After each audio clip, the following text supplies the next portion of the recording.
sick this last few weeks. Oh, shit.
Have we started the fire?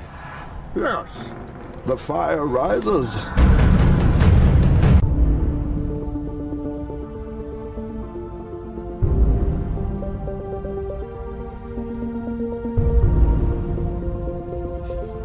How come you don't want me, man? I have failed this city. Today we face the monsters that are at our door and bring the fight to them. We will not go quietly into the night. We will not vanish without a fight. This day we fight! That's how winning is done.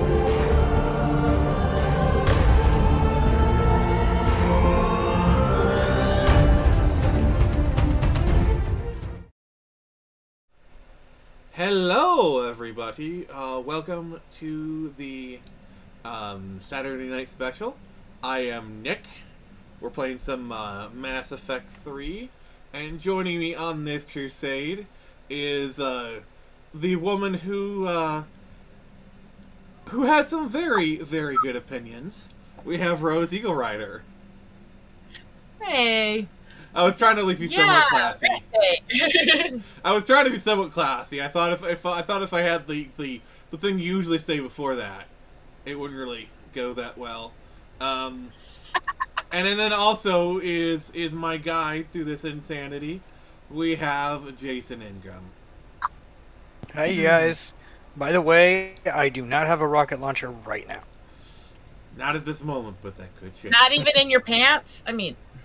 Well, I mean, there's that one, but I mean... I mean, hasn't been have you used. seen Jason's girlfriend? He's got a rocket launcher in that pants. Like seriously. She likes it when he goes blasting off. Okay, yep. Yes. And Let it be in the lore. It's so easy Jason to Ingram drag bricks. Phoenix in the gutter. Yeah. It's so easy to Yeah. drag him in the I gutter. hate you. Okay. Jason, tell me what to do. Okay, just go down the ladder. Go down the ladder and keep going to the left. Because that's where the fight's going to be, and that's how you get onto the ship. But what if I There's going to be a lot of things to fight along the way. Oh wow. Yeah, Like I said. I've had that day where I couldn't really move for a while because my muscles were flaring, so I just laid in bed with my phone and trolled idiots. Well, that's not that hard. That's a good day. What are you talking about? Yeah.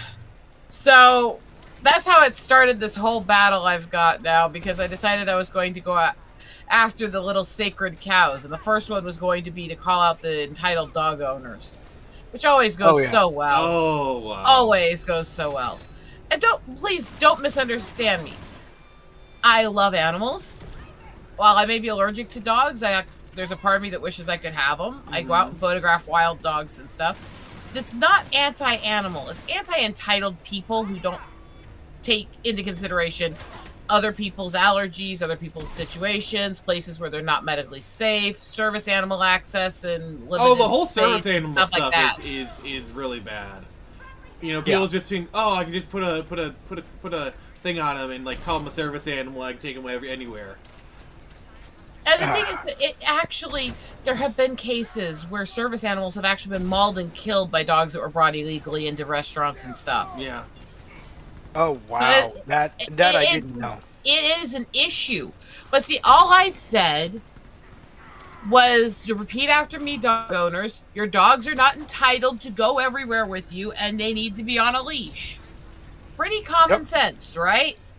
The That's first thing extreme this common sense. whiny little bitch does is come to the post and go, well, the kids don't belong everywhere either. It's like, first of all, comparing children to dogs already makes you a piece of shit. That same woman, I guarantee you, if she had kids, she would be the first one to say, "Oh, my kid should be here." Because that's the other problem is a lot of parents inserting their kids into situations. You know, like let's say it's like, oh, we just want to have an 18+ wedding because yes, like sometimes kids do impact ceremonies. Like I like when a bride says I don't want a baby going off during my ceremony. Like, okay, like I get it, that's reasonable.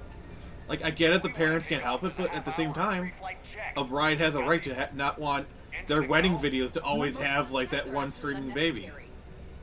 Yeah. Yeah, so this was my simple response to this, is to tell her that, true with that, but kids do belong on planes, in stores, and grocery stores. The people who carry kids into bars, clubs, other places, or try to bring them into child-free weddings are also entitled bitches. However, since no one mentioned kids, this is whataboutism. But the thing is, on the same token, the anti-kids people can be really cringe with like referring to kids as cross goblins. Like, come on. Don't get me wrong. I have a tick that calls them sperm sprouts, but well, you're just weird. That only goes off when the kids are throwing screaming fits and the parents aren't doing anything about it. Oh yeah. Yeah. No, this is about entitled behavior, not just kids in general. Like, you know? Rose, did you ever see that one video, where, like this one kid was like coming up to this dog and he was like hitting him with a water bottle, and like the kid hit him like 2 or 3 times. The guy told him to stop, but like on the third time, the guy kind of adjusted the grip because he knew what was about to happen, and like the kid hit it was like an empty water bottle, and he hit him the third time, and the dog started barking. The kid ran, and like then the mom came up and was all blah blah blah. Yeah. You know. Yeah. You know what's interesting though about those kinds of videos I've seen for a long time? One second. Rose, one Go second. ahead. Go ahead, Ari. Top. I know. Precision Pro Mark IV Top. Yeah. uses Mass Effect fields to break up plaque and massage. Sorry, Rose. Yes. Go ahead. Yeah, you're fine. What I've noticed on those videos that bugs me a lot is that when people post those videos, 9 times out of 10, most of the people on that thread will defend the dog as protecting itself from hostile slap. But if people post a video where a kid is dragging a cat around by the tail or holding it upside down, they will literally say the cat is savage and should be put down if it defends itself.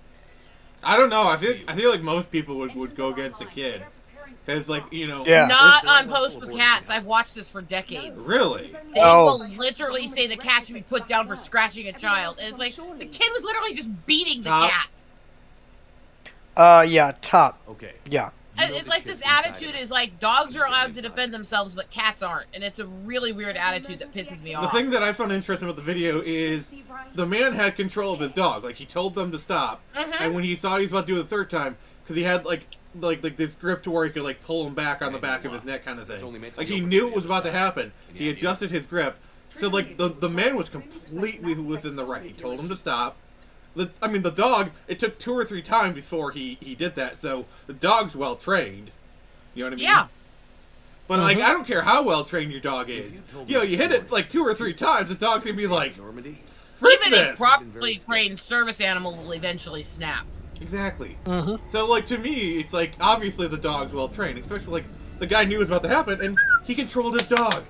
Like, he had him back. So, like, You know? I don't know. I just Yeah, no, I get it. shitty people on both sides. That I hate to do all sides it, but it's Yeah. Well, My there's problem is- idiots in every direction. And My then Hood problem Raven is- is just standing there. He's lurking. He's just standing there, staring at us menacingly. Again, what my problem is with this isn't the discussion on both issues, because both issues are issues. The problem is going to a post that literally speaks only of dogs and dog owners and instantly going, well, kids too. It's like, okay, and It's better this way. Wouldn't you rather take I them mean, down I'm sorry, yourself? but I don't give a fuck on this post. You want to look at my posts about entitled children and parents? I have plenty of those. Go bitch on those about the kids. Yeah, Yeah. like, You like know? on the flip side, like I've seen plenty of posts where it's like someone brings a dog on a plane and they're like the most like they're more well behaved than like most people. Like the worst they do is like maybe they walk around and like ask for pets from things. You know? Like The problem with that is that Oh, you can they're level not right now people, before you go further. and it's extremely confined with limited air function, so it's actually putting people with medical issues in danger to have them there Oh. when they don't need to be. And it's hard Yeah. enough with the service animals there, but when you have a whole bunch of people all bringing their dogs into planes, now you've got people with legitimate life-threatening allergies or PTSD traumas and stuff who can't get away from their trauma for hours in an enclosed area or their medical reaction. yeah. And that's where there's that's the difference on plane issue between dog to kid. It's not that both can't be annoying. Absolutely both can. But somebody's not going to have a life-threatening allergy in the middle of a flight and be unable to get help if a kid's in the seat next to them. Yeah, because like Yeah. even something like a train. At least with the train, you can like open some hatches and get some air in. It's you can like it's a lot easier to stop a train than it is a plane. Yeah. And so, like I Well, said, I mean, you could stop a plane, but I mean the consequences. Plus, like a train is not. Plus, like a train is not an enclosed environment. Worst comes to worst, you put the dog in another car. Like each car is Yeah. yeah. kind of its own environment. Yeah, and that's the thing. And that's where, yes, I understand pets still sometimes have to be transported. It's a shitty situation. You got to find a way to work with it. There are airlines that specifically work on pet-friendly flights for that reason. There are rental companies that will pay a small fee and you can get a discount on a rental for animals and stuff like that. So there's ways to transport the animal without dragging it into the standard area for everyone. Yeah. You know? But is it a shitty situation to have to go through that? Yes. Have I had to move across country with my cats multiple times and had to try to find hotels that would let me stay in them with them while I was doing this and shit like that? Yeah. I mean, the it cold hard sucks. the cold hard truth is, and we were kind of Yeah, discussing Nick, that. there's stuff all throughout this. Now that you've killed everything, pick things up. Okay. Like the cold hard truth of this, and we were kind of discussing this a little before the stream, is you know people aren't having kids as much as they used to, but like the instinct to nurture is there, and I think for a lot of people, they like took in that energy that they would have put with their kids and transferred it onto their pets, and In that door off to the left. If you're looking at the elevator. Oh yeah, talk to this thing. It gets funny. The things he says is funny. It's one thing in like my situation where you literally can't have children, and so you're a very maternal person. You're not always able to be around the kids you help take care of. So yeah, a pet helps me with my stress because I did want children. That's Okay. a different situation than people who just they want all the comforts of being a parent without any of the hassle. You know. oh crap. Now, Well, I do mean, I you think can figure- more people shouldn't have kids, considering how bad of shitty people they are already? I mean, there is some discussion on that, and I don't think we should try to shame people into it, but it is really disturbing when you see people who they clearly want kids and they're clearly using the animals as a substitute for it, but they're unwilling to admit it. My home, my body, it is unacceptable. Yep. Okay, now Nick, I'm going to warn you right now. Oh, we're having an elevator conversation. It's an elevator loading screen. Holy crap! Yep. Now get this. Every skill you can have, everything, including the cloaking that you refuse to use, The other you has the exact same thing. Not to your standards, to completely different standards. Good luck. All right, what's the Raven saying? Well, Oh, let me go take a look. that's creepy. Oh, no. This was to my response. I said, It's not your shit. lurking in the I've taken your Yeah, in the yeah, suit his last or one. a flex. Yeah, the last one. The last comment I- there is the one I want to go on to. Because that's Yeah, another I- thing. You are not a pet-friendly hotel if you refuse to allow people there with their cats. Yeah, I was about to say, I've been to hotels where they said they do pets. We got there, they said no cats, but keep half the money for canceling. Ouch, no, that sucks. No, that's fraud. Let's be That's flat fraud. out honest. That's fucking fraud. And I've dealt with those places too, and they're like, we're pet-friendly. Well, we don't allow cats. Well, that's pet-friendly. You think people don't have to move from state to state with their cats too? Only dogs? You're advertising as pet-friendly. You're required to allow standard pets in the hotel. Cats, dogs, and some birds. It's not like you were can't trying. It's not like you were trying to transfer a saber-toothed tiger across. And also, by the way, I don't care if this pisses some people off. Yes, litter boxes are disgusting, but cats are actually more sanitary than dogs. Oh, I'm not going to They deny are. that statement. I'm not going to deny that statement. So the whole argument they always try to make is, well, cats smell. It's like, you got wet dogs going into a hotel and peeing on the floors all the time in these pet-friendly places. Yeah. Cats do not smell worse than that. It's just, they don't. Now, cat allergies are more common than dog allergies. And, Oh, you know, if you have wow. a pet-friendly hotel, asking which one it is and maybe putting the cats in a specific wing so the people with them are less likely to be an issue for people who have dogs who might have a cat allergy, that would be completely valid, wouldn't it? But there is a weird cultural attitude in this country right now where you're treated like you're God on earth for having a dog and like you're a monster for having a cat, and it's ridiculous and stupid. Oh yeah. That's weird. I'm not. I haven't been exposed to this, but that's strange. I think it's kind Out. of like. You need to stay within 30 degrees of the nose to block course plotting. Well, I mean, Go let's ahead. just kind of be blunt here. No, that makes us the Um, You want me to drive? No. Dogs are treated like men. Cats are treated like women. In terms of like, you know, like the conversation around them is very similar to a gender discourse, and then I really shouldn't have said that. There's actually some truth to that, though, and there is a reason for Yeah. it in that. Because Yeah. cats have a relatively independent personality, but are extremely loving and affectionate when they feel inspired to love you. So if a cat feels loyal to you, they are extremely affectionate, and you can almost not get away from them wanting affection. Whereas dogs are kind of loyal to anyone that'll scratch their head. So let's be honest, there is a comparison to cats and dogs being like women and men. Yeah. Yep. But the thing Yeah. is that Okay.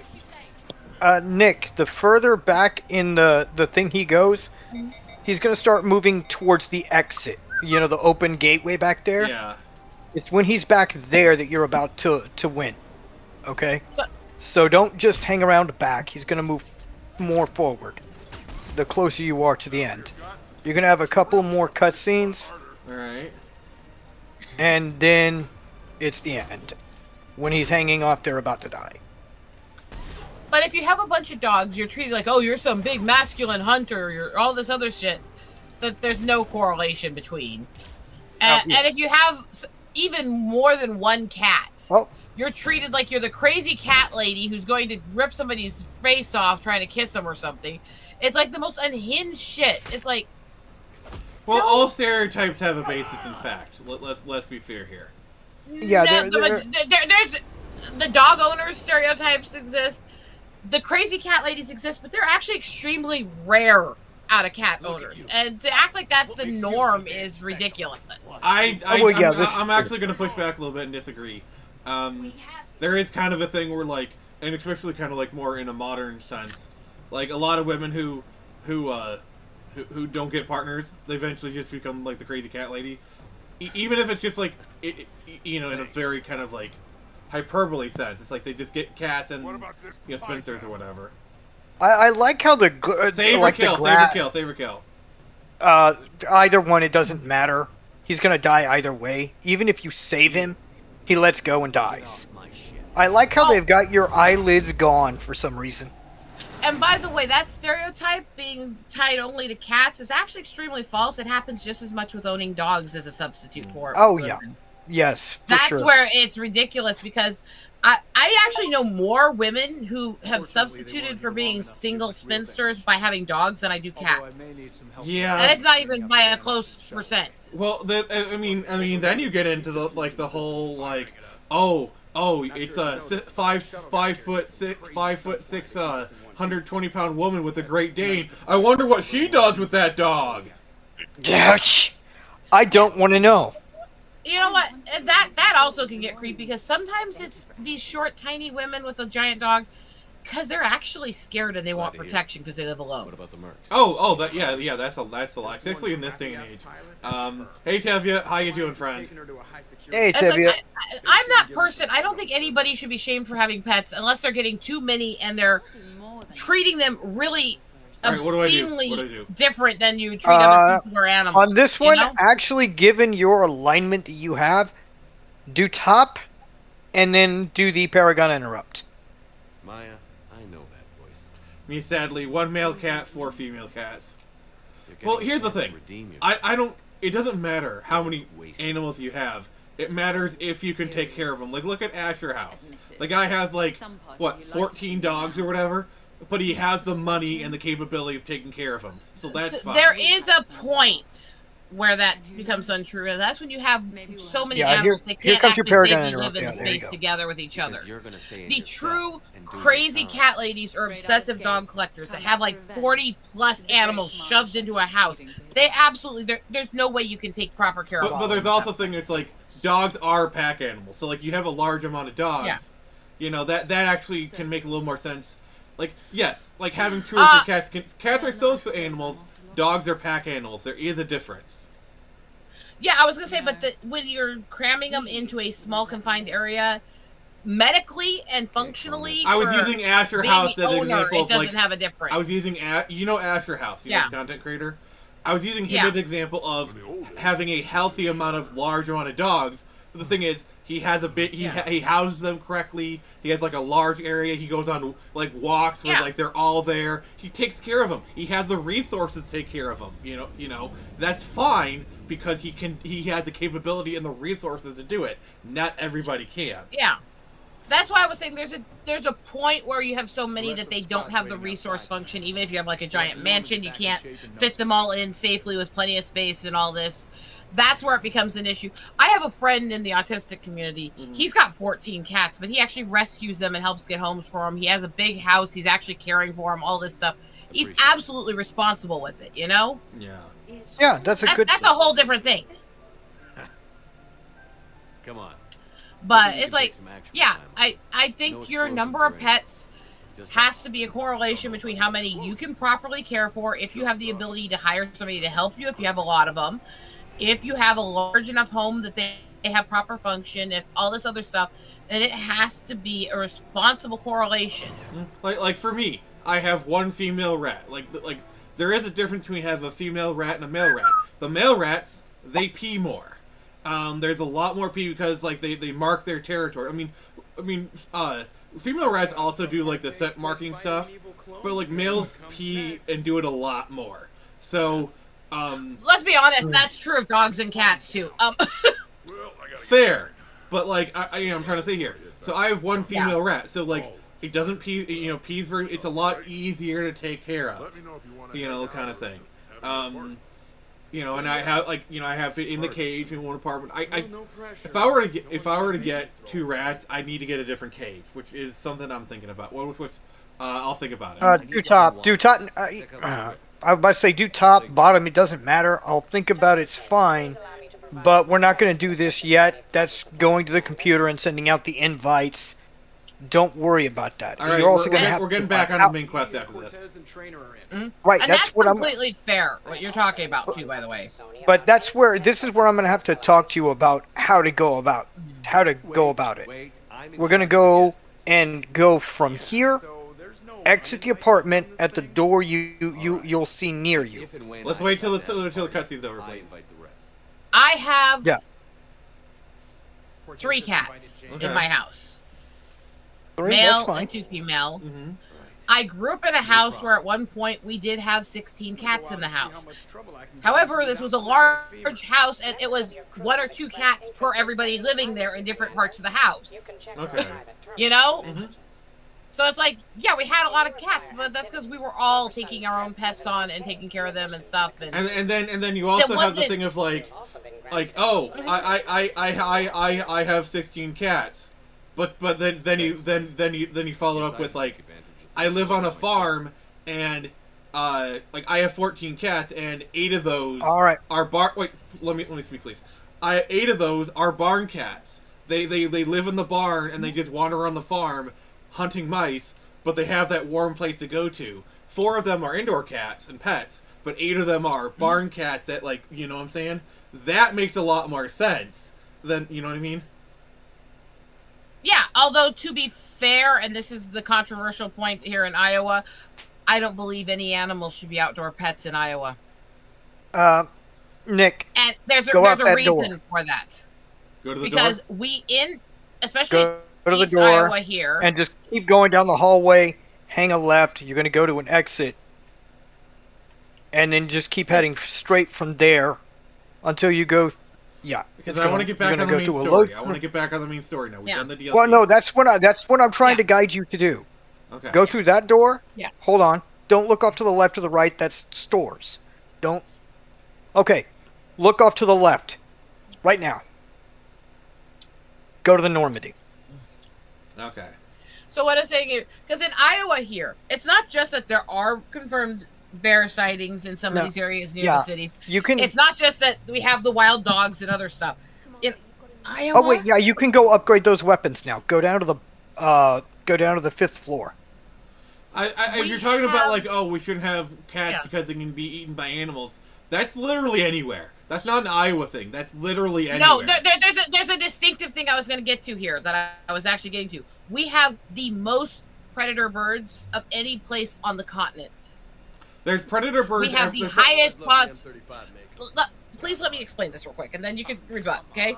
We have the highest concentration of eagles, golden eagles, and large hawks and owls as anywhere on this continent, and it's a huge percent. They do go after pets heavily and often. That's a thing even here, Rose. Like literally in my neighborhood. Like I've seen hawks and buzzards, and I live in like urban areas. Like this is a metroplex. You know what I'm saying? Like I've seen buzzards, I've seen hawks flirting around. You know, like so like there is a risk even in my area, urban Michigan. So that's not a unique thing. The unique thing is the number and statistics on it, and that's why I said I mean statistics, don't yes, think but it's still there, and it's still an ever-present thing. Because in Iowa here, we have coyotes here in Michigan. We have wolves here in Michigan. You know, the thing is that in those places, usually having a fence will keep most predators away. Whereas if it's let me finish here. Whereas if mostly predator birds, even if you're building like catios where they're enclosed, the birds will rip the fencing open and still go after them. Oh my lordy! Oh my lordy! I have seen what a determined coyote can do when they want to get after chickens. Like they will like dig under the fences. Yeah. They are smart mother effers. Like I respect those. And like I said, guys. I'm not saying that this doesn't happen also, everywhere. I'm saying there is a statistical percentage that makes it far less worth the risk. Where there is a high percent. No, Nick, go down to go down to the bottom. The bottom of the list. That's what I've been trying to get to. You can upgrade when you upgrade the Lancer or when you upgrade the Widower, you're fine. You can upgrade that as high as you want. But anytime you you upgrade the one at the very bottom, it's gonna go up. So be wary of that. I will tell you one other thing I witnessed from one of the farm cats that didn't get messed with by the eagles, because the farm cats get killed by the eagles a lot down by the river. I mean, a lot. There was one that the eagles actually quit going near, and they actually just started watching with respect. And this cat, this was a fucking domestic farm cat. I watched it jump across the street, land on a deer in the throat, rip its throat open, and start eating it. Oh, garf. While the eagles watched and did nothing. They sat in the trees and watched as an entire convocation of eagles till the cat was done eating and went back to the building, and then they flew down and started eating it. Oh, Lord. That's respect. They're like, nope, that cat had earned it. We'll eat what's left over. Yeah. I realize this is like weighing me down a little bit, but I need that backup. Yeah, no, that's fine. It's weighing you down a bit, but you can upgrade that weapon, and its weight will go down. All right. I think sometimes I have a very jaded view towards people and how they interact with animals because of how long I've worked as an animal specialist. That's fair. Let's catch up on the chat. Also, if you haven't given us a like yet, please consider doing so. Okay. All right. Huda Raven says, I'm with her, probably for a different reason, but I don't like the idea of outdoor pets. Huda Raven, Nathaniel Brown says, good evening, everyone. Good evening, sir. Cat hunting deer. I mean, depending on the cat, because like, there are cougars in Michigan, like they're like, kind of thing. They're cougars, mountain lions, bobcats, and stuff. That's normal. The other is like weird. Fun fact: the jaguar is starting to move back into North America, slowly. Interesting. Slowly. Because like the jaguar used to be native to this area of the world, but we chased it all the way back to the Amazon. So here's the thing about cougars in Michigan is they're mostly like a UP northern Michigan kind of thing, but like they have been starting to go southward. Like I've heard of some sightings, not quite in my area, but kind of like on the outlying areas of like southeastern central Michigan. Cougars near you. Yeah, like Huda Raven, haven't you, like you're in my area? Haven't you heard of like some cougar sightings around us? I know we got coyotes. I know coyotes are in this area. Actually, what I want to see is a coy wolf. Those are everywhere in the Black Hills when I'm over there. I actually have a whole bunch of pictures of them I could show. What do I do now, sir? All right, now you're gonna go to second floor because there's really nothing to talk to anybody about. Oh, I gotta talk to Hackett. And you're gonna go. There are. Go talk to Hackett. Go talk to Hackett. Go get that whole conversation done. Do every discussion with him, or you're gonna have to keep coming back and doing it.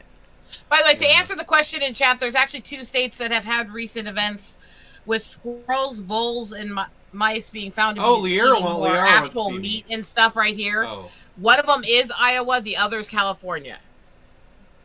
What are you talking about? This is the first I've heard of this. The question Hooded Raven asked about states where they're discovering new species of squirrels that eat meat and go after it. It's not just squirrels. They're adapting and creating new species in several rodent species, and they're becoming extremely carnivorous in those species. Interesting. Oh, here's some stuff regarding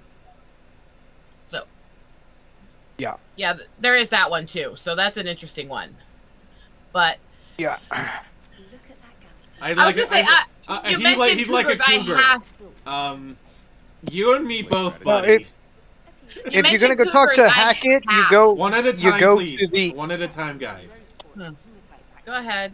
Even though I was starting. When you're gonna go talk to Hackett, you gotta go to the war asset area and go to the communicator. That's where you talk to Hackett. What deck? The second deck. The second deck. Hang off to the left here. Go through this door all the way to the very back. Rose, what were you saying?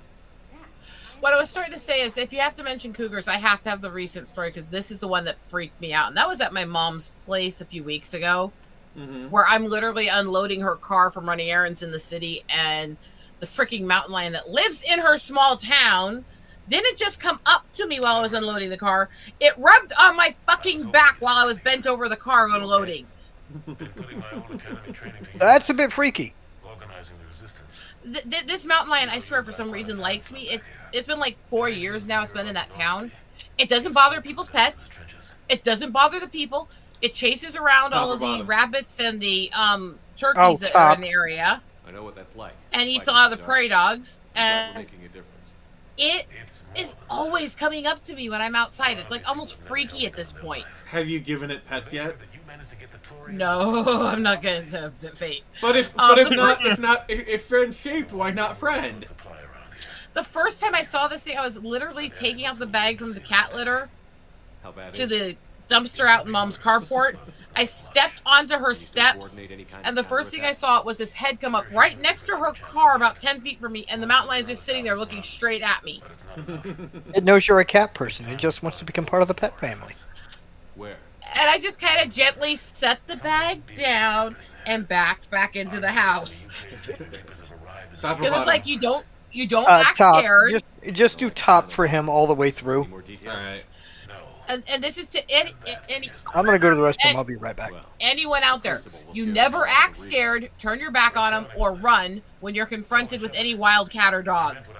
I mean, that's really Ever. any animal. Like, because the thing about like a lot of predators is they're risk averse.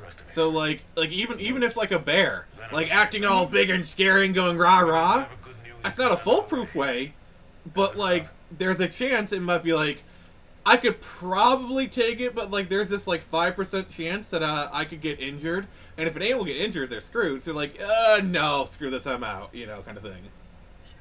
The thing with predators is, if you act like prey, you become prey, and it's worse with cats and dogs generally. But to be it's fair, that also goes for humans. If you act like a victim, you're more like, that's like the best advice for anyone who's walking around in the hood.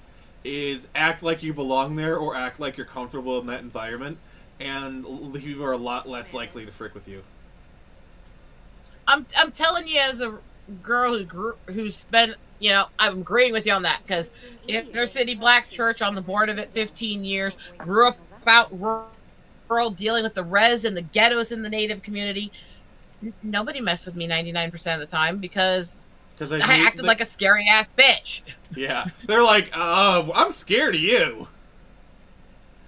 What are you talking about? Yeah. You are a bear. I hated that. Can I just say, and this is gonna open a whole big can of worms. I hated that bear, the choosing between the bear and the man talk. It was so stupid. I hated it too, but what really cracks me up is the people who acted like this is some horrible, horrible thing. Yeah, the bears were scary. It's like, I'd rather run into a bear than any person. Any person. It's not a male or female thing. It's any person. Because people are more likely to attack than a bear is. Yeah, more than likely. All right, just go up to the map. So it's like the question was framed in a way that was ridiculous, but also acting like every person who said, "Yeah, I'd rather deal with an animal than a person," was automatically hating. Go to the galaxy map. True either, All right, we're going off to the left or to the right. I'm sorry. Go off to the right, all the way to, you see where the blue flashing light is up there in the upper left. That's where you're going to do the next core mission, if that's what you want to do. I'm doing what you tell me to. So, all right, catching up with the comments.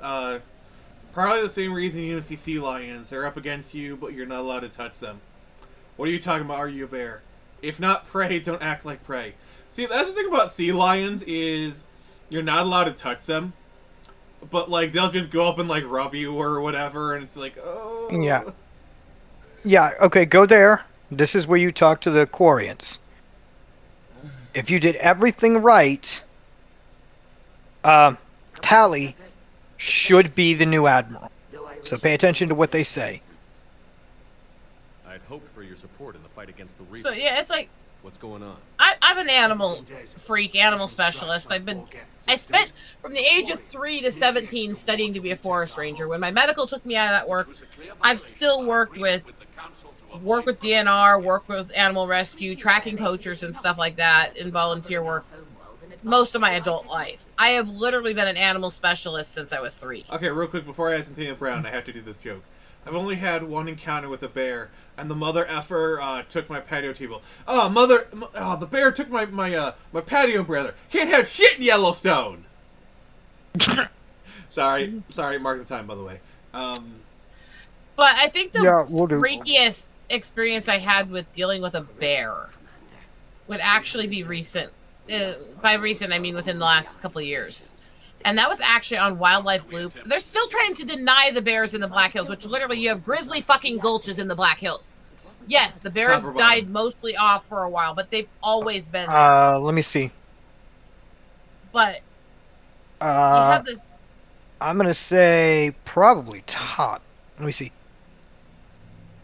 You have Yes, a whole top. scientific community It was murder. that is determined to deny there are bears in the Black Hills. Well, besides the fact that they've released bears from bear country into the Black Hills, anyways. It's kind of like they've always been it's kind of like how like they're denying that Tasmanian tigers, are you know, because like there's been tons of sightings of Tasmanian tigers in kind of like the boonies of Tasmania.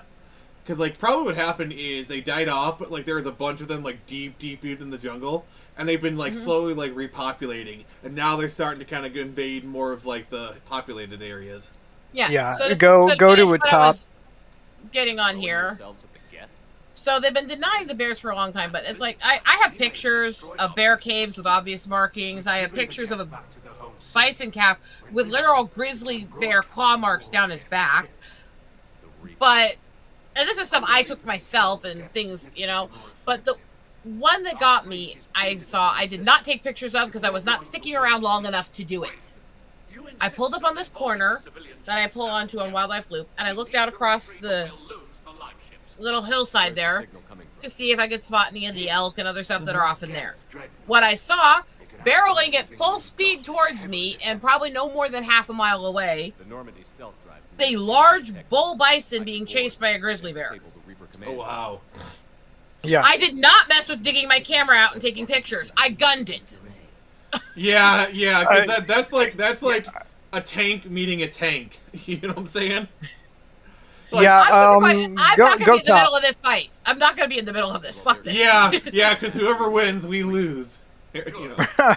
Winner A, I get mauled to death. Winner B, I get trampled. Huh, I'm out. My car is a tiny little car. It was directly in front of them with less than half a mile between us. Oh, dang it. Nick, did they call her an admiral or a volunteer? Glad you could make it, Tally. Crap. Admirals, already a team to hit that dreadnought. Son of a... That was important. All right, chat. Can you guys rewind it and tell me? Let me see what I can find.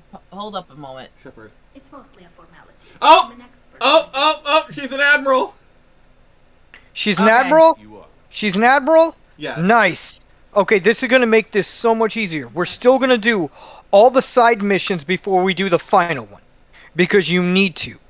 Unless you want the Geth to die or the Quarians to die, you need to do everything I'm about to tell you. Alright, real quick, I want to if you haven't seen the movie, you should really check out Cocaine Bear.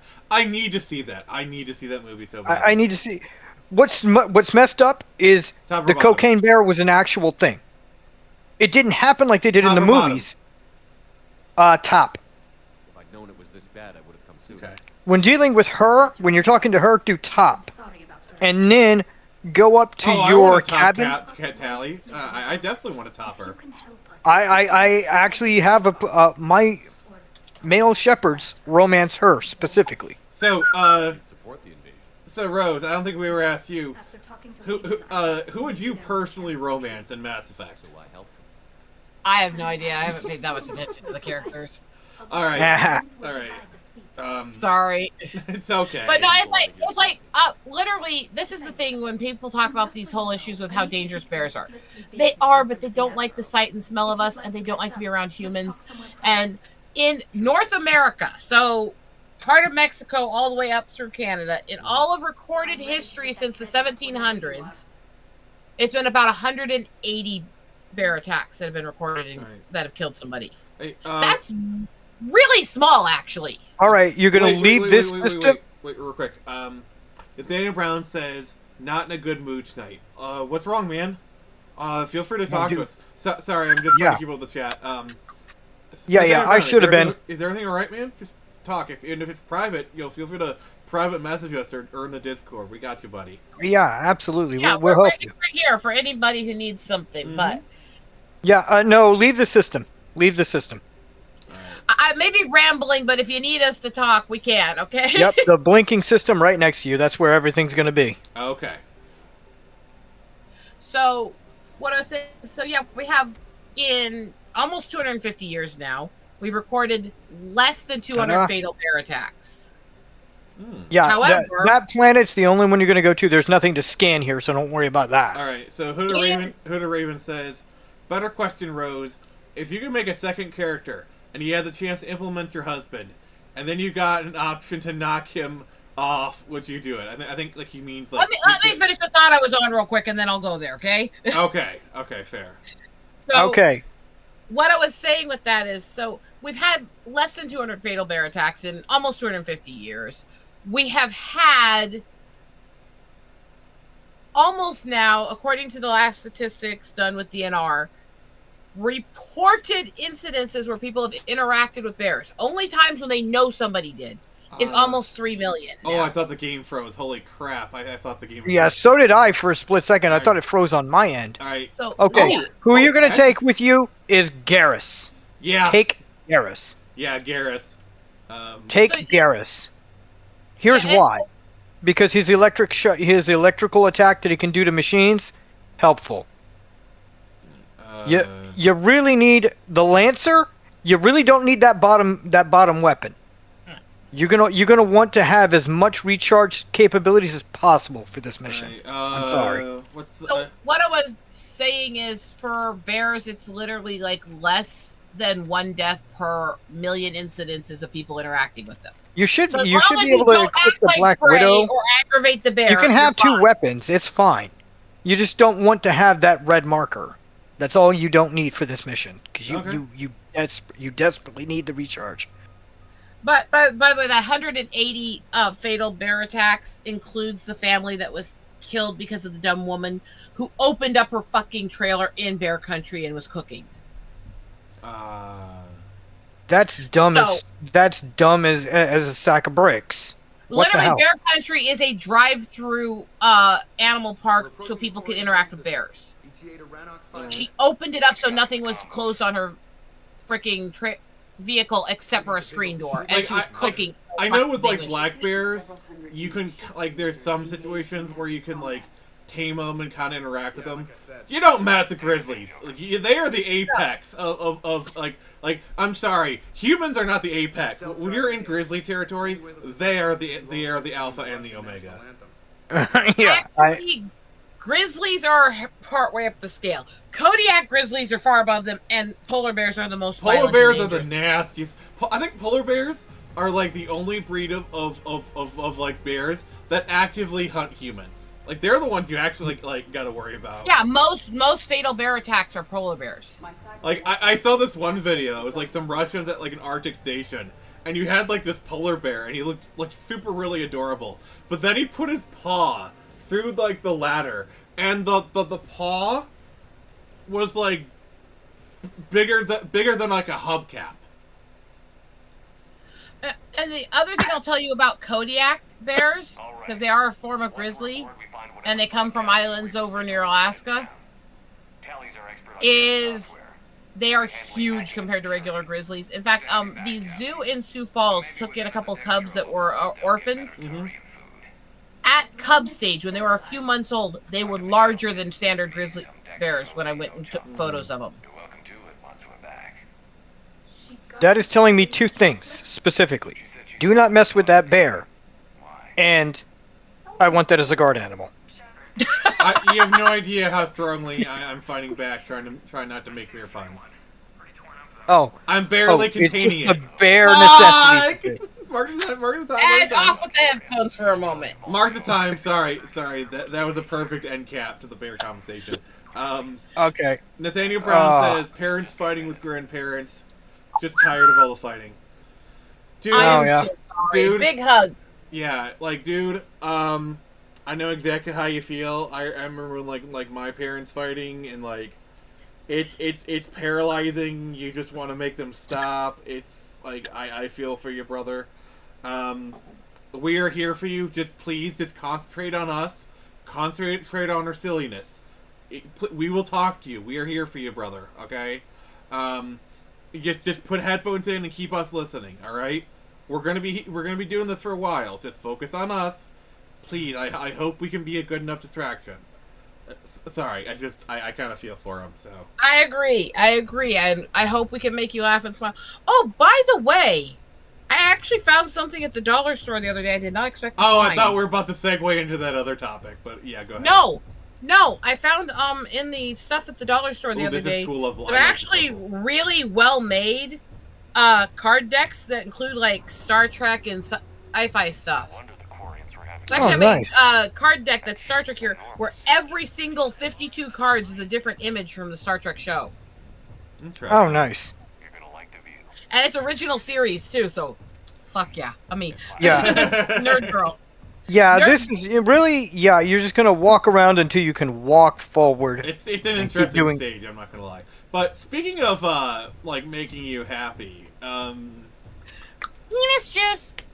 I mean, for you, well, I mean, there's that. I mean, that might make you happy, I guess. But no, there's been like this thing that's been floating around Twitter for the past few days, and it's one of those like no shit Sherlock kind of things. So apparently, studies show that like a man touching boobs, especially if it's like his wife's boobs or his girlfriend's boobs, have proven to like have all these health benefits. Okay, it's common sense in the same reason that sex actually decreases headaches and helps with endorphins for periods and all this stuff. Because here's newsflash to everybody. The hormones and endorphins men and women release in sexual acts have calming effects on our bodies and actually help with our overall health and skin condition. Like, why do you think, like, in the 50s, women used to get this condition called hysteria? And the cure was for the doctors to, like the original, like, magic wands were actually, like, a medical instrument used by doctors to cure hysteria. Like, this is like that. Okay, let's be clear. That was an excuse for doctors to feel up female patients. Because that was every female medical issue was hysteria, and he needed to play with her. Let's be fair. This was a bunch of perverts who wanted to touch women. Okay. But both answers are actually legit. All right. Look around down here. There's a couple. There's a couple of pickups. It also is proven that like you have a woman who's being a raging bitch. You know, like how many times have we seen the situation where you have like a raging angry feminist, and all of a sudden she starts getting some good dick, and she's like, "Oh, I love serving my husband." Honestly, that works every both fucking genders. time.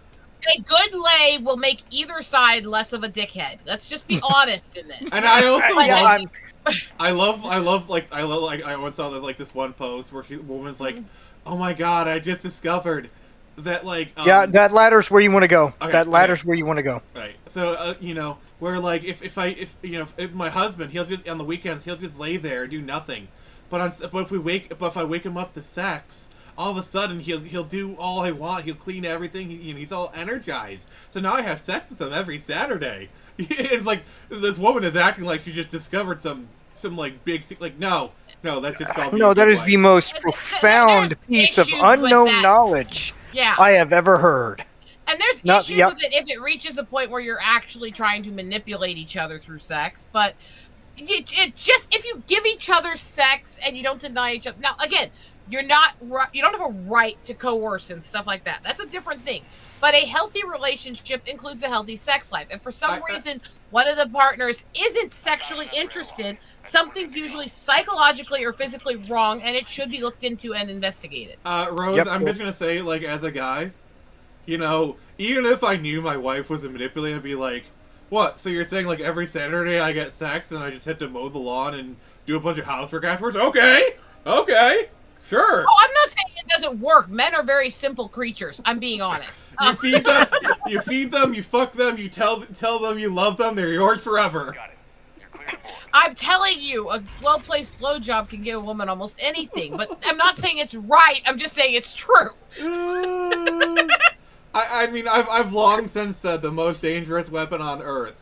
It's not a nuclear bomb. It's not a gun. It is a beautiful, smart woman who knows she is both and knows how to use it. That woman could literally rule the world. Yeah.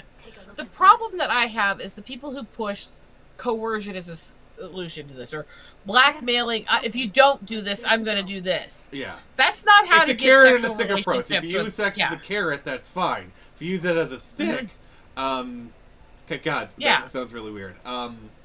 Using sex as a carrot. It's a stick All either right. way to us women. Let's be Yeah, honest. no, you were in the right spot. Have you actually pressed there's a button you got to press here. If you have, the party should be showing up. Why haven't they? They're right here. What bothers me is the amount of times I see a lot of these so-called fake alpha bros and their cohorts and followers literally telling women that it's our duty to do this, and under no circumstance should we denying him sex when he's in the mood is abusive or stuff. It's like, no, that's an issue. That's you a should want dick each being other a dick. sexually. I agree, but on the flip side, when like a woman a man starts dating a woman, she has like this really high sex drive, and then like as time goes on, it goes down to nothing. He wants to try and fix it, and then she gets upset when the man leaves her. No excuse for cheating. No excuse for cheating. But when he leaves her, and she gets all angry, like, oh, he just wants sex all the time, and man gets upset, and landscape crumbles. Like, what did you expect? Leaving is a different situation, but here's the thing that most people don't tell you because it's not talked about as much publicly.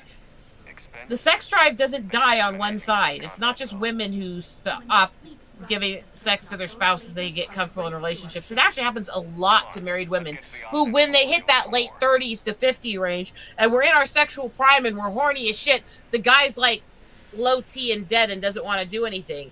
It hurts on our side too. Yeah. It actually really does. Now here's where the fight comes That's in. why I'm saying for any relationship, you need to make sure like you're sexually compatible. Not because like it's one thing to be sexually compatible when you meet, but you also need to have the the communication skills to where you got to make sure like if things drop, you at least have the communication skills to be like, you know what I'm saying? Yeah. The problem I have is the people who are, give it to me or I'll cheat, stuff like that. It's like, if you're not happy and you can't find the common ground and fix it, you leave. And that, I will argue against the women who say that that's wrong. If he can't get what he needs in the relationship and it's not going to change and you're not willing to work at it and find common ground, he is entitled to leave. You're entitled to not give him things. What I have a problem with is the ones trying to coerce and force. Yeah. To be fair, like there are some couples where like their solution is just to have an open marriage.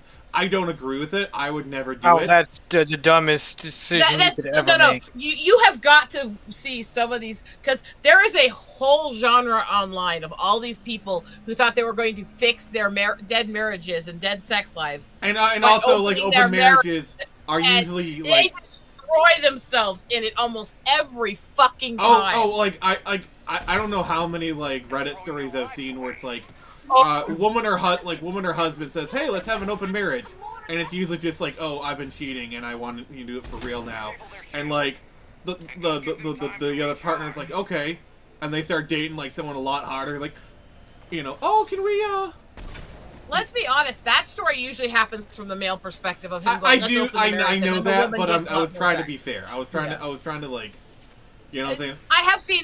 With the female perspective, it's usually when they say let's open the marriage, it usually ends up with the guy moving on to a different woman. That's usually what happens. And and it's like, I don't know, I always find it very satisfying when that happens. And one thought, oh, I won, and then like he gets a hotter woman who gets attention, all of a sudden, let's close it. And then he's like, no. It's one thing if you were polyamorous or interested in multiple partners at the beginning, and that was your understanding with each other at the beginning. To be it's fair, another way all to try to change a relationship. Oh no, their minds that it's put on the ground. That's what's setting it off. Okay. I'm not saying I agree with poly relationships. I'm saying I have seen ones that work when they're open about it up front at the beginning. They're all. It's a ticking time bomb. All poly relationships are a ticking time bomb. I'm sorry. I've tried to be fair here, but that's going to be the one thing. Mm-hmm. I'm not saying it's healthy. I'm saying on rare occasion they make it work. It's not healthy. It is 100% not healthy because it always goes into jealousy and you know, one person, I'm favored over agreeing the other. on that. I'm about to say there's only one relationship that I know that it worked. The guy who created Wonder Woman was in a polyamorous relationship that lasted for years until he died of cancer. Jane and the 2 women. Roddenberry and Majel Barrett. Yeah, that's the only one that I know of that worked. Well, No, I'm citing that one also. Those relationships they only work when you have one person. It's a power dynamic kind of thing. You know, because it is statistically proven that, like, women are more willing to share a high-value man. Yeah, you don't want to start me on that rant. That is such a bullshit thing. The only women who will do that shit are women who are only there to gold dig and aren't actually in a real relationship anyways. Well, if you're yeah, willing to share your man, you're a piece of shit. And sorry, that I have a whole rant on that one. I mean, concubines and stuff have existed throughout history, so. Yeah, most of the time throughout history, those weren't willing partners. They were slaves. Well, yeah, that's a fair assessment. And then you also have in a lot of like royal societies, you know, the queen would overlook the king cheating or whatever affairs. Yeah. Like I said, power dynamic. That's a different situation. That's not actually about him being high value. That's about protecting the royal lineage and other shit like that. And you'd actually be surprised in those royal families how many of the queens are cheating too, and how many of the kids turn out to not be related to I'm going to go ahead and say the percentage, 10,000%. Because they've had so many cases where they found that these kids that were supposedly the king's kids that were supposed to take over the crown were not related to the king. I mean, at all. it's literally like one of the most common tropes in royal fiction. I mean, like for example, yeah. House of the Dragon. Like it's like the whole story. No, don't move. Don't leave that area yet. You're actually supposed to be looking at that. What it actually shows is from the platform you were on, because everything's going to start mobbing up towards you. Okay. The elite communities are trash. I'm just and they trying to cheat on help. each other I'm trying to be constantly. helpful. You can stay back here and peck them off one by one. And yes, To a degree. porn screws shit up too. And it Well, is yeah. not one-sided. These women and their freaking obsession with erotica and their weird porn addictions are that too. And by the way, there's several visual porn sites where the majority of the people viewing the site are actually female. Yeah. This is not a male issue. They're going to start coming in, I think, from the left. See, the problem is female porn is so normalized that most of them don't even view it as porn. You know, like their erotic novels and like, you know, like stuff like Bridgerton or whatever. Like, I'm sorry, Bridgerton is straight up porn. Yeah. There you go. And See, look, now they're going to start coming in, like I said, from the left, I believe. And I think they moved you anyway.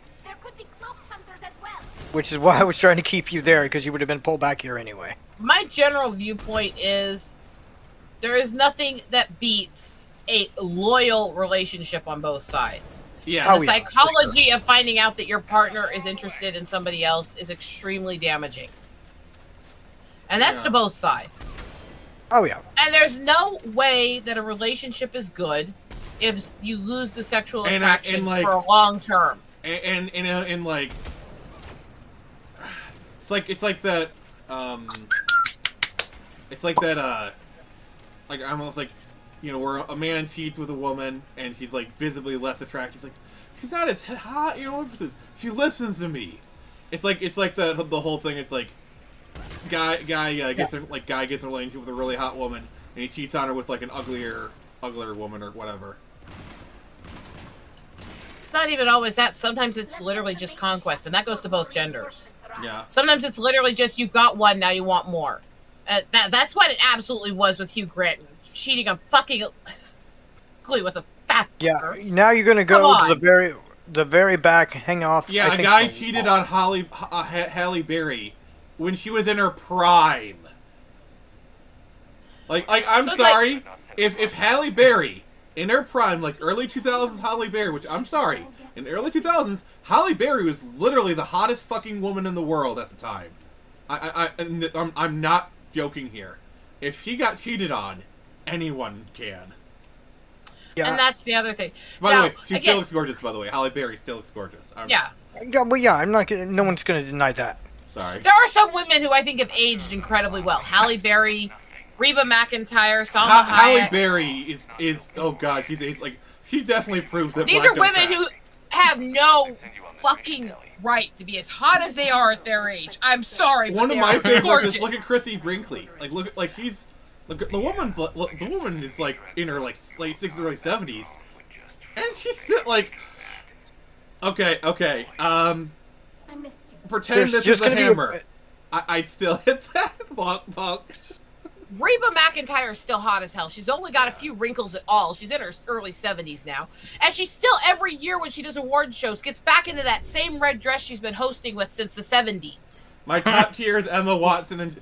Oh, okay, can we talk about Jennifer Love Hewitt for a second? Because, like, people were all like, oh, she looks all ugly. And, like, no, she's not 26 anymore. She's not, like, 25. This is not 1998 anymore. But I think she's aged probably just as well as Halle Berry. Jennifer Love Hewitt. It's not 1998. You should have told me. She's stunning. Just because her hips got wider because she had kids, people act like she's somehow fat and ugly now. She's not. She's still got a slim waist. She's still got chest. She's still got curves. They're just a little bigger now. And here's the thing, like, there's nothing wrong with Pamela that. Anderson. Like, okay, she's not like the heart stopper she was in the 90s, 2000s, but like, I think when those first photos came out, I think it was just like unflattering photos. Like, I've seen other photos of her and like, she looks fine. She looks fine, you know. Also, I'm very happy for her and Liam Neeson. I really support somebody moving away from, because she was heavily a part of the plastic surgery and fake culture. And that's the kind of thinking about is. So well. I think she just wanted to be natural. I think she just wanted to, like, she just looks like basically like she somebody. Looks so happy. Yeah, like those pictures. She's dating Liam Neeson, and apparently they're very happy together, and I'm good for them. Yeah. It's like the people who bash on Pierce Brosnan's wife. She's fucking gorgeous, and she's got a big rack. But because she's chunkier than she was when they got together, they like to bash on her. Clearly, they make Nick, each other. Don't head backwards. You're just gonna go head down. Head down is where you're going. It's like they've been together forever. He still finds her like gorgeous. A ladder Why do or people care? Yeah. Oh, I'm sorry. The camera's spinning around so much. I don't know which direction you originally came from. Okay, I came from there. I'm going there. Shut up. Okay. Jennifer Love Hewitt for me is like fine wine. Yeah, I agree. Yeah. Raven. Okay. Yeah. But I swear okay. Now, as you're going through here, you're gonna have to be taking cover because there's gonna be pulses of energy coming down the pathway, and they're gonna be knocking out your shields. Let's be honest. This is me giving you a fair warning. I will make a comparison here, and this is not to shame either woman. I think they're both lovely people in a lot of ways. But I would much rather age the way Reba McEntire is than the way Dolly Parton is. I mean, Dolly Parton still looks good, but yeah, Dolly is getting so much work now that she's losing the charm and beauty she had. And that actually, to me, is sad because she was such a beautiful person. She's still a beautiful person inside, and I don't like people that are shaming her for it because there's obviously something in her that feels like she needs something. I think probably like one of the best examples of getting old in Hollywood is Betty White, because she kind of just embraced her age. Because I think a lot of it is she's been old for as long as people have known her. Like most people, what they know of Betty White is earliest as the Golden Girls, and if you look at her in the Golden Girls, and that's in the '80s. And you look at her now, there's really not that much of a difference. You mean a couple years ago, she did pass away. Yeah, but like, I mean, she was 99 years old. Yeah. She aged beautifully, and she aged gracefully. And she embodied being a goofy, cute old granny. She loved it. She was America's favorite dirty granny. Dirty granny, that's clean compared to what I know. Have you actually? Oh, she went dirty as hell with some of the shit she's. No, and that was kind of her shtick. Is you have someone like Betty White who's sweet as apple pie, and she just like basically her shtick is Grandma says something dirty like Grandma. There was this whole one I remember, and it was funny as hell, and everyone loves her. Everyone loves ramble Betty White. About how goofy Facebook is, and all these kids, and they're running around poking each other. Now let's think about this. When I was a kid, poking was something we did on a hayride. With somebody like, ooh, you, and she starts licking her lips at a guy in the audience. I mean, my favorite. That would have made my skin crawl. Okay, I'm gonna be honest here. My favorite Betty White joke is, grow a pair. Why don't they say grow a vagina? Those things can take a pounding. I liked, if you ever saw the show Hot in Cleveland, there was a part. Wait, did I literally just end up where? Yeah, I was gonna try to give you a warning. Some of these are gonna make you go round and round. You just gotta, whatever button that points you in the right direction, use that to guide you. Whole set of outtakes from Hot in Cleveland because she couldn't get through this scene, and this whole part was her explaining that she named her online character when her alcoholic bender was over. She says, "I named it when my bender was over." In fact, yeah, that's just my go screen forward name, and off to the. I think Bender it's the Over. left or the right. There's nothing to collect in here because you're in a firing chamber. You're about to get shot And you ended by a up with, like, starship. just over and over. She kept flubbing that scene and giggling at Bender Over and making other dirty jokes and stuff, and she could not get through it. Yeah, that's what I'm saying. She was America's favorite dirty granny. Well, you gotta realize, when they did Golden Girls, Betty White was considered a sex pot to the country. She was considered one of the beauties of the 60s. She auditioned go look for at her, Blanche. Go look at photos of her from the 50s. She was adorable. She auditioned for Blanche. And Rue auditioned to be Rose. Oh, God. Huh. Also the fact and that like, actually would have fit their other characters. They played together all the time. I mean, my biggest like mind trick is the fact that Estelle Getty, like she was literally the youngest woman on the cast. Second youngest. The youngest was Rue. You know, but you get what I'm saying. Yeah. Oh, yeah, and she was actually very pretty. And when you saw her, when they took all the old age stuff off and they filmed the like flashbacks with her looking like she actually did, she was so pretty. For me, I think modern Betty White was kind of a merge. Has anyone seen Lake Placid, the movie Lake Placid? Yeah. Great movie. Wow. So Betty White's in it, and she was the one who's been feeding all the alligators. You know, it's like one of it's oh God. If you want like a classic Betty White performance, watch Lake Placid. It is so great. What was that one again? There was a movie that Latifah did with Steve Martin, and Betty White was the racist neighbor in it. See, my biggest regret in life is, am I going the right way? I don't know. Like, your camera's moving around. I don't know what direction you were in. So long as you're fighting things, you're going in the right direction. See, that's all I can my tell biggest you. regret in life is the fact that, like, Betty White would have been perfect to play Granny Goodness in the DC universe. Oh, for the love of God, yes. June Foray would have too, honestly. But you know, like Betty White was born to play Granny Goodness. Like, can you imagine? It's 2012, and you know, and they got Betty White to play Granny Goodness in like a Justice League movie or something for the Apocalypse. How that was one that bothered me. Is how like, little they actually reported when June Foray passed away, because she was literally the darling of animation. Right. Worked constantly with Mel Blanc. I'll be right that, back. I gotta go drain the dragon. You guys hold down the fort. Talk about whatever. Yeah. And there were so many characters that she played for decades and decades and decades, and they didn't even report that she passed away. They acted like it was nothing.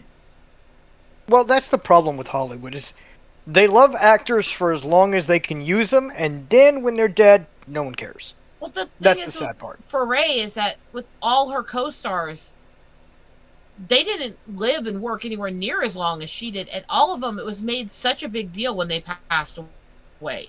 But they acted like she didn't exist when she passed away. Because June Foray passed away in the modern era. She worked from the early days with Mel Blanc's until, like, let me double check the year on this here, because, yeah. Bringing Down the House, Rose. Yeah, that's it. Yeah, June Foray passed away in 2017, and she was working to the day she passed away. Oh, wow. And they didn't even report on her death. And that pissed me off so much. That's what sucks. I mean, it all depends on important, because, like, you gotta remember, Farrah Fawcett died the same day as Michael Jackson. Most people forget that. Yeah, that's true. And by the way, Foray is the one who always said she Okay, didn't now think she now was there's good going to be enough, another door. Hang off pretty to the enough. left. Hang off to the right. Nick, stop running so far. Yeah, that door that you just bypassed, that's where you got to go. But there's points in that movie I about just choked up. This was, by the way, I'm going to put a picture It does in that. the It does that sometimes. chat. It's actually June Foray when she was young. But yeah, when she was doing the I will early say this. voice acting with them. Anybody who is a Betty White fan, you need to watch Lake Placid. It's basically about a giant alligator in a lake. It's kind of like a creature feature. It's Yeah, actually a there's really good there's movie. nothing in this room. No, literally, Nick, there's nothing. Okay. Literally, sorry. go to that platform. Please let me finish, bro. There's nothing here, bro. Mom, you asshole. Sorry. I've never gone to the back of this room. Hence why I said there's nothing. Well, I just proved you wrong. Okay, but no, I urge you guys, please watch Lake Placid. It's a really good movie, and it's like a classic. Hey, Phoenix, at least your life's not like the movie. I've actually never seen that movie. I've never seen it. I would recommend the one literally you head just mentioned towards in chat, Bringing Down the House. Watch it. It is hilarious. They go so hard. Okay, on literally head up towards the top. tower, or you will fall and die. Alright. I literally waited out to see what would happen. You fall and die. Okay. Watch Lake Placid, please. I love God, guys. Watch Lake Placid. And then quickly thereafter, watch 7. Hopefully we're done with elevators. For no apparent reason. Come on. Listen to the The buzz. thing is, the movie that I mentioned there that he named in chat, the racist things her character says you would never expect to hear come out of Betty White's mouth. It is actually fucking shocking. Okay, here's my question for you guys, both chat and co-hosts. What are some roles of actors who are no longer with us? Do you wish they could have played? Like, for example, I wish Robin Williams could have played Professor Oak in Detective Pikachu. Which it is confirmed they wanted him to play Professor Oak in Detective Pikachu. Oh, that would have been perfect. Can you imagine Robin Williams and Ryan Reynolds riffing off each other? God damn, we were robbed. We were robbed. Like, I can see them, like, working together so well. Like, you know, their improv style. And if you saved him, which I remember you did, this should be Legion. Shepheard Commander, help us. Is it Legion? Yep, it's Legion. Good. We'll have you out of there. Woo. I'm not You sure want because I this. honestly don't picture people in the roles very often. Right. This thing. I think, So for all we know, Legion is with them. Maybe it sided with the Legion honestly, voluntarily. Or I'm maybe not sure, honestly. Legion That's something my brain doesn't picture well. no way it would have agreed to this. Usually when I can picture somebody in a role, it's because they were one of the ones thought of for the role, and my brain instantly thinks about the role as it was played. thought I'd say Hears that they were the one they wanted No and fair, goes, I that can't wouldn't have think. worked. Yeah, I'm about to say, I because can't think of the names. I can think of ones where I'm glad they didn't go the original way they wanted to. Like, originally they were going to have Vicini and Princess Bride be played by fucking Danny DeVito. And as much as I Oh. love him, he would not have fit that role. No, Danny DeVito, no, abso-freaking-lutely not. It's No, the that would 80s have been Danny atrocious. DeVito. He still would not have fit that role. It still wouldn't have. Did you It know? wouldn't have All right, worked. Did you know that for Batman? now you're just wanting to go down. Can I speak, please? There's Oh, a go freaking door. down. There Can I should be a speak, door please? up. How'd the Oh, Wizards yeah. get control of the Geth? They did not. The creators attacked. The Geth wished Go to on, Nick. live. The old machines I'm sorry, presented Nick. an offer. I was trying to help. Did you know that Nothing? for Batman Returns, Successfully rewrote the they wanted to have one of the Wayans brothers play Robin, going so far as the fact that he was cast and he had a pay-or-play contract, so he got paid for the movie, and he still gets residuals from a movie that he was never actually in to this day. Oh, no, wait, yeah, go to this platform. I'm sorry, I'm 2 steps ahead. No, go to that elevator where they're standing. That's where you gotta go. I mean, honestly, I never got the whole fame of the Wayans brothers anyways. begged them to negotiate. They're never appealed to me. I don't like him in remember some them. stuff like oh god, I love the movie Blank Man. It's really it's kind of a send up of like the 60s era of superheroes. Like it was made in like 92, so it's definitely made in the wake of Batman 89. But it's more of a tribute to like the 60s Batman. Okay, I can see that.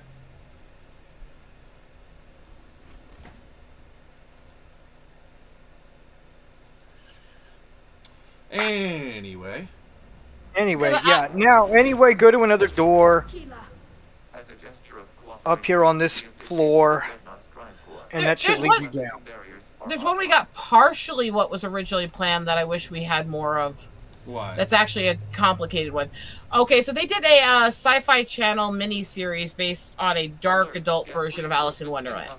Okay. And it was supposed to have this really grand ending where the Underground against the Red Queen was going to wage war against her, led by...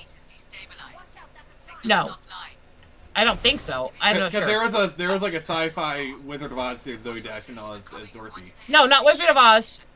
Alice. Oh, okay. I was thinking of the OZ. You know, had Alan Cummings as a scarecrow. Or whatever. This was supposed to be the whole Underground would rise up as this war against the Red Queen, and the Underground was supposed to be headed by Tim Curry. The Red Queen was played by Kathy Bates. Huh. And what happened in this whole thing is that they filmed the first scenes with Tim Curry when they meet the Underground, and then he had his stroke. Ooh. Oh. And the ending of the series sucked.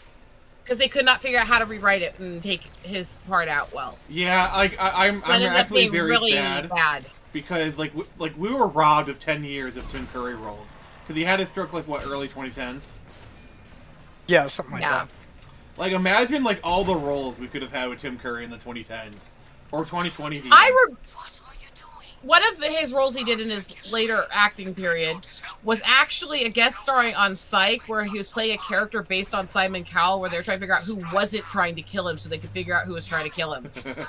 Ah. And it was a fucking brilliant I love episode. Tim Curry. Oh my god, I loved it. Tim Curry is like one of my favorite actors ever. Like I like I like the whole like Michael Caine on Muppet Christmas Carol treated the Muppets like actors. Tim Curry on Muppet Treasure Island out-Muppeted the Muppets. Only Tim Curry can out-Muppet the Muppets. You gotta realize one of my all-time Tim favorite Curry movies is a Clue. Muppet. One of my all-time favorite movies is Clue. Oh god. Oh, for the love of God, yes. Especially the full version with all the endings where they're running through over and over, doing him acting it out and beating the guys up and everything. I fucking love Clue.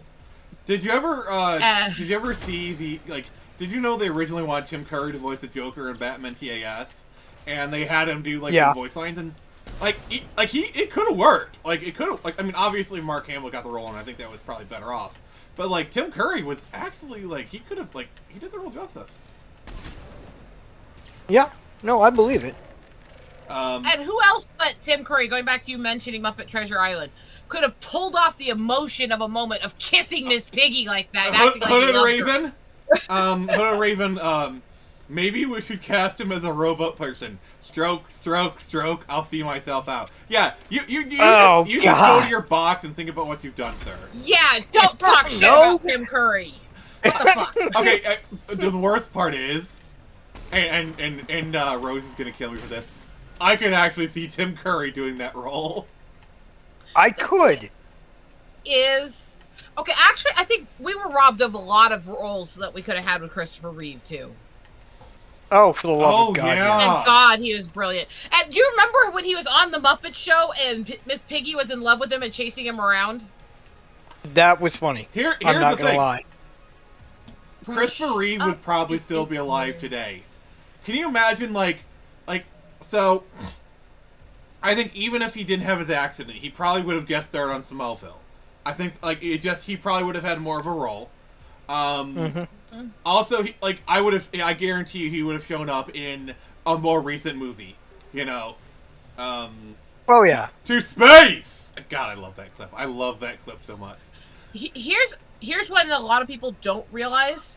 Okay, so going back to the 90s era when he was still very popular and all this, and all the stuff was happening with Jane Seymour and Dr. Quinn and all that.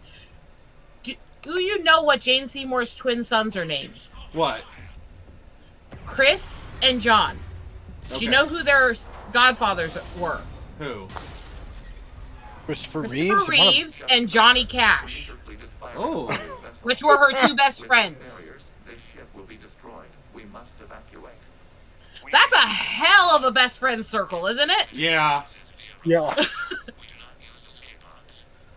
But yeah, And her you're just sons- moving. There's really nothing to Yeah. fight from here on out.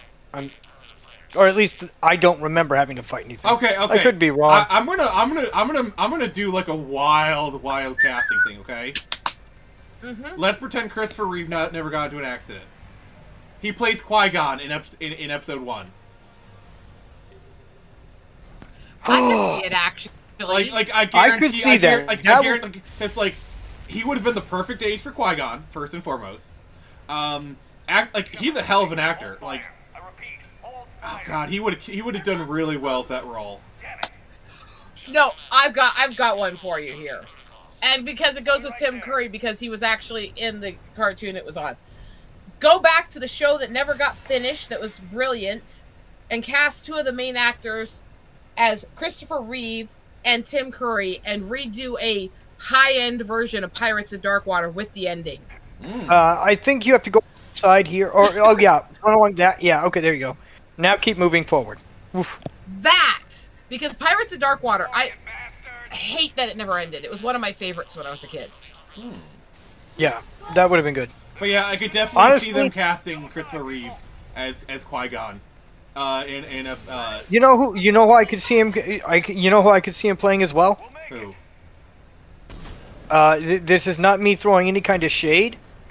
He would have actually been a really good Professor X. I'm sorry, Patrick Stewart was literally born to play that role. I'm sorry. I'm sorry. I'm just throwing out my You're idea. not wrong. trying to You're say, not but wrong. no. You're not wrong.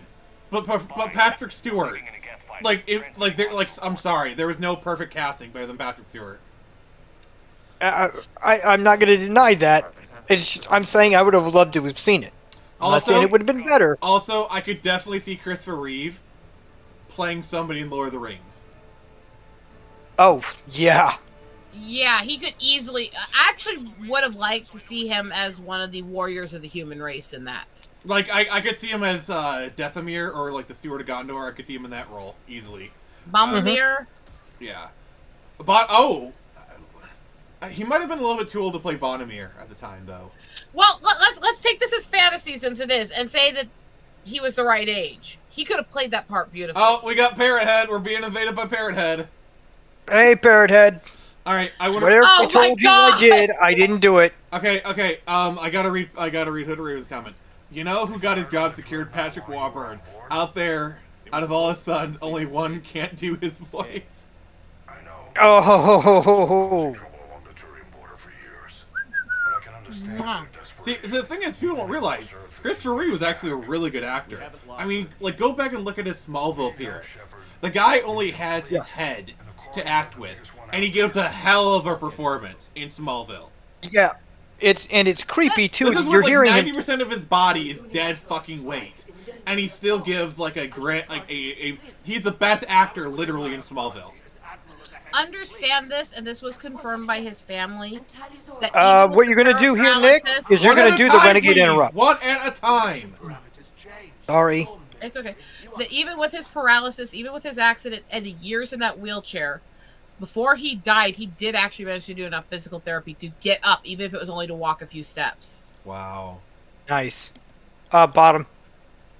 Okay. He spent so much of his life being stronger than everything that took him on. And, you know, as much as we talk about all these serious roles, one of the things I love on the original Muppet Show is they went so hardcore with all the guest stars that you actually really saw showcases of their different talents. Yeah. And Reeve was the same. He fucking did a musical performance of a song about Shakespeare. Yeah. Okay, also, Nick, you're gonna and welcome back, Nathaniel Brown. All right, Jason, Welcome what are you back. saying?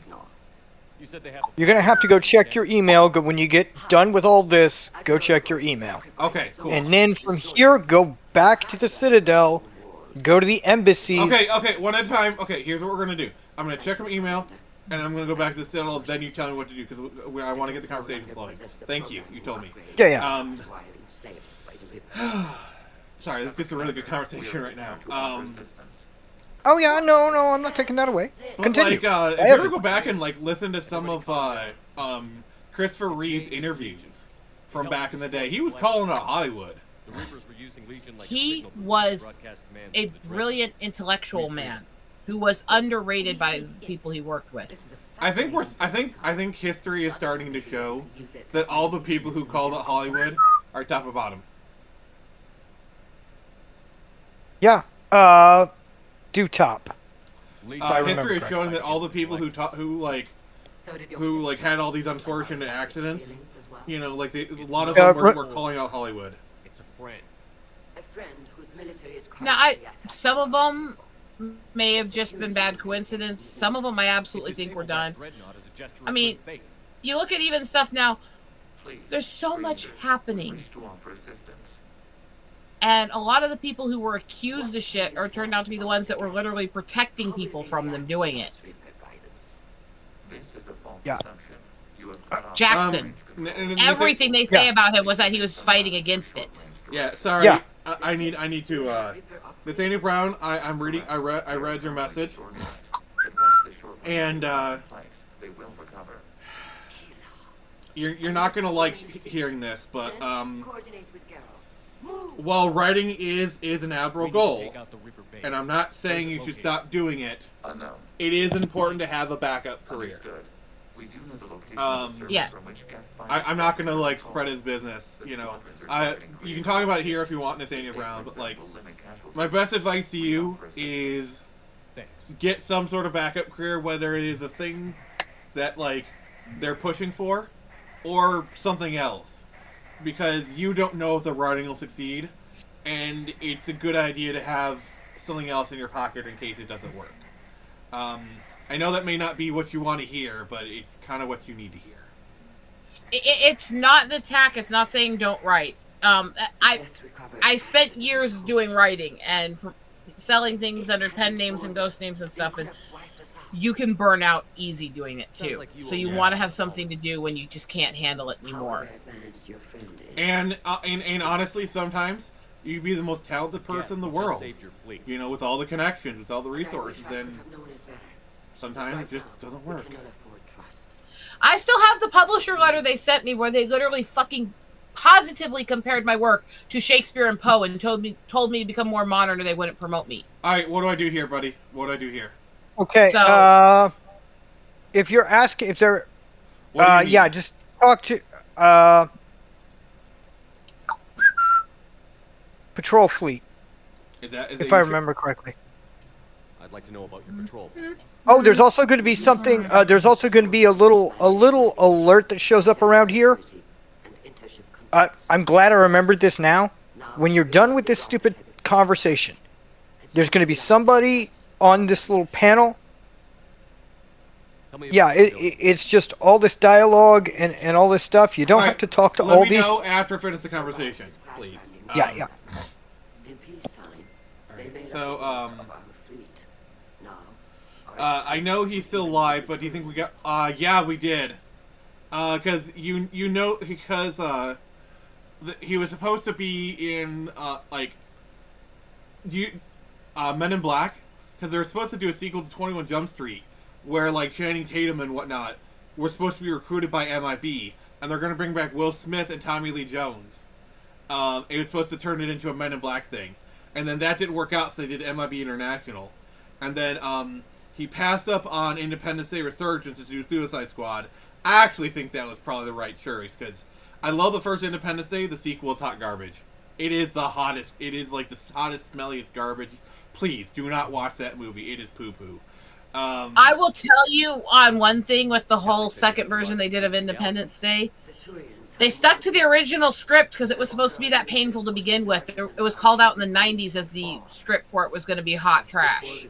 That's why it got scraped for so many years. But the one from the 90s, it's a good movie. It's a good movie. Yeah, I go that's crazy. I remember when the plot for the sequel was leaked in the 90s, and yeah, I mean, all like the stuff Ethan Hawke criticized.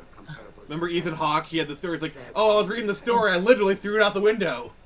think the council will buy Yeah. What I'm saying is all the things that we criticized in the 90s when we got the behind-the-scenes leaks and stuff on that were in there. And that's where I'll criticize the shit out of it. What I won't criticize is that they modernized it or changed what they were doing, because it was always supposed to be that train wreck. What can you tell me about So basically, the first movie being as good as it was is literally a miracle. Yeah. Yeah. Nick, I literally don't... It's the same as Willow. If you ever read the books, the second and third book are absolutely fucking trash. Really, I didn't know. I think the first Independence Day is carried by... They had a really good cast, like very charismatic cast, and then also there's a lot of really good one-liners in that movie. I've got to get me one of these. Welcome to Earth. Like, but the movie is carried by Will Smith. Will Smith carries that movie so hard. Yeah. I'll partially agree Unstable? with that on the Unstable? first one. Yeah, There are do some very the good unstable. actors who really did well in I mean, that. this- Yeah, all of them. literally- All of them were perfectly cast for that role. Like Jeff Goldblum was great. Like everyone was. Literally, Nick, the conversation with Steiner these was great in- Sorry. the conversation with these admirals gets you nothing. That's why I'm trying to get you through it and just be done Oh, with it. you I could have mean, told me that before. Literally look Literally! around. That- Stop. Edie, Right. You clean this up. Now talk to her. Now talk to her. Because you're going to save some people's lives. Do it. Ron, the quiz is getting swarmed by Geth fighters. That's the only time you talk to her. Literally. Okay. Because that's just your war assets. I remember when I thought Talk to him. You actually get a mission from him. Talk to him. Willow is one of my favorites, and I thought, I'll read the book series it was based on and figure out why they only did one out of the trilogy, right? No, it's really obvious why they only did one out of the trilogy. It's a. And this one? is where I will tell people how bad You say the Geth books fighters are that targeting followed up Victoria's Willow warships. were. Nothing in that Disney show was worse than the follow-up books. And I think it's probably why. Oh, like, really? another reason why they never made a sequel to E.T. Because they did a sequel book, and that didn't really go anywhere. I think the ride is partially based off that book, actually. No. Geth programs would Huh. transfer Let me management servers. put it to you They are this only way. vulnerable through In direct the connection. follow-up From this server will books prevent to significant Willow, Didn't Chris Alora Claremont Dan- write some of those Laura books? Dannon is a spoiled shithead who ends up getting Sorsha and Mad Mardigan killed. What exactly happened to them after we What? blew up that satellite? Yeah, that's in the books. Increased the number of Geth allied There's that's another interesting conversation. Like, what movies, So you're saying it in was hindsight, do you realize are a miracle that it was so good? I'm gonna say the first. E.T.? I'm gonna say Star Wars. Oh, yeah, Literally, yeah. if you look at the behind the scenes, the shoot was a freaking disaster. It is a miracle that movie came together. And Absolute stop. I think people overpraise Marsha Lucas in modern times, but she is critical and she is a bit of an unsung hero. She and the other two people, like Star Wars Episode 4 was saved in the edit. I think that's you know. Yeah, it's do the top. Do the top Yeah. option. Warriors hit. Absolutely, to me, the one that was the most of a miracle when you look at how bad Destroyed. it came out from and how good it came out is Willow. Absolutely. And it's literally one of my fucking favorites. Movies we always watched together as kids when I was growing up were Willow and Princess Bride. I mean, this was our key movies. And Princess Bride, there's issues I have with a couple scenes, but it came out brilliantly So the in Geth ways it believe should your not have been crew able to believers for are the coming era back. and the technology and the resources they had at the time. Okay, I just want to say this. Rob Reiner is the epitome of separating art from artist. If I ever met Rob Reiner, well, I mean, he's passed away, but like, if I had met Rob Reiner, we might have actually got into a screaming match. But goddamn, the guy could direct a really good movie. Guarantee we would have. I literally was part of the group that chased him off of Twitter. But no, the but guy what- was a the thing that great bothered- director. A great director. He was a great director. I did like a lot of his acting in his early days, and I do not like the way a Not lot of people talk Tally. about No, him. wait, no. Tally doesn't give any missions. Don't. Okay. I don't I don't care personal opinions. When somebody's violently murdered like that for trying to take care of their kids, keep the opinions to yourself, you know? I mean, if you want to know who's the real piece of shit, it's Conan O'Brien. Because apparently, let me speak, sir. Yeah, go to your emails and check them. Please, man, please. I'm telling, like, Jason, please. All right. When I'm talking, please don't interrupt me, man. Okay. Okay. There's like I'm trying to keep this clear, please. All right. All right. Thank you.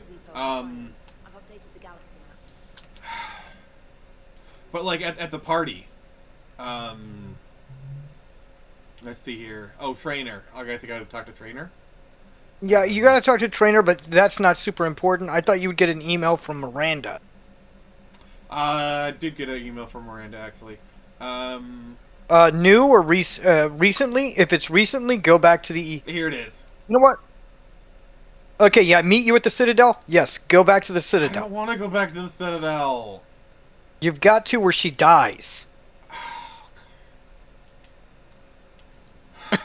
Do you want her to die and not get war assets? That's the choice. But no. What I was saying was, oh, okay. I gotta check this real quick, actually.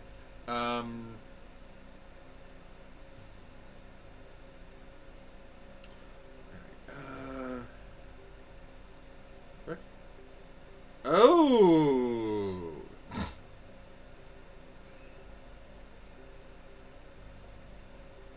Did you just win the lottery? No, a buddy of mine sent me some pictures of like Lego helmets. They look really cool.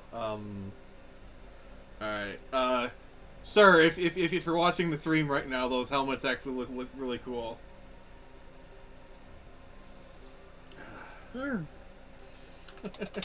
Sorry, it's just he doesn't normally like text me like that, so I was like, thought it was something important. But no, oh, just give me Howl's Moving Castle 2, please. Probably not. But like, so Rob Reiner and his son had an altercation at the party, and so we're not saving. No, you go into the Citadel. You're not going to that planet just yet, but yes, that's where we're going next. Okay, so apparently Rob. And Reiner, then I'm gonna tell you the order in which you do it. What did I say about? Sorry. Go ahead. Go ahead. No, there was an altercation on at the party, and people were actually going to were going to call the cops, but Conan stopped them. So Conan, you're a piece of shit. Like I'm just gonna say this: Rob might be alive today if you hadn't been a piece of shit. Yeah, and this is not saying that he's the worst piece of shit. The worst piece of shit is always the murderer, but you had a chance to stop what was going to happen. Right. Yeah, for sure. You're going to the Alliance dock. Alright, thank you. It is absolutely heartbreaking what was done to him. Then go to there, go to the embassies. Really's like, I don't like how you force your friends to quiet down. It's not cool. You're not being kind.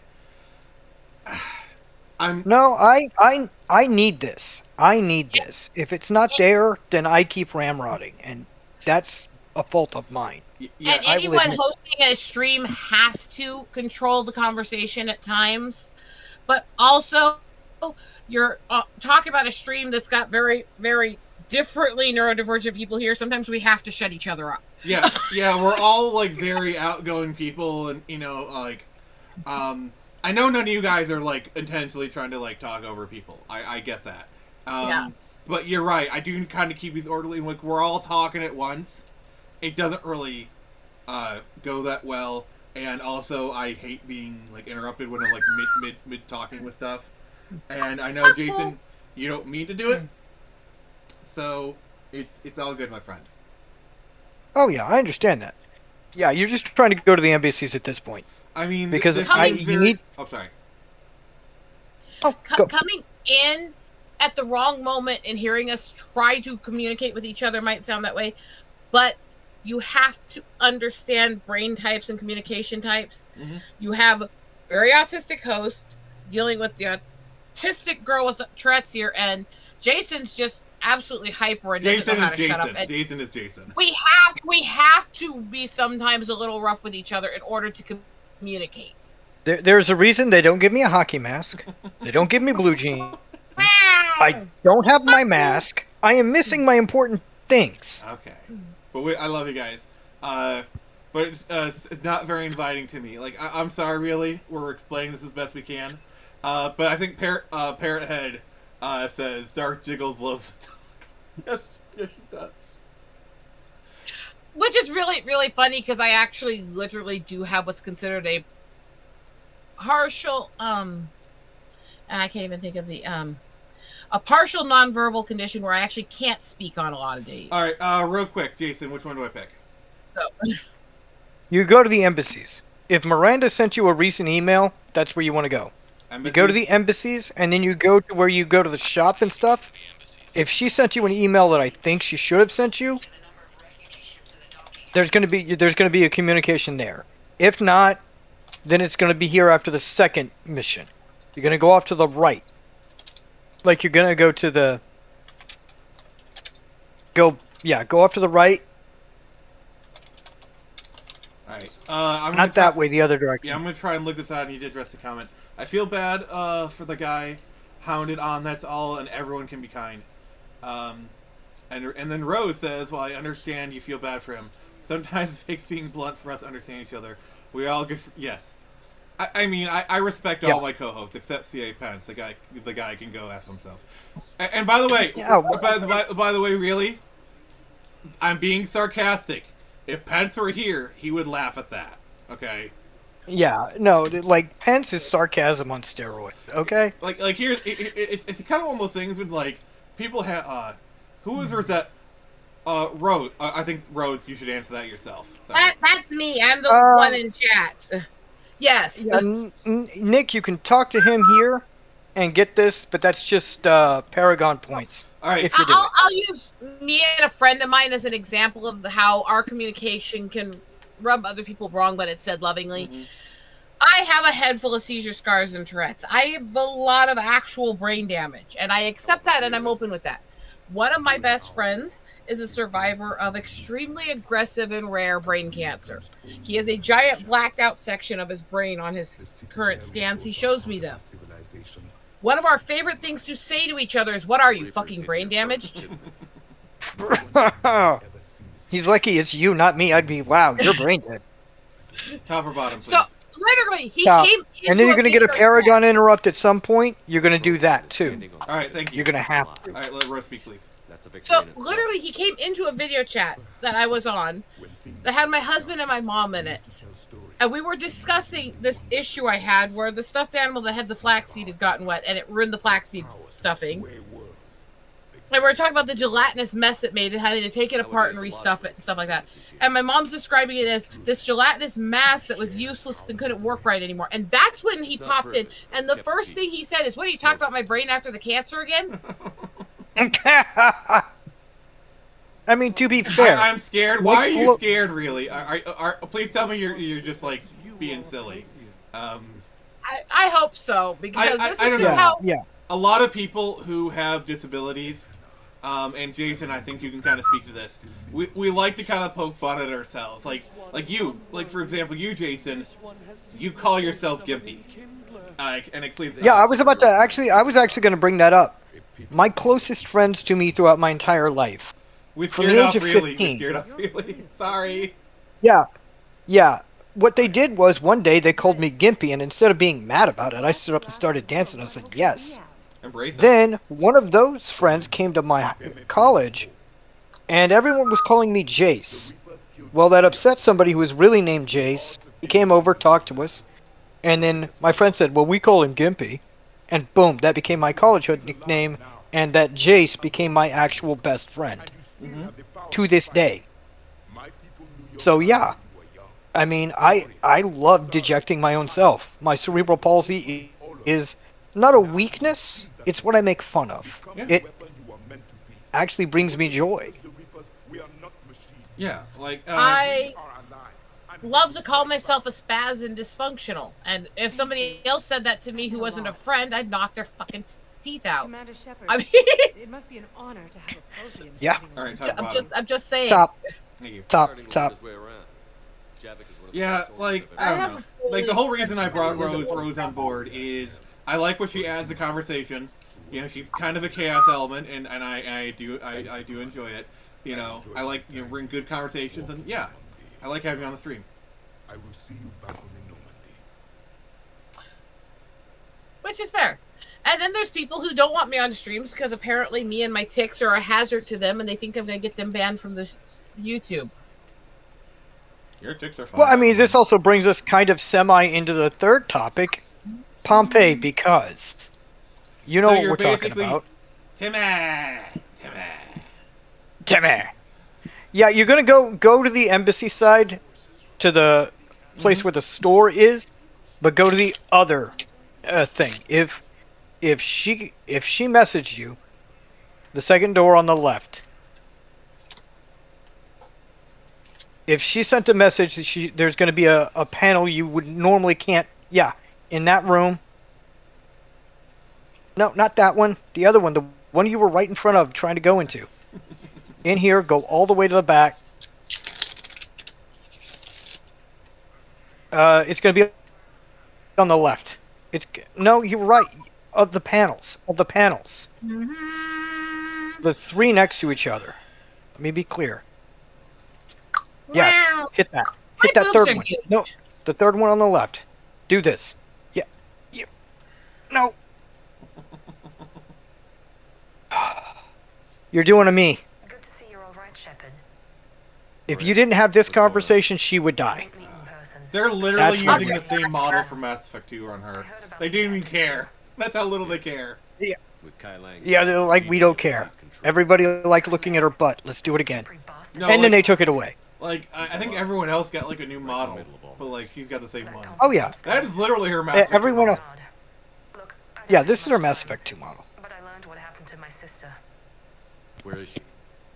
Because if you don't have these things and you don't warn her about the guy that you got the email about, I'll kill him. she would die. Flat Rose, out. you don't. There's going to be a third. say. I'm being hunted Sorry. by Cerberus assassins. A lot of them. Yeah. I need to stay out of sight. What? Why? I heard a rumor, maybe more, that my father is working on something. Yeah, for you're the going to bring up Elusive Men. that assassin at some point that killed our buddy. Why would your father be working with the Elusive Man? Especially now. My father is ruthless. Yeah, about I don't know. preserving Like his these are just like cozy streams. We're all just kind of hanging He out, has an talking obsession shit. with making his mark You in know, history, having fun. That's ensuring you know, his dynasty and it's gonna lasts forever. it's not gonna be as And you polished think or the whatever. Elusive Man made him an You know, offer? I just Oh, hope people no, come of here course and not. top or bottom, please. Top. Thank you. Whatever's going on with your father can't. Yeah, be it's good. cool to you know. We have to I figure don't this know. out. I agree, but I appreciate the people who get it. You know, Parrot Head, Hood of Raven, Nathaniel Brown. You're I sure? love you guys. yes. And if you're having a good Can't time, straight please give us a until I like. know Ori is safe. Be careful. I can't promise that, Shepheard. Could you? Yeah, I'm not paying as much attention to the chat as I normally do, but that's because he's doing Mass Effect 3 and this takes all my focus, unfortunately. It went so unnoticed All right. what she said. What she say? What she say? What'd she say? She said a lot of nonsense. Yeah, Rose says a You're lot you're of things. fine. Um, No, you can now exit. Just leave the. Go from here. Go to the bar, and then from the bar, there's going to be a, like right out of the elevator.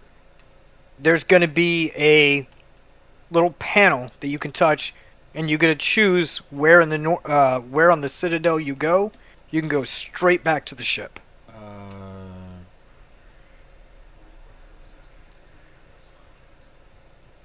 Literally, you go back to the elevator you came in on. Okay. Yeah, I should have said that It's first. fine. Just man. yeah, Don't worry about literally. it. It's all good. It's basically the blind leading the blind. That's how I would put it. Oh yeah. Okay, yeah. Go to the. Presidium. Yeah, go to the comments, and right when you get to the comments, literally walk straight across from you. There's a panel that you can talk to that takes you right to the the Citadel. Or to the Normandy. No, literally. You don't go up or down. You don't go any stairways. Literally that panel right there. So I'm going to the Normandy. Return to the Normandy. Boom. Yep. Okay. Like I said, you Her. the reason I'm doing this. Okay. Now go back to where you came from. To that star system. So I can go back to shooting things now. Yes, you can go back to shooting and killing things. Alright, so we're going back to... I'm going back to this part? Yep, to that... Yeah, you're going back to that part right there. And then we're going to the planet.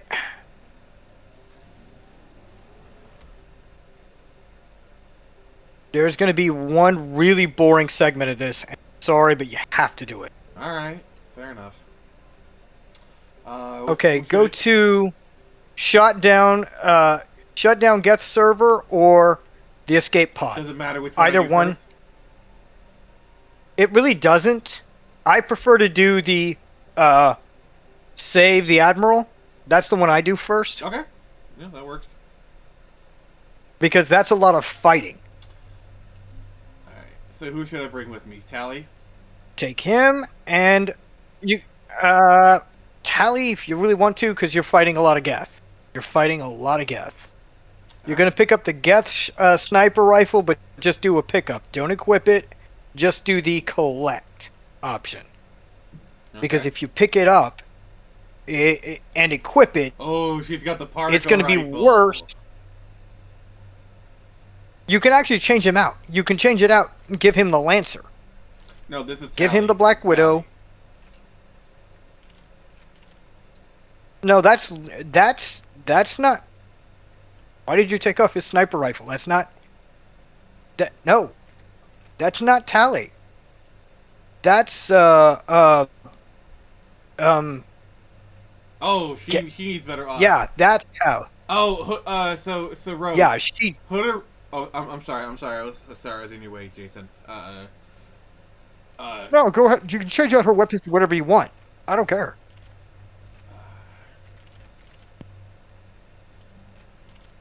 Oh, wow. Yeah, you accidentally took away her gun. Yeah, she only has, like, basic weapons. That's unfortunate. Well, you can give her the sticky grenade gun if you really want to. Which one is that? That one. Boom. Right. And then you can give it new mods. Whatever mods you want to give it. Alright. And then her shotgun, and that's the best one you have right now, I think. You're going to get the Geth shotgun in one of these missions, but until you get it, you can't really change it out for her. Alright. So, Rose, you there? Oh, I guess, Oops. You there, my friend? Did she accidentally drop out? Did we lose her? Is she still in the stream? It looks like she's still logged in. She's muted. Oh, okay. I'm sure it's something important. Rose, you're muted. You're muted, but if that was Muted. your intention, then that's fine. Sorry. Let's see here. Oh, wow. Yeah, you got a lot of points to give to people. And Tally hasn't been leveled, I think. Not much, anyway.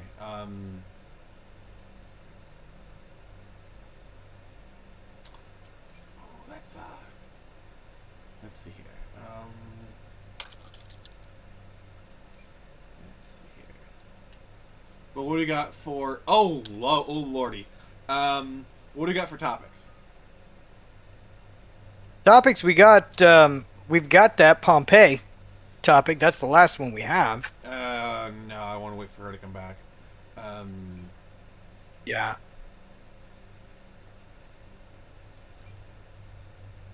But yeah, what you been up to, sir? Doing a lot of work on fixing a fanfic. It's unfortunate. But that's what I've been doing all day. Ah, gotcha. Yeah, I have, I kind of haven't really talked about this fanfic, but it's because it's a long-winded one. Fair enough. What's My it friend about? Sean, challenged me to do a Pathfinder character who has been a character of mine since 2008. Mm. She became a god, and he wants that character to teach Harry Potter. So yeah, it's a little bit complicated, but yeah, it's a fanfic that's going to be 13 stories long. You guys are fine, by the way. I had to help my husband for a few minutes. Oh, okay. He's trying to learn a recipe I came up with, which is a truffle cheese veg bake I came up with. He's trying to learn, and he needed my help for a couple of the steps. Okay. Oh, nice. I that's what figured was going on. That's good. So, Hooded Raven kind of brings up, so, this one's kind of people been talking about. Pokemon Fire Red and Leaf Green are being released in the eShop, and it's just the ROMs. And they're trying to get them for $20. Now, I'll say, originally the leak was they're going to sell them for $30. $30 is a ripoff. $20, it's not as bad. But, like, I don't know. Just for a ROM, you know, with, like, and they're like, oh, home support's coming later. Which is, it speaks for, like, it could, but it probably won't. Alright, top or bottom? I know, it's not gonna... Yeah, do a top. They've lost a leader in a war they didn't want. I'm going to avoid it since it's the same you already have. Yeah! Look at first. I was all for it. I was thinking about getting it for my Switch 2. Top or bottom? Top. You know who you should have brought, and I'm sorry that I didn't tell you about this? What? If you brought that little... That third guy you had in the first mission, you know, the soldier, if you took him and had him break down one of these little machines, he'd have been kicking it to break it down. Oh, that's about it. That would have been comedy gold. I'm like, sorry I forgot about that. I thought about getting it, then I thought to myself, no physical plan, no deal. Yeah. Well, like, should make things interesting. I'm paying $20 to be able to play it on my Switch. But, like, literally right now, I can play Fire Red Leaf Green on my computer, on my phone, on my Steam Deck, on my Mii U Mini Plus. I can play it here, I can play it there, I can on play the back of your hand. I mean, yeah, I literally could if I wanted to. You know, it's like, I barely play my Switch 2 as it is, so it's like, you know. We'll have to disable them on foot. If it wasn't like a physical collection of like Gen 1 through 4 or 5, well, yeah, I might consider getting that. I mean, hell, even if it was like Soul Silver, like Heart Gold or Soul Silver, and like it's like kind of like a port remake where it works really well on the Switch 2, Switch or Switch 1, then like maybe. But as it is, it is not really enough worth it. Yeah. And to think about it, you're paying $20 to have it for a limited time. I mean, it'll be in your library. If we just towed in some I don't think that, you know, they're not going to take it away, but like it'll be in your library, but they might delist it at some point. But when you find it, where it's like, for example, they had the Fire Emblem Shadow Dragon, the NES port, that you can't technically buy anymore, but like, I bought it when it was available, and I still have it on my Switch. Nice.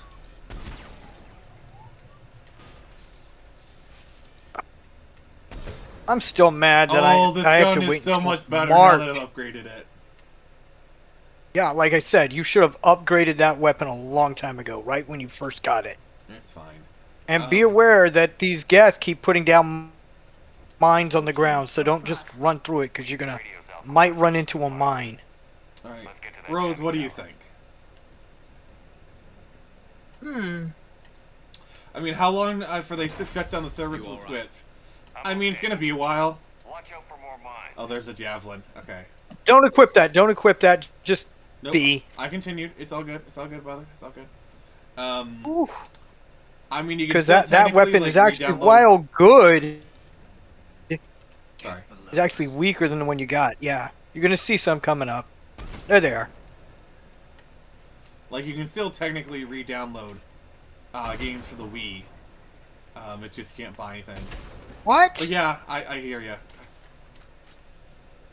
I think the whole like digital era of stuff is ridiculous, anyways.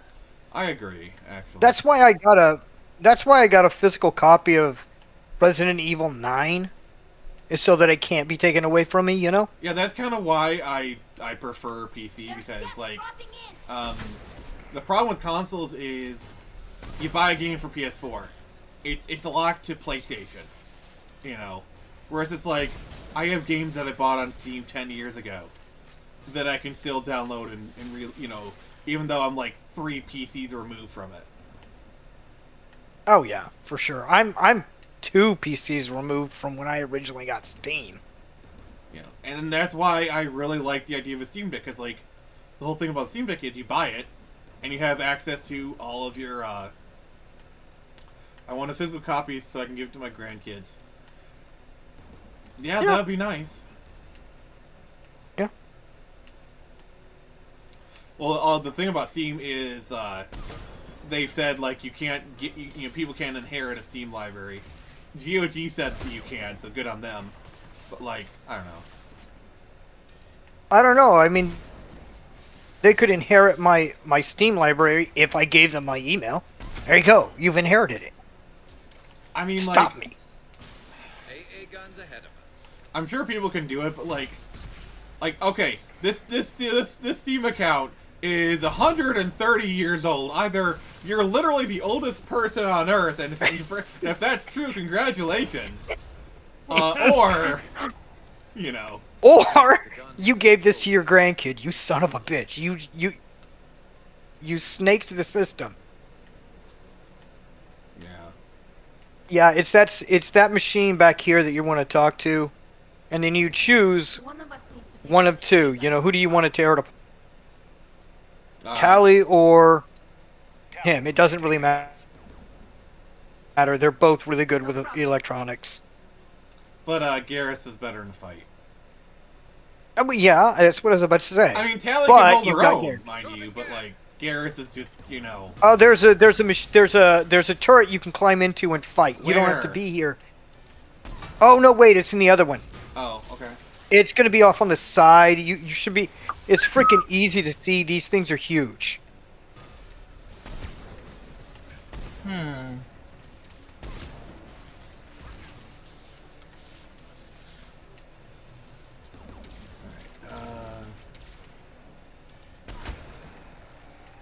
And then there's gonna be a pathway. This thing is right. like. Yeah, no, that thing is freaking atrocious. Yeah, that's where you start using your powers, is on these things, because they're freaking abysmal to kill if you don't. Yeah, disruptor ammo for the win. Rose, can you read Who the Raven's comment, please?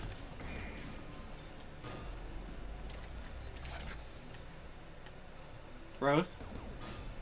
I'm looking at I was trying to get it open, sorry. No, it's okay, it's okay. Oh, another thing when I find interesting is that they said there's going to be no online capabilities, only local connectivity for trading to someone who's in the same room for you. Bare bones. Now let's shut down the 2 by the tower. I mean, I don't mind having that as an option for people to choose to only do that. I mind is making it the only option. Yeah, like, that's why people are, like, putting out, like, all these companies giving, like, collections of games. Like, search for $20. You can go onto Steam right now. Nick, I'm listening. No, I'm 2 steps ahead of myself. Keep going the way you were going. That's right. I'm sorry. I was 2 machines ahead of myself. I apologize. Okay. I thought you were already towards the end. All right. Of this mission. Just let me know. Okay, I'm going to continue talking. For $20 you can get the Mega Man Battle collection, like 6 games and all these special features.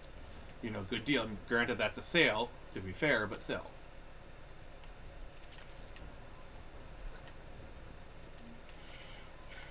I'm all in favor of more options, not less. Offering a bare bones options for people who don't really like the MMO elements, they don't want to interact with other people, they just want to play a game, I think is a great thing to do. Making it the only option and taking away the people who like playing MMOs, I think is trashy as shit. In my opinion, it's a value-added argument. Like, there's almost nothing of value added to this. Like pay $20 for this, you know. I don't know. That's One of why the two options, Top or bottom? you know? top. But here's the sad part about this guy. Yep, to choose top. I'm back. Because either it doesn't matter, he's gonna die either way. Here's the thing. You remember that woman whose son died in Tally's loyalty mission? Mm-hmm. This is her husband. That boy lost both his parents. Ow. Ow, Do you know what you indeed. could get under $70? The whole collection of the Hooded Raven. Oh, Hooded Raven is like my greatest spokesperson. Oh God, Hooded Raven. Oh, you want to know a good value? Just wait for this summer, when I launch the trade for Screecher. It's gonna be all 4 issues of Screecher. Please let me do my spiel here. All 4 issues of Screecher in a collected paperback book with 4 additional pages of comic book that you've never seen before. With the new team, and it's both a preview. God, Hooded Raven got me doing the sales pitch. Doing of the new team, both as a preview for the story and the art to come. And oh my God, I can't wait for you guys to see it. So I know I've been sharing stuff. So we have actually like changed up the coloring style because. Okay, Nick, it doesn't matter which side you go, the right or the left, you're going to have to be fighting the same way. Doesn't matter, go off to the left or the right, I don't care. Okay. This is where those turrets are that I was talking about. Okay. They're here. Okay, so yeah, we wanted the artist Mark, his art is just freaking amazing, and we really wanted to let it shine through, so. There's going to be some geth on those turrets, you want to take them out too. Because they're going to be firing a lot at you.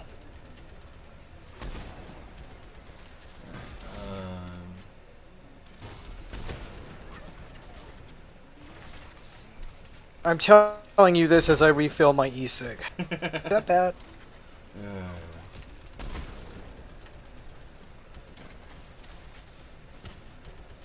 Hi, I'm your local door-to-door salesman. Have you heard of our father's? I'm your door-to-door salesman. Have you bought a new refrigerator as of late? Ours is $335.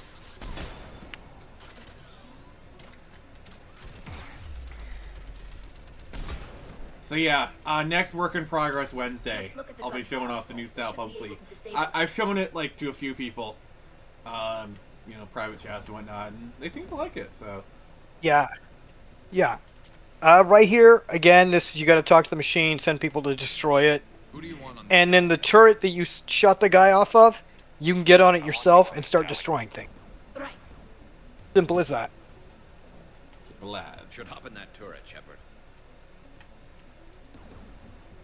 Don't have to tell me twice. Yeah, no, I don't. So when they start showing up, just start killing them with their own turret. You should feel happy. I am very happy. I have gun. They go pew pew. You're also going to hate me. The next mission we're going to do is going to be very boring. No killing me. I do hate you. But guess what? I've done this mission 100 times. Nope. The door. There's going to be a door off to the left of where you. Yeah. See that little area right there? There's also something to pick up. Go off to the left here. Remember where that door is. Go off to the left of that door. There's going to be something to pick up. No, I was wrong. It was to the right. There's like a little panel, a little pathway. There's something. I don't know what you're talking about. I don't spell government secrets. You can't. Okay. Just go through the door. You can't estimate me.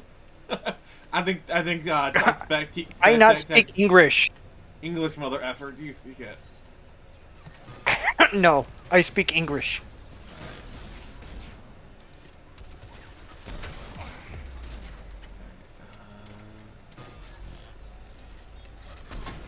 One shot, one kill.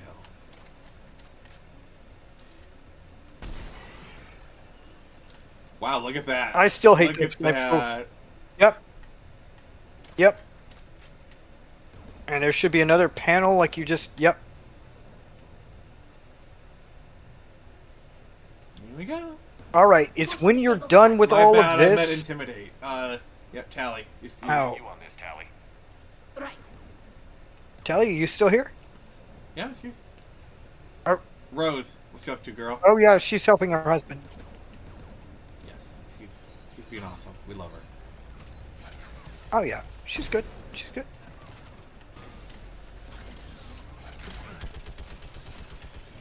Die, motherfucker! Die, monster, die! You don't belong in this world. Oh, man. Are we ever gonna let that line die? Not while I'm alive. Your base belonged to us. That was everywhere in the 2000s. I'll signal the shuttle. Alright. Now here's where it gets tricky.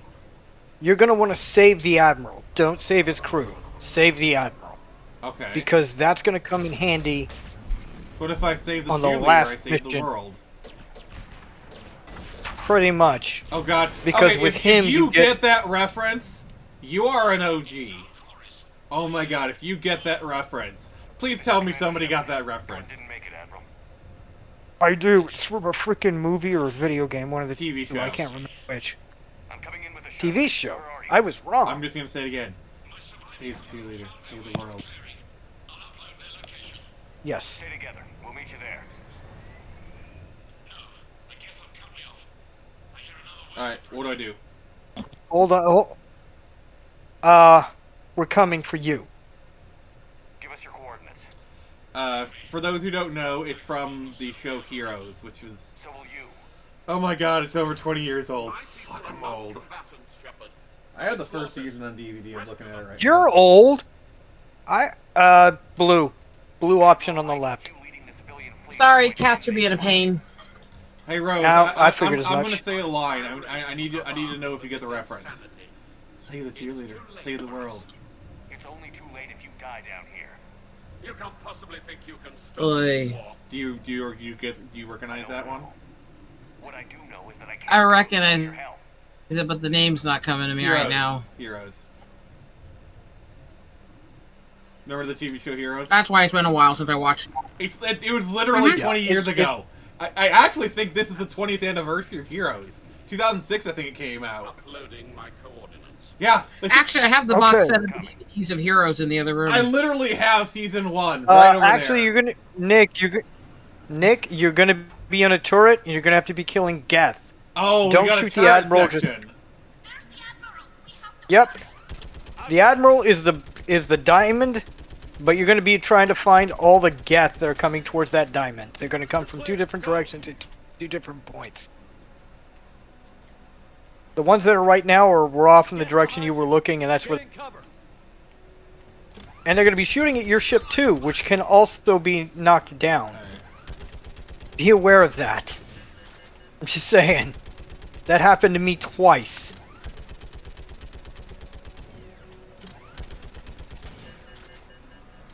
And if they shoot you down, you gotta do the whole mission from the beginning. Or if they shoot you down. Admiral, come on! Oh, you got it! Nice! You got it faster than I did. Bonus points to you. You can pat yourself on the back, Nick. Alright. I had the whole collection of Heroes in Lost, and didn't get to watch either. My crew. Gosh, remember, like, Lost, like, how much of a phenomenon that was? Does anyone copy? Hello? Lost is one It of was those almost things like where, Citadel. like, any Zoomers, you talk about Lost, and, like, they have no idea, like, it is something, like, it is really weird to have something that was, like, so big, and nowadays nobody even heard, nobody, like, people have hardly even heard of it, you know what I'm saying? Yeah. Like, Lost Okay. was about as big could get, you know what I'm saying? Have you talked to Yeah. civilian captains of the state? Yes. I think it's weird how some things get picked up in the vernacular and culture for long term and some things don't. Like Desperate Yep. Housewives. Do you remember how big Desperate Housewives was? Unfortunately. It was huge. It was huge. I'd give anything to stop the Like, And like, now so- nobody like talks Sex about and the it City at has all. kind of managed to kind of stick around, but not Desperate Housewives. I think that's kind of interesting. It's time we turned our attentions to this. I think probably because Sex and the City. Kind of wish both of them would disappear forever. I think Sex and the City was probably remembered because it was kind of the first of its kind as far as a show. You know what I'm saying? Commander, we've located a transmitting the Okay, they're going to be talking that you can now go do the final mission. Don't do that. Go do the mission on the top of the planet. Don't do this one. Sex in the City was them sitting around talking about sex all day. Basically, just a younger version In of the Golden city. Girls. Let's be honest. In the city. But Yeah, they did it but in the city though. It wasn't great. It was really actually badly written. I hated that show. I think the They called thing that helped it was it was on HBO, so like they could talk about stuff and show more stuff, and you know, kind of thing. With the old machine upgrades. Like I said, I called it Skanks in the City. I hate that show with a passion. Skanks in the City. Yes, we do not agree with the goals of the old machines, but we find this growth. I'm not a Now, typical I- woman, okay? Top or bottom? Just do like top. Because ironically, I'm you're trying to confused. save Is it the in the gap. city or in the city? Sex. I'm not really sure. I think it's Sex and the City, but everybody calls it Sex in the City, as in apostrophe N. Top, right? I couldn't give a shit Top. less. Yeah. What I just described is shorthand for and. So everybody always shorthanded the Sex and the City, and they just called it Sex in the City. Literally the letter What I do N. find interesting is if you watch some of the latter Sex and the City media, like apparently they did like a revival series on CW. It kind of shows like what a lot of like the MGTOWs say, like what that kind of life leads to. You know, like a lot of lonely 40, 50-year-old women who only have like their cats to cry to. So the Normandy launches. Oh, it's funny. I almost know a few of those things. They're a rare breed, indeed. Edith, this work for you? If the sarcasm isn't thick enough, I'll add more if you wish. And anything else in our way? Yeah, once you get through with this dialogue, just go to the... I've sent the coordinates for the repair base. Are we clear to go? to the thing, and then when we're done here, you're gonna have to sadly, go do another mission. You were hoping I was gonna say the Citadel, weren't you? But we'll do what we can. This is your operation, Commander. I feel like you're giving I me feel like death Jane glares. Seymour is kind of an actress that doesn't get the respect she deserves. Alright, who do I support? Oh, for sure. Support her. Support the woman, not the. Yeah. Okay. Because, yeah, like that actually gives you that. Jane Seymour was a great actress, and I don't know. I feel like she doesn't get the recognition she deserves. What do you think, Rose? I actually, despite the incorrect information, I still actually liked Dr. Quinn. I still liked all that stuff, but I also think she's actually a classy woman. I like. I mean, any woman who's best friends with Christopher Reeve and Johnny Cash can't be a bad woman. Yeah. So I got this one. Yeah. Oh yeah, you got to go back now. You do have to, because you got to go talk to her. So I do have to go in back person. to the Citadel. You do have to go back to the Citadel. Damn it! I was hoping you weren't going to get that email time. See, like, if I'm gonna levy a criticism at this game, it's I want to shoot things. I want to roleplay. I hate having to just, like, you know, you go out, you do some missions, they get called back to Citadel every freaking time. It's like, well, I mean, that's also roleplay because you pick up a lot of side missions there. But I'm trying to keep all of that towards the end of this because that's a lot of go fetch me. I hate to break it to you, it's a lot of go fetch me. All right, go back to the Citadel, and you're gonna go to the landing pad. Don't go to the other three. But go no, to what the I liked top about one. Jane Seymour is, the woman had range. Like, she could do nice, but also like, if you ever watch Smallville, she played a villain on I think season 4. She played Jensen Ackles' mother. And she was a great villain character. She played Genevieve Teague. And she was a great villain. And if you've ever seen Wedding Crashers, she plays like the wife of like the politician person, and she's a bit of like a lonely, horny housewife, and she plays that really well. Oh God, she was really great. Yeah, go here, go to D. You're cleared to dock, Normandy. And then you're gonna go to the embassies. But Or not the embassies. Go to this. Go to the commons. Yeah, she said the commons. Yeah, yeah. Another actress that I really love, and I'm actually a huge fan of her, is Elizabeth. Right, head up to the. Yeah, you're heading in the right direction. Go up to. Sorry. No, it's okay. Go up to the left. Okay. Well, I'm in the right area. Yeah, you're going in the wrong. Go the opposite. Let me find it on my own, please. Okay. No, it's okay, man. I want some time to talk. I'm in the right area. I can find it on my own. No, you're in the wrong area. You want to go. Dude. I got this. Just let me poke around because I want some time to talk. I'm in the right area, okay?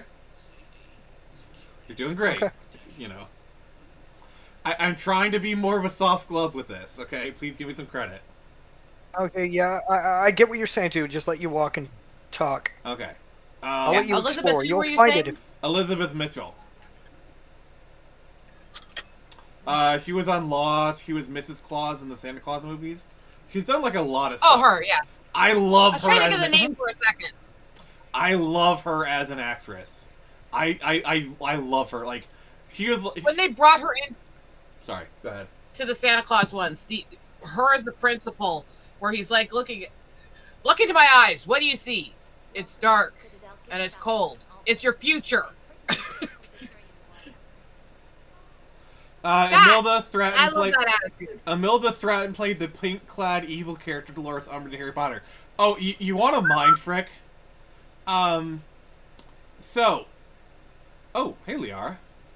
You sure you don't want to do something a little more? Be careful how you talk to her here. Well, I mean, you're dating her, so it doesn't matter. Yeah, it doesn't matter. I can flare her up as much as I want. Where's that?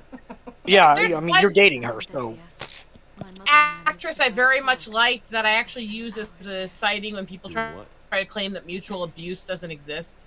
And that's Lucille Ball, because both her and her husband openly said they were abusive to each other. I mean, they both admitted it about how they treated the other one. It was not like one of them going, that person abused me. They both said, you know, I was violent and abusive. I acted wrong in the marriage. Both of them said it. So they were toxic. It was a toxic marriage. Yes, they were also really good friends once they broke up. So. Yeah, like I think even like the dying breath, you know, they kind of thing. What was she like? But no, like that actress, she's got some hella range. She played the Queen in The Crown, in like the last portion. Does a really great job. And she's even in Downton Abbey, in like the last two movies. What's really funny is her husband is the guy who plays Carson in that. And there's just some really cute scenes where like he's kind of like, you know, I don't know, like I always love it when you have married couples and stuff like in Parks and Rec. Ron Swanson, he's married to Megan Mullally, you know, from Will and Grace, and she's in that. So he's basically in that. He's basically getting paid to like hit on his wife. I love it. I love that when it's like, oh yeah, they're actually married. So they're playing like, oh, I get to go to work and I get to hit on my wife. What? Did you ever watch the show Becker? No. Friends. No. In the last episode, there's this this patient of his that's really crazy. He keeps saying this most unhinged, like weird, culty, conspiracy theory stuff and flying off the rails and stuff like that. And then she walks out and he goes, I pity the poor bastard that ends up married to her. By the way, I'm that sealing the deal with Talia. We're sealing the deal with the I just sealed the deal with her right now. Yeah. So the one thing he said that about in the show, that I pity the poor bastard who ended up married to her, was his actual wife. So who here has been exposed to trauma from Courage the Cowardly Dog, Kitty and Bunny episode? I thankfully have not had the pleasure. Can I finish the last part of this part? Me. That's interesting for you on this? Yeah, go About ahead. his wife? Yeah. His wife is Mary Steenburgen. What? Clara from Back to the Future 3. Yeah, I know who you're talking about. Just making sure wait, follows Leah it. Thompson? No, Clara, the one that was in the old West. Her, yeah. Emmett! Yeah, no, you're heading in the right direction. You don't go back the way you came. Actually, keep going up, up, up, and up more. It's like I still say one of the only remakes I ever liked was the remake they did of Beverly Hillbillies. Support Tally. Tally saved the Citadel a couple of years ago. Watch your. Because it doesn't matter who you support, the answer's the same. All right, we're good.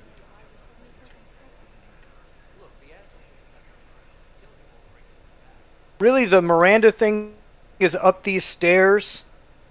You'll know it when you get there. That's all I'm gonna say. All right, fair enough. Works for me. In the show that Reba McEntire did in the last season, there's this ex-classmate that keeps hitting on her daughter's husband, and that ex-classmate doing that was his real-life wife. That's funny. I got your There's also that one actor who he refuses to kiss anybody but his wife, and he actually kind of got like semi-blacklisted from Hollywood from it. I think there was like a movie recently where he actually kissed a woman, and they actually used his wife as a stand-in. Like, okay, don't. He's like, I won't kiss a woman on screen. What if we use your wife as a stand-in? That's okay. Yep. Do I trust you? Okay. You'll have your access, Miranda. I don't like the sound. You could shoot because me. I don't care, but I still want Robert you Downey have Jr. and Tom Holland. successfully saved her. That's not the only thing you want. Oh, it kind of reminds me of King's. God, no. No. What? I need to tell you something. I said God, no, and that's not as a disrespect to the actors. Don't mess with it. Yeah. It's been eating So for me, don't mess with Back to the Future. One of my favorite stories, Kingsman: The Golden Circle. You know that one scene where he needed to put the tracker device on the woman and he needed to use like the finger condom to do so? I think you mentioned this. Taron Egerton actually refused to do that scene because he felt uncomfortable with it with his wife. They actually had the actress's husband be the stand-in for that scene. When I'm like, fair enough. Sounds like it would Fair have enough. saved him a lot of trouble. And on the final one, you're gonna do the top choice. Just do top. All right, Rose, what do you got for me? He wanted Commander Shepheard. I was gonna say, what kills me is when they kind of sabotage the actors and actresses. One of the actresses I actually really like has got scapegoated for 2 different shows endings that she did not play a part in, and that was Terry Farrell. Jadzia Dax. She did not quit DS9. She asked him to cut back her time on screen by 30% so she could do the multiple contracts that she had to do, and they told her the day of filming that they were killing her character. They didn't even notify the rest of the cast. And something similar happened with Denise Crosby. I think the problem with that one was it was kind of like a mutual decision. Like they kind of like there was no bad blood between any of them. I think the press kind of like made that to be a bigger story than it was because Miranda, like she didn't know if that like I think she requested to be written off. They writ her off, but like they brought her back in future seasons. So like I don't know. I feel like there wasn't really any bad blood. Like they got it. Everyone kind of like understood the situation, but the press kind of like made it a bigger story than it was. What do you think? Would you agree? Yeah. With that one, the press did it. With DS9, the studio did it. They sabotaged her and blamed her for it. And even the other cast members called it out. They're still friends with her. You know? Some things you just don't have control over. And it's like, that one bugs me. Because she was an amazing actress in DS9, first of all. Yeah. Second of all, she was amazing in Becker. And because the show lost ratings, they scapegoated her, even though she had one of the most popular characters. Is it just me, or did they deflate? Did they deflate Miranda? Don't worry, a little bit. Like I feel like she's not a a little bit. Oh my God. They. We got to remember that EA forced this game to be done faster, so it would have probably been a lot better. But they reduced her size. I want more shows with that sexy loose Tom Ellis. Oh yeah. I like Tom Ellis. Now just leave the Citadel. You need to do nothing else here. Okay. Remember that quick way I told you to go back to the Normandy? Go there. One of the ones I cannot understand is the women like fawning over Hiddleston because he's not attractive. He's a good actor, but he's not attractive. He's charming. No, you can. No, Nick, I'm trying to... If you go this route to get back to the Normandy, you're going to pick up a mission I don't want you to pick up because it actually detracts. It's like a lot of the guys that girls like get really obsessive fangirling over are mediocre looking or actually kind of funny looking. I mean, it's the same reason why women. I don't get the popularity of them. Here, let me explain it to you. It's the same reason why women get frustrated when like, why are guys interested in this woman? She's so mid. But then a guy will say like, well, she's very charming and she's got a great like. Here's the thing, you can be mid, but if you have a great personality, you're like Eva Green, okay? Like just basing off physical attractiveness, she's a 7. But with her personality and her voice and the way she acts, she's a 15. Like there is no more beautiful woman on the planet. That still doesn't explain the popularity of the guys I was talking about because like it's George the same Clooney, thing. It's the same. shit and, no, and that's my point. It's the same thing. Like because he doesn't. Tom Hiddleston is he's not charming.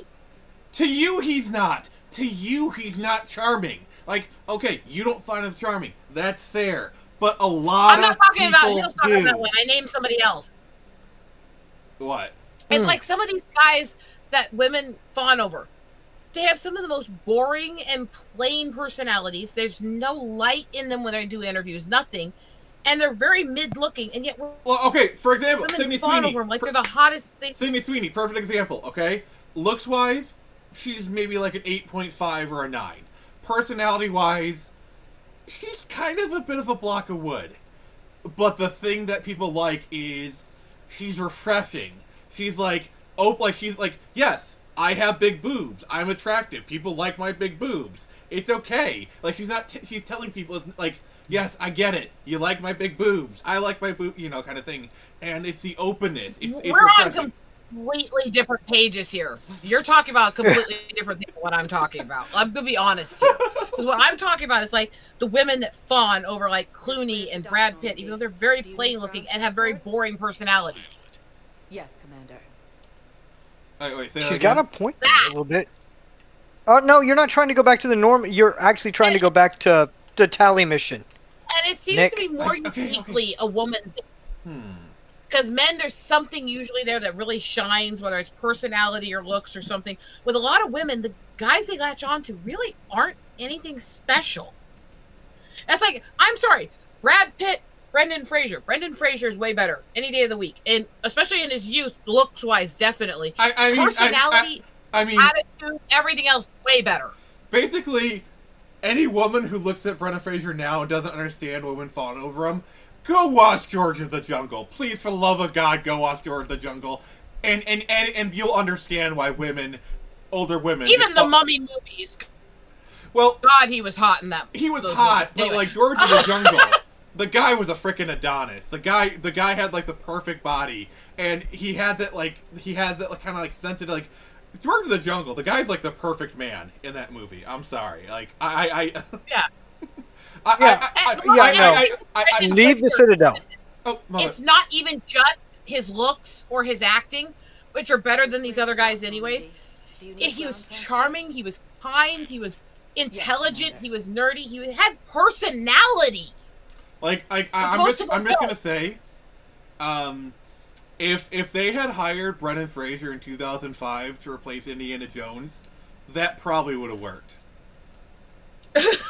Yeah. Like, anybody who watches the first 2 Mummy movies and then tries to say, because I'm sorry, he was basically playing like a modern Indiana Jones in those movies. The Mummy movie remakes that he did, they were basically based to be a combination of the old Mummy-style horror movies combined with Indiana Jones. That is what they were doing.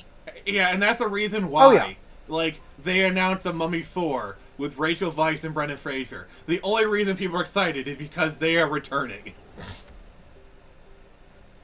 Yeah. That Hooded Raven. They're cookie cutter and they're bland. I would take the Lawrence brothers over them, honestly. And now I just realized I've been on Top Chef the entire time. What the heck, dude? Michael Shanks. Michael fucking Shanks. Nick claps because that was me for 30 minutes. Brad Pitt and George Clooney. Michael you beat me. I'm actually gonna say I think George Clooney's probably George Clooney. I think nowadays he's definitely grown into like a silver fox kind of thing. Okay, do the top mission.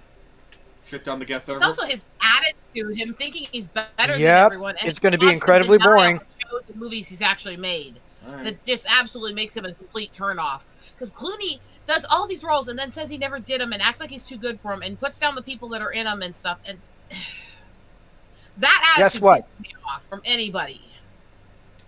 Well, yeah, It's like, guess you what? know- It doesn't matter. Nick, you're going to be downloaded into the machine. And guess what? What? Your squad mates, you could have picked two completely useless people for this mission that you would think.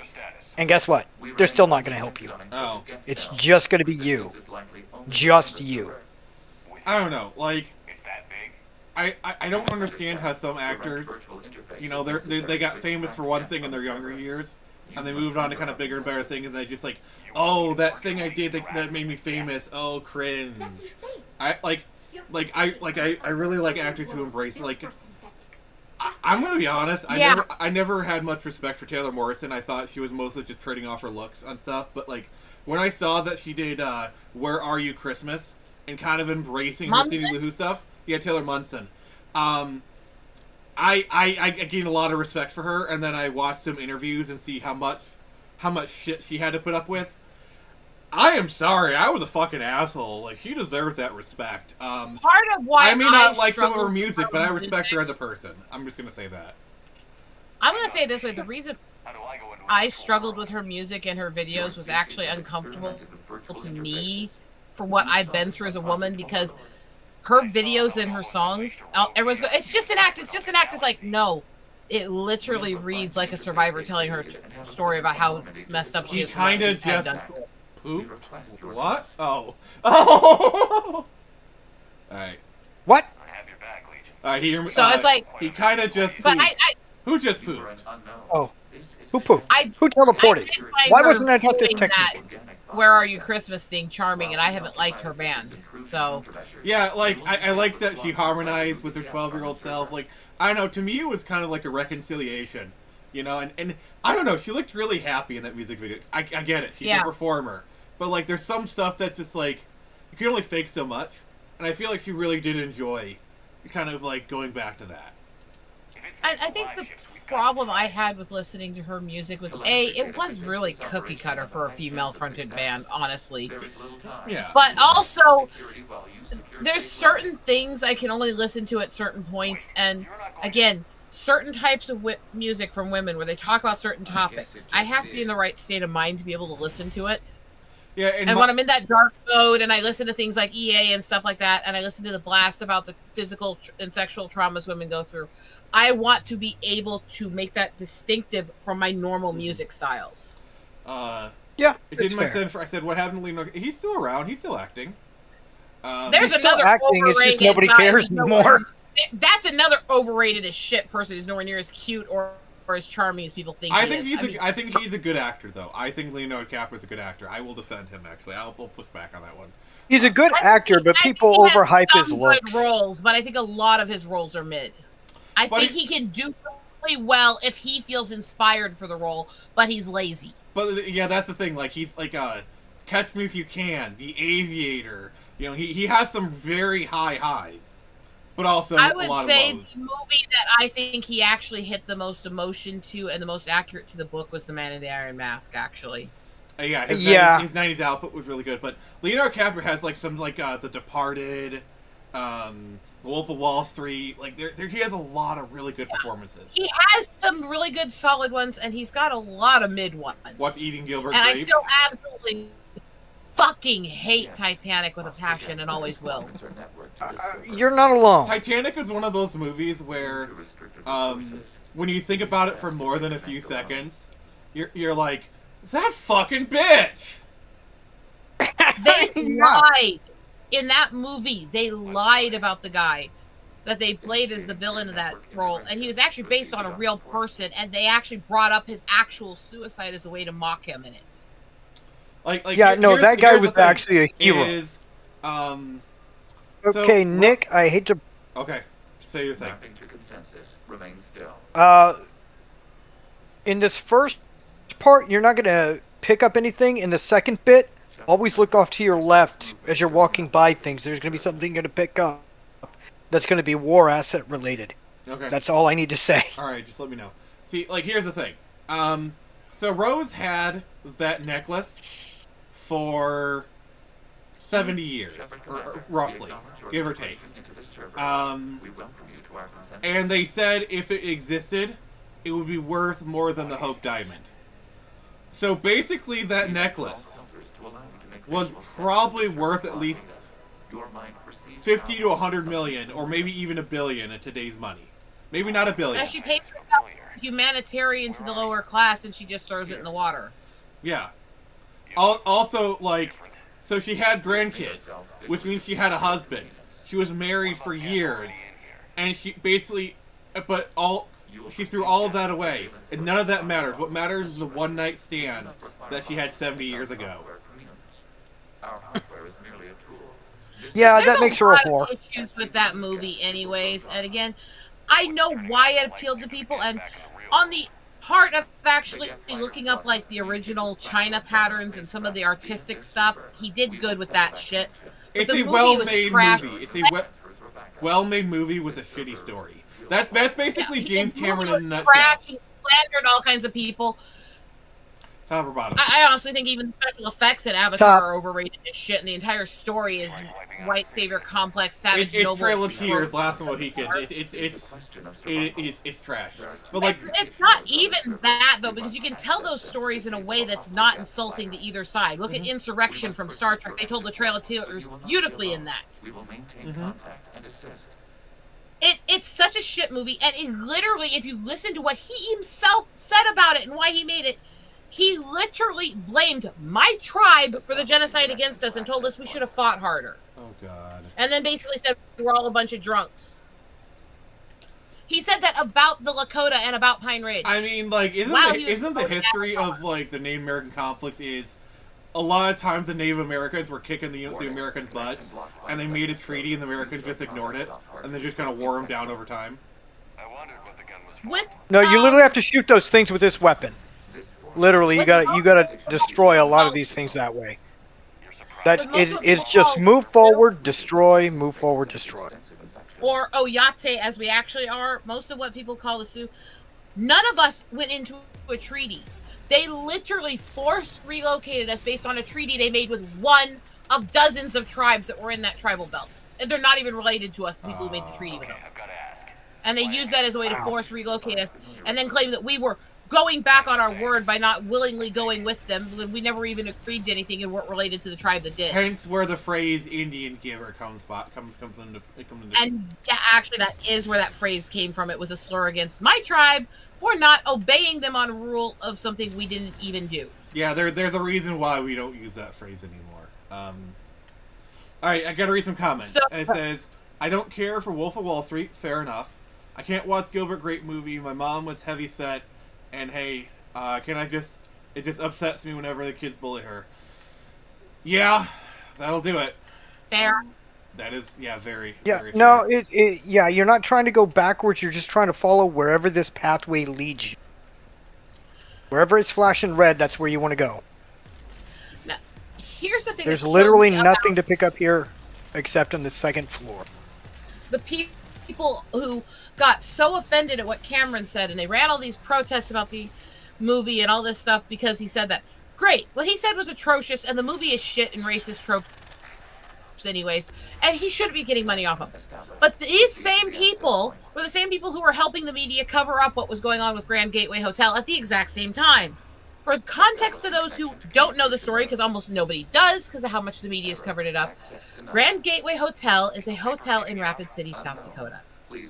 In the beginning of 22, there was a Lakota man who was murdered in the hotel by somebody. Ooh.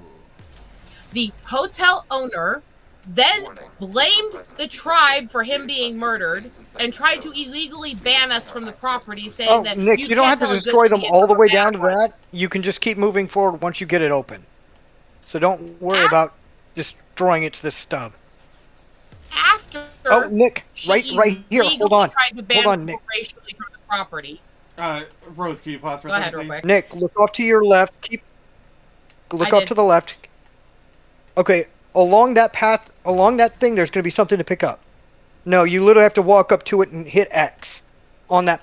Oh, right there. That's it. That's all you had to pick up here. Boom, you're done picking things up. Now keep destroying things.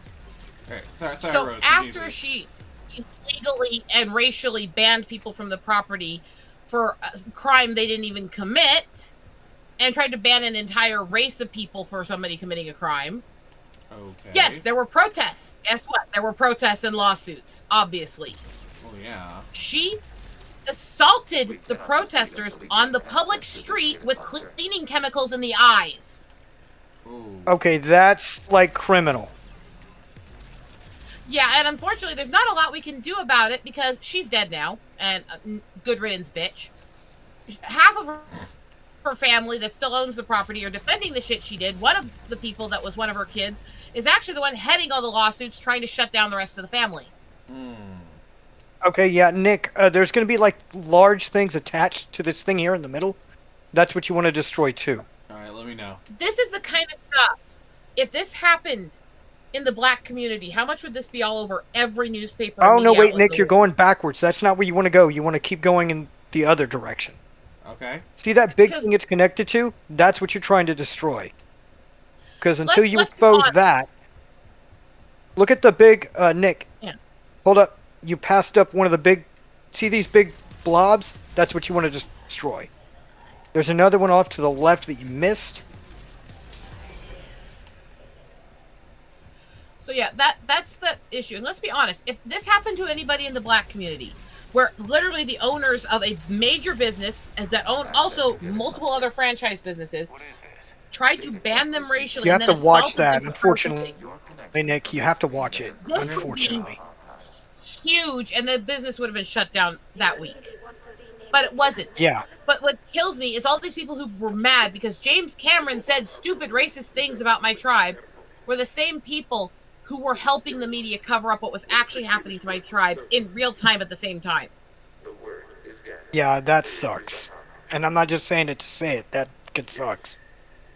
And I had literally people trying to tell me, well, this is because this has happened to us and this minority group. Well, you should be hearing black people on this. It's like, really? Because this is my family. Literally, I mean, the protests, both my brothers, several of my nieces, multiple cousins and stuff actually helped host and run the protests against this business.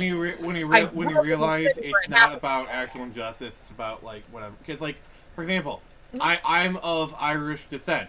You know, my ancestors were slaves, were used as slaves, and we were discriminated against in the 1800s. You know, like look up gangs in New York and whatnot.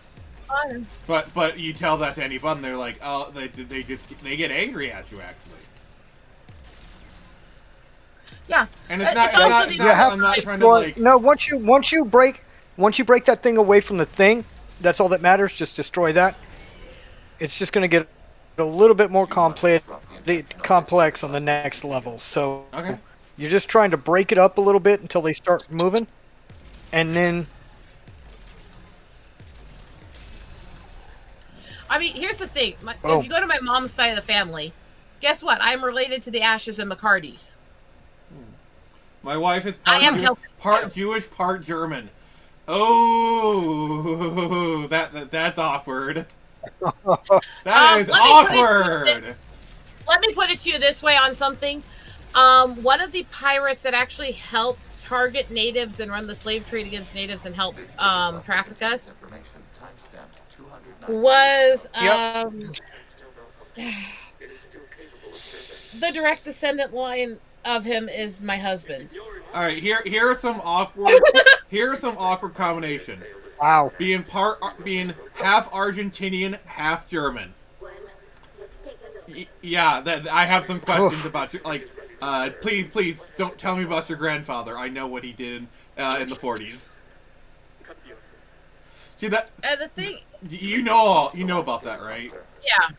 Yes. Like now, like are if, there if you hear probably somebody some who's from couples Argentina, that weren't in who- that situation? What? Yeah, but Yeah. are there probably some couples that weren't in that situation who were together before all of it happened? Sure, but the majority, if that's your lineage, certain things happened. Yeah, or like I mean, being French and German, you know, I mean, there's a million reasons because like they're right next to each other. But Argentinian and German, that is yeah, that's a pretty telling combination. Yeah. For those, it's who once don't he's know, done for the showing people who don't know, is it used to be a conspiracy. Nick, when he's done showing you that, that's where you got to go. Okay, thank you. So you looking around doesn't really help. To explain it to you this way, my husband is the direct descent line of the family of Captain Morgan, who was one of the ones helping run the trafficking of natives to England. Okay, for those who don't know, Ouch. it used to be a conspiracy theory that a lot of Germans from World War II fled to Argentina after the fall. It's not really a conspiracy theory anymore. It's pretty well known. No, it's fact. No.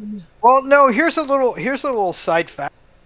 Do you know that there are actual descendants for the Confederate States of America still doing their thing in South America to this day? I've heard about that. And yeah. celebrating it. No, but there are entire German that's- enclaves in Argentina, actually. Yeah, there are. Like there's been people And the thing is- who have gone to those enclaves and they've met with the families. Okay. And they show grandfather's war medals, and yes, they are those the kind you think. And I get Nick, hold up for 1 second. go ahead. There's going to be, when you go to destroy these, there's going to be another one off to the left. You have to just, or truly breaking these down. Because they're just getting better. You're just going to keep shooting that over and over until you look off to the left or the right and destroy the one. Nick, literally, I'm trying to spare you. Right up there. You have to destroy the one up top before you can destroy this one. Literally. Now you can shoot it. See? Alright. So You gotta Zoe, destroy Zoe, one before you can destroy it. Zoe says, "Hi, I'm Commander Shepheard, and this is my no. My favorite shop is Aria and Jack Market Art Shop." Okay. Okay, I like that one. How you doing, Zoe? How you doing? I doing, see Zoe? these people all the time in the black community who always go, well, you know, the natives were involved in slavery. It's like 5 tribes took place in chattel slavery. Over 400 tribes helped rescue runaway slaves and fight against the Confederate in the Civil War. But you don't want to talk about that with that. And there were over 30 tribes in Africa who were helping traffic natives. So you don't have a one-up on this. You didn't have it worse and quicker, you know? All right, let's kind of go on to a different topic. We require access to the You know. Yeah. Nick, now here is where you gotta look for those other ones. Remember, look for something connected to them that can be destroyed. I got you. Some you can't shoot unless you get close to it. Others you can. Alright, oh. Sometimes okay, they okay. actually destroy a different one than you're thinking. Yeah, sorry, Rose. It's just. All right, now you. Yeah, no. Now that you've broken it apart, you can target stuff. I realize you're passionate about that stuff, so I try to kind of. But sometimes it can be, you know. It can. You're not done destroying this area. Talk about. The only reason I laugh at that one is just because of the absurdity and the hypocrisy. Yeah, it's just it's just like I realize the stuff is important to you, so like that's why it's like, okay, you know, let her say her piece. Yeah. But yeah. Remember to destroy the big things at the very base. The only reason I'm making you do this is this ensures you get the best ending. No, it's probably another one. It's probably another connection. Nick, you're moving too fast. Wait, sorry. Zoe says, "Oh, okay. Let's talk about Fox News. Did that to my Jack." Sorry, my English sucks. No, it's okay, Zoe. You're good. You're good, my friend. Nick, you're moving too fast. I can't even tell what's connected to what. Destroy that thing back there that you were just looking at.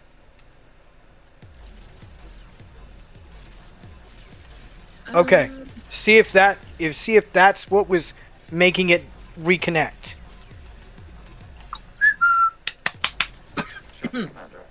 Yes. Oh, no, it wasn't. There's another one. It's just you're moving so fast, I can't see what... Just whenever you see these things, just break them apart. Just break them apart and see if that's what does it.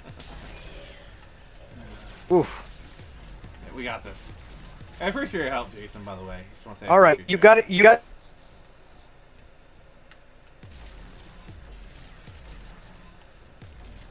You must search for a vulnerable point Like, in reduce the that. disrupting it will slow the infection's ability to replicate.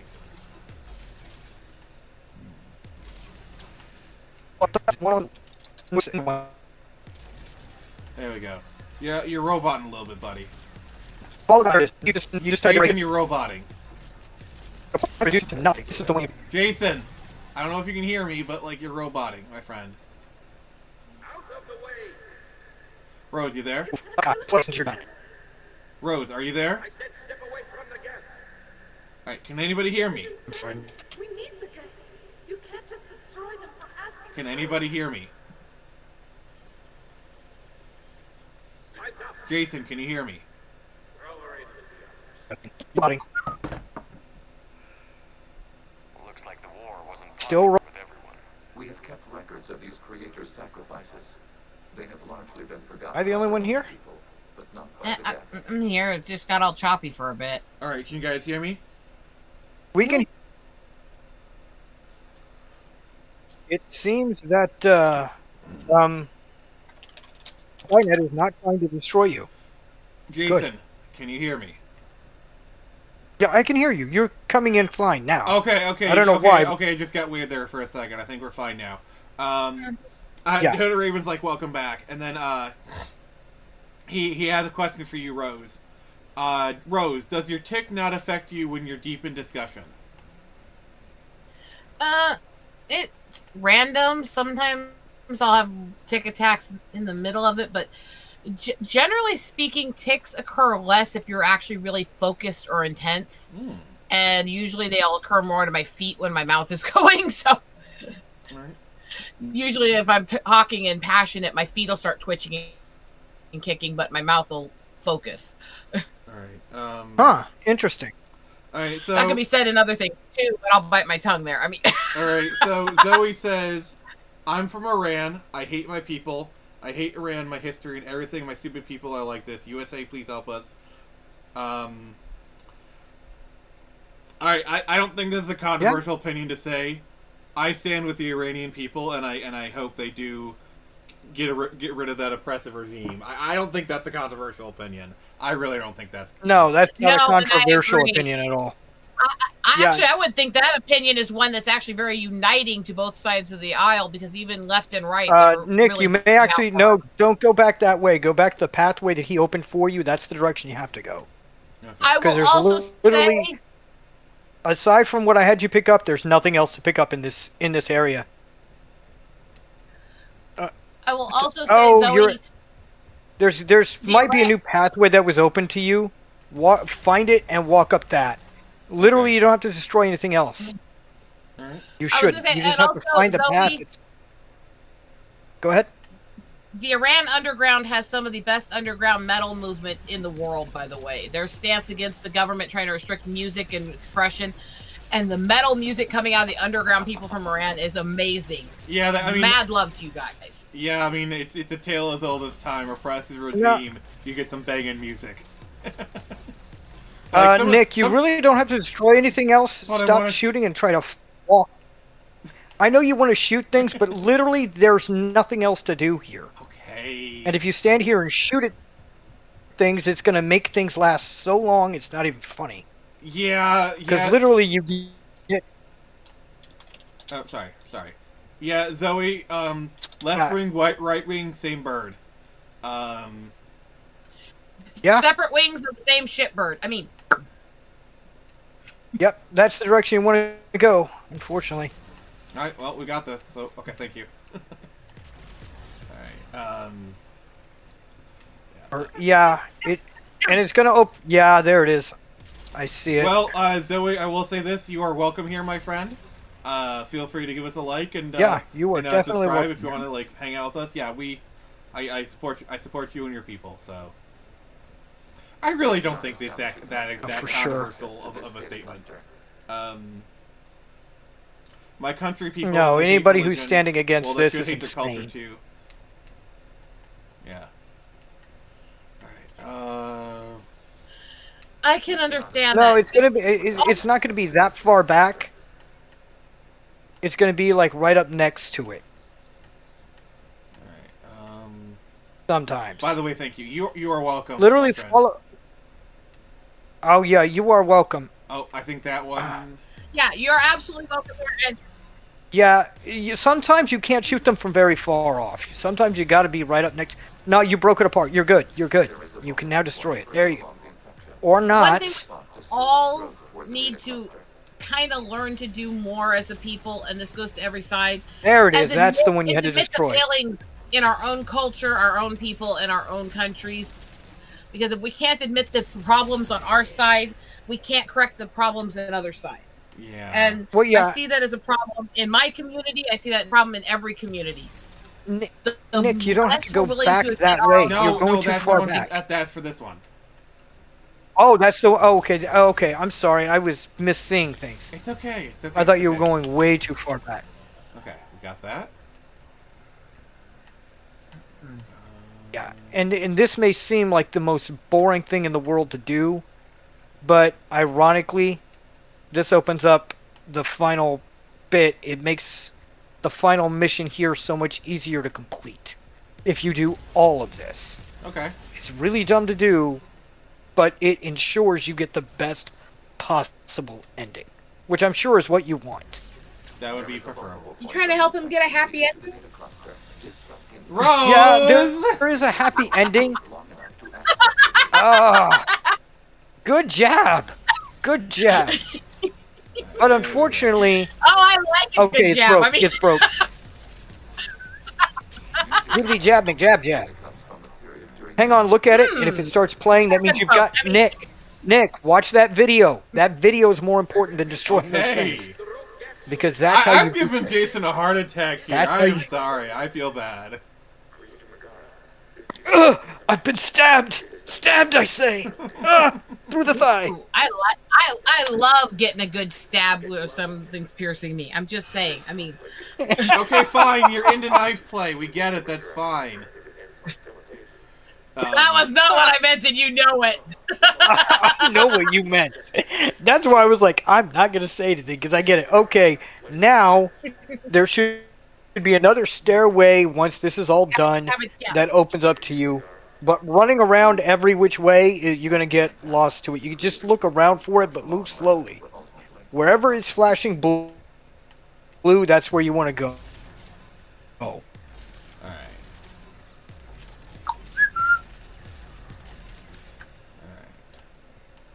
Oh.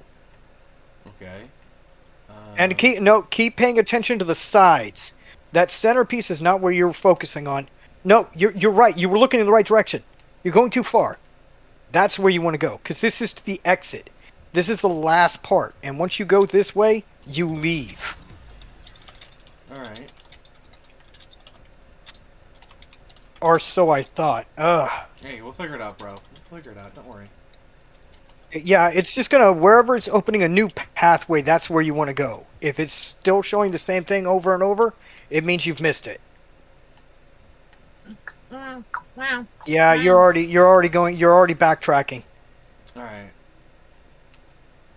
Back it up. Which means go in the exact opposite direction of this.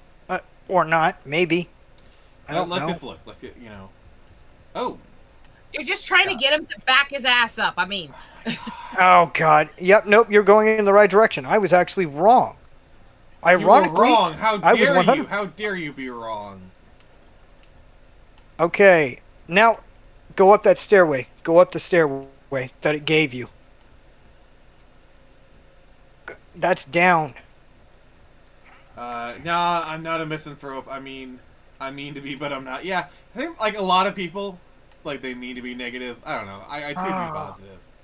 Yeah, Nick, I'm trying. No, I'm trying. I'm confused. I'm confused as to what direction you're looking. No, you're not looking in the wrong. You're looking at the wrong area. You're trying to go upstairs, not down. I know. I can't. Up. I literally can't get to it. Like Jesus, bro. Like. Go down. Go I'm way trying, down. I'm trying. I'm trying. If it's building a new pathway for you, you want to go that. Oh. Okay, there it is. That's it. Right there. Watch whatever he shows you. Watch whatever he shows you, and then that's where you're gonna go. Okay. Whatever's flashing bright blue, that's where you go. All right. Hopefully this is the exit right here. I think this is it. I hate this mission for its because you can get lost in this real easy and just backtrack to the very. Lost in space. You are lost in space, which was a good TV series actually. The movie they made about it was weird. I like the movie. That was weird, but it has some good in it. No, I'm not saying it was has some bad. good action. I think they did a relatively decent way with like the family dynamics. It's not the best. The global warming shit was annoying. The what? The global warming shit in the beginning was annoying. Yeah. Oh yeah, big time. That's back when I activated you on the Normandy. Yes. You've been thinking But I actually do have the movie, so hey. Yeah, the Geth were given positive memories of you, Commander Shepheard. How do you feel? He missed juice. Well, I mean, there's that. But Nick, would you like to sleep with Legion? I'm not into cyber I mean, he is sex. a horny bastard, so. I'm horny, but I'm not that horny. Oh. I might as well just stick my dick in a toaster at that point. What the fuck is wrong with you? I said I don't want to. Yeah.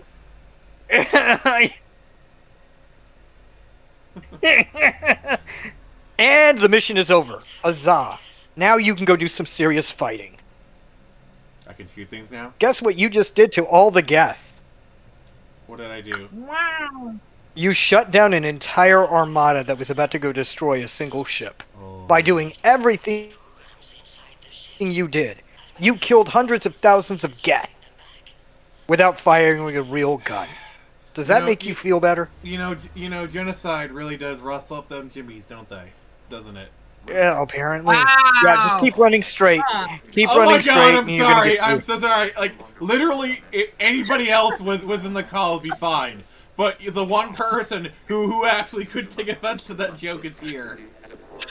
I'm not so much offended as a little bit surprised. But I mean, I just genocided the genophage, the Geth. That's why I'm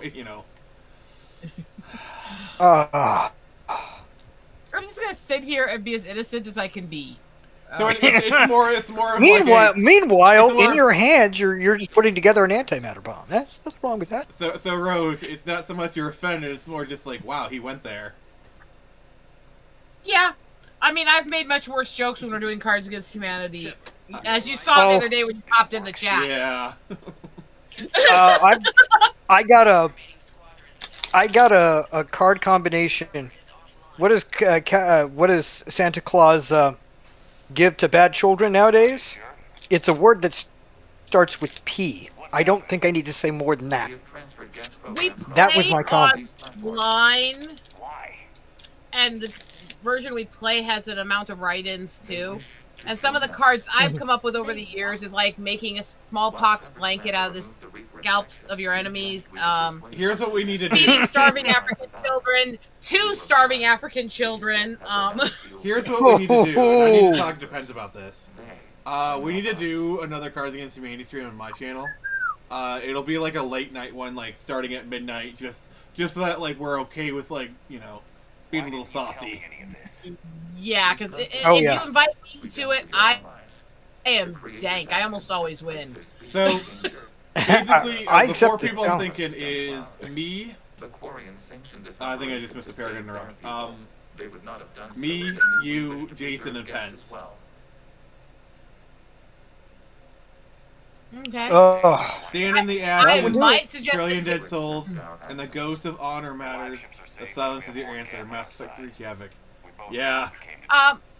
Yeah. You would understand. Prime units will be available. I'm gonna put something in the group chat just because I really don't want to say this out loud on your channel. Fair enough. Yeah. Oh, I might as well. When you're done, I'm gonna put in what Santa Claus gave to bad children at my table. This was one of the cards I wrote in the last game we were playing Sunday. If there is any chance we could duplicate the feat, I would be happy to lend my expertise. So yeah, let me talk to Pat see what availability is, and then also I'll probably put in the Discord because like I need to see like if they might be available for like a midnight stream kind of thing. How did you get Geth Primes to work with you? I wrote a card about poisoning all the kids in an orphanage so you can make space available to abandon your own children. Oh, I like that answer. I actually like that answer. The one in the private chat or what I just said? The one in the private chat. That is freaking gold. I'm going to put in the private chat what Santa Claus gave to misbehaving children. This was my answer. That was the card given to me turn 1 and I didn't know what to do with it. Let's just say there's a lot of cards that have become a little infamous to our group. Yeah, you're just gonna go back to the planet and attack. The final mission. The one. Oh, I gotta check on one that matters the most. I most. gotta check on Commander Williams. Okay, let's go to deck. Go to deck 3. Go off to the right, and no, to the left. To the left. To the left. She's in there. No, you're right. You were heading the right direction. Head all the way to the door that's opposite the one you're looking at. Can you please stop that? Right in there. She's in there. Can you please stop that? Like, you know, when I'm going in the right direction, just don't tell me correct. And she's not here. I thought she would be. That's where she usually is drunk. She's usually drunk there on the ground. They were trying in one of the level rounds of the last game we played to come up with something that could make everyone nauseous. And let's just say I had a write-in card that actually stopped the entire group for a while. I just put it in the group chat.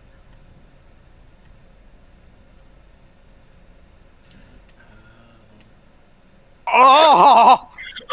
You just got my brain. The worst part of my left equals don't start learning English. I'm so stupid. You're not stupid. You're not stupid, Zoe. I actually think Zoe's doing a good job. Zoe, you're good. You're actually really good. Don't. I'm back. English. You're doing really good. What did I miss? I had to explain to someone how locked phones to the carrier work. Rose, could you please... Yeah, go look in every room here. She's down here somewhere. I don't know where. Alright, that's fine. Go back and look in every single room. Even if you've done it before, do it again. I'll do that. Please let Rose speak. Let's see. Which part were you asking me? Can you catch with a Raven up on what he missed? So. Basically, we're talking about dank as shit cards we come up with for Cards Against Humanity. Yeah, and you know, yeah. And I write some dark ones. Although, as dark as some of them have got, I still think one of my favorites is the Feeding Starving African Children to Starving African Children. And that was actually put up as a solution for world peace when I played it. Well, I mean, that one wins just by default. Like, I don't know why I write some of the stuff I do, but when I play cards, I just let the inner dank beast free. You missed the oxygen, because BioWare is the element of life. Mass Effect equals oxygen. Yes, it does. Yes, it does. The reason I'm helping him do this is because I have played... This is just Legendary Edition alone. I have played over 10,000 hours in this game. Yeah, this is my life. Can get dark. We totally don't have an FC card in our... Like I said. So yeah, that's why I want to do it. Oh, that was one of my write-in cards too. Was them asking what the next reality TV show should be, and I said Naked and Afraid Epstein Island edition. You went there! You went there! Okay, I'm gonna talk to Pence. Because we need to do this, and I'm not doing this without Pence. Because Pence has proven he can keep up with heroes. And I'm sorry. I need Pence, and I need Jason there. There's a 4th slot open. We'll fill it with somebody. Maybe Anime Night. I don't know. But like, I was saying I would think to try to invite Anime Night because he loves going dark with us. So Hood Raven's definitely. So Hood Raven, if we do this, the stream is gonna start at midnight. Just because it's gonna get really spicy, and I'm not comfortable doing this until after midnight, when we're sure all the kids have gone to bed. I think just from the few answers from some of the games I've played that I've told him, I think I've actually got Jason understanding how dark I can get. Rose, you played Cards Against Humanity. You know that I can also be spicy. Maybe not as bad as you, but I have my moments. I will say, I'll put it to you this way. No, Nick, she's on the 3rd floor. She's on the 3rd floor, but she's in one of the rooms, so you may have to go back to a room you've already been to, but walk throughout it entirely. Oh. Until you, there she is. Like I said, she's drunk and passed out on the floor. My best winning streak was actually 65 games in a row I won. Oh, wow. Nice. I've only won 2 in a row. No. I just go as dank as my little brain can think, and I don't worry about the consequences. Although sometimes I put in an answer and it makes me so ashamed I go off camera so nobody can see me blush as they read it. I'll be back to work in 30. And it's really awkward trying to play this with the guys when I'm at my mom's place, because the room I'm in is very close to where she's sitting in the living room, and I'm kind of ashamed to read them out loud. Well, I mean, you're back home now, so you're good. Yeah. So if I'm at my mom's place, the rule of thumb is either Anime or Bob reads the cards for me, because I'm not reading that shit out loud near my mother. Hood Raven says, here we have a special rule in ours. We skip all the double ones. But I thought no, you liked... I love those. I thought you love liked... the combo answers. I'm trying to make a joke. I thought you liked the DP. Oh, God. Nick, we're at 3 hours, 21 minutes. Depends on how far you want to go. You want to just do the last... You guys comfortable going to 4 hours? As you were, Williams. I'm okay right now. Alright, we'll go to 4 hours then. Yeah, I'm okay. I'm crazy about Mass Effect for years, since kiddo age, and this is why I hate Mass Effect, because it's beyond love for me. This drives me crazy. Oh, that was one of my other recent answers. They asked about Bravo and one now of the you can go up to the second deal and go do the final mission here. And I answered it by saying that there was more blue waffles than a Smurf orgy. Oh. Yeah, that's a lot of the Citadel party. Meet up your party members and have a good time. All right. The devil cards can be confusing. Yeah. All right. And now, everything I just had you do is going to come in handy. All right. Oh yeah, that was one of our other recent cards we did.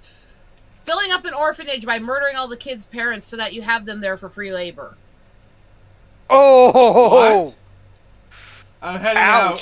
I'm off work finally. Congratulations, buddy. You probably should be able to get back home in time for us to wrap up. Yeah, you should. Oh, goodness. I had to freaking hit live chat for a 3rd time just to get all the stuff you guys have been reading off loaded up. Ugh. Every so often they play cards where it literally says to see how sick you can make people, or if you can make people nauseous or stuff like that, or what's the grossest thing you can see or stuff like that. And I actually have made people almost throw up in their mouths a few times with some of the answers. I'll put one more in the private chat, which was when it asked what is the grossest thing you can make somebody watch, was the card. This was my write-in. Can I do bottom? Can I please do bottom? Damn right, I guess. Yeah, I forgot what he said. Hell yes, I'm concerned. Yes. You're But here's the thing. No. You don't want to turn on him. There needs to be an You want add-on that just blocks Top Chat. Yeah, that would be nice. Who is your favorite character? Garrus. Yeah. Garrus. Garrus. Yeah, Gareth. He's my buddy. Like, I'm Gareth. sorry, I'm ride or die. I'm sorry. He's like my best friend. I- There's nobody who I would want to go in I battle love with but Garrus. I love Liara. I love Tally, but if it's a ride or I die party member, it's Garrus. Garrus is I'm my sorry. brother. He's my brother in battle. There's no one I want to foxhole more than Garrus. Got it. Yeah. Plus, All right. Plus, when Garrus is in the foxhole with you, you know your weapons are always going to be perfectly calibrated.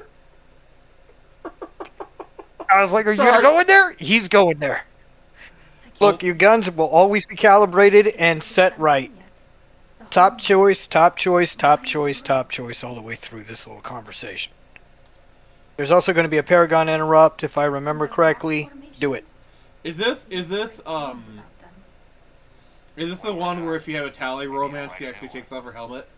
This is Dramok. No, she takes her off her helmet regardless.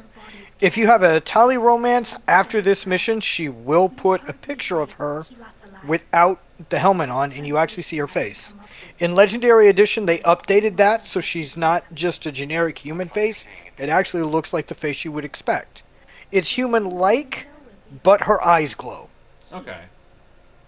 Something I should know. Also, wasn't like the picture in the regular version like actually based off a real person, and they didn't have permission to use that photo or something? Yeah, they had. Yeah, it was one of those pictures paid for online. You know, they went to a server or a service and they didn't have that permission had to use it female. that way. Yeah, they had permission to use it in that way. So Okay, that's that the was only. weird. How the hell did I end up muted? I mean, I don't know. Jason, it happens The all the internet- time. I've never had Discord do that ever, and I didn't mute it. Another... I was trying to say, Oh, sorry. Go ahead. Jason, I put something in the private chat. This was answer to them asking what is the grossest thing you could make somebody watch on a card. This was my write-in. In the group chat. Oh, wait. Why do I only have a pistol? What the heck? You got to restart the mission. To restart the mission, literally go to load restart because you didn't pay attention to your weapons. Restart mission. Go down to restart mission and do that. The auto save is going to put you right back in the same situation. Pay attention to the weapons you're loading in because that mission you just did took away your weapons.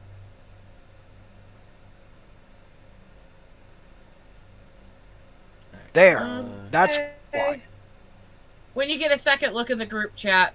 Alright, That's the grossest thing you can make somebody watch, according to the answer I actually made somebody nauseous with.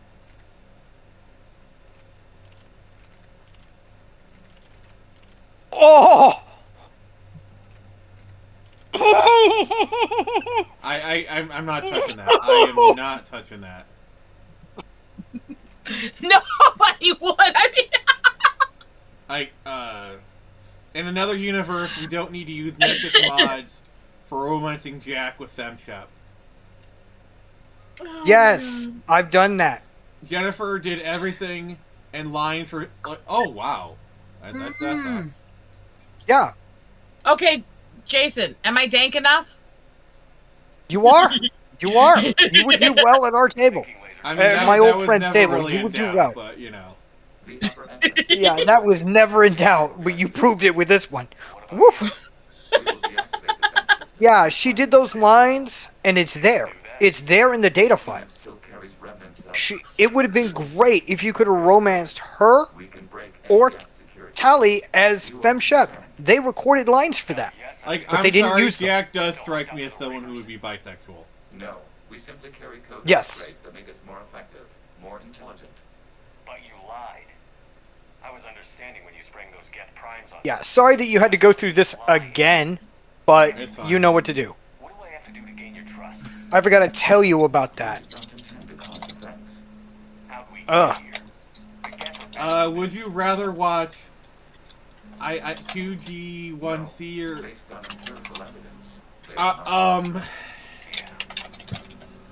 I've seen portions of Human Centipede, and let's just say I ate lunch twice that day. I've seen bits of that movie, and that's the movie that makes me go, oh, I don't know. That's the one movie that made me go, huh. I've heard there's, like, worse films. Like, I'm gonna name a film, and it's one of those things where if you know of it, you're like, oh. I heard a Serbian film is, like, very, very bad. Oh, it's bad. It's very... Like, it was almost, I don't know if I can say this on Rose, YouTube. have you heard of a Serbian film? Oh, God. You've heard of it, right? Why do you think I had that reaction? She has. The people who made it were almost arrested for doing a certain kind of film where the point of it is committing murder. They actually thought they had done that. Supposedly the thing was an animatronic, supposedly from what I heard. And please respect the fact that I'm being very vague. It's a horror film. It's atrocious. Like, it is a crime against humanity. Yeah, the fact that they made it is the crime against humanity. That they thought they could do it. They could do it. But it's the material that it covered that made everyone in the world go, well, okay, not everyone. Only the people who do this act that this guy did in this movie are the only ones that support it. I mean, if you really want a cringe film, if you really want a cringe film, guys, look up. Jason knows what I'm about to do here. Look up 1992 sci-fi movie. That is like, oh my god. Yep. You ever want to see scenes you don't want to watch? You can always watch Pink Flamingos. Yeah.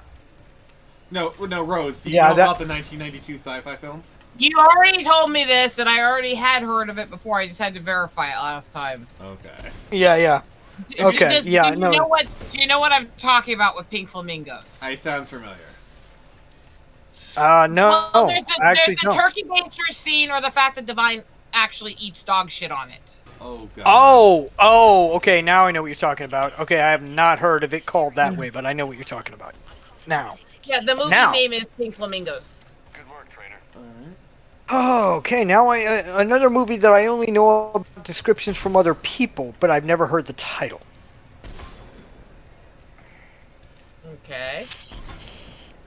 I love being a sniper. Yep. And you don't use any of your powers, and yet you still win. I'm impressed. And the fact that I know a lot of this shit does say something about me, doesn't it? It does, but it's not a negative. It's fine. We know you're effed up. We love you anyway. Oh, there's going to be a shotgun. I'll tell you when you can pick it up. You're not to it yet. Shotgun to the mouth? You're almost. He gets to pick. This is shotgun to the mouth. Rose, did you hear like the recent revelation that Kurt Cobain was murdered? Wouldn't surprise me. I mean, we all knew it. None of us were willing to say it, but we all. No, this does not surprise us. What surprises me is the prosecutors were told, here's all the evidence. This is from people who actually study this kind of stuff for a living, and who actually help police solve problems. And even then, the police were like, "Well, we can't really say she did it." Really? I mean, there's so much about so much about the whole thing.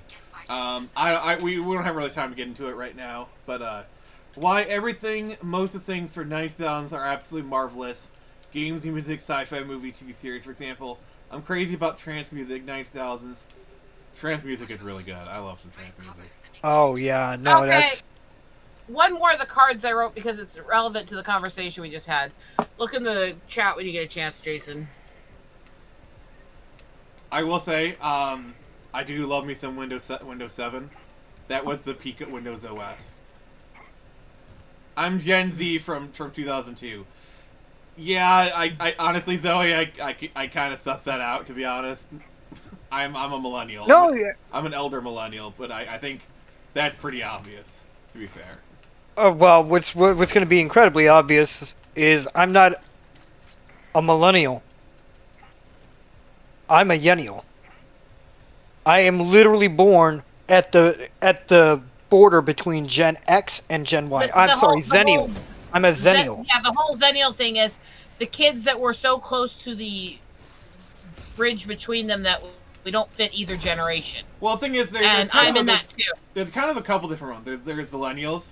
See, I was born in '87, so like, I don't really feel quite millennial, but I'm definitely not a Gen X. But I'm very close to Gen X. Like, but whereas Jason, he was born very close to Gen X, so he has more in line with it. Whereas me, I was born in '80. Poverty and being born in '83, I have way more in common with Gen X than I do millennials. You and I are what they call Zennials.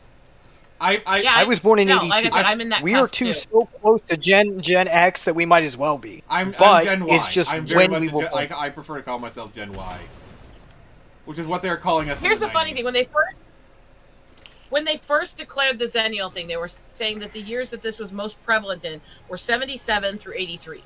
They kind of go waffle back and forth on whether it's a little longer or shorter than that, but that's the main years everyone thinks make it. In me and my husband's families, kids were born every other year, and they offset to each other. So in 77, my oldest brother was born. There should be. Hold on, Nick. Around here, in something is going to be the shotgun. So don't bypass anything. Make sure you pick it up because it's the only place to pick up the Geth shotgun. Unless you want to buy it later. 77's my oldest brother. 78's his oldest sibling. 79 is my other brother. I was born in 87. Is his sister. I was born in 87. No, it's okay, Zoe. It's okay. It's okay, Zoe. It's okay. One sec. Right. 81 is my sister, 82 is my husband, 83 is me. So there's 7 of us between the two families that were all born separate years, that were all born in the 7-year bubble they use for Zennials. Oh, wow. Wait, because, like, millennials usually doesn't start until, like, either 80 or 83. It kind of depends on who's defining it. It's supposed to...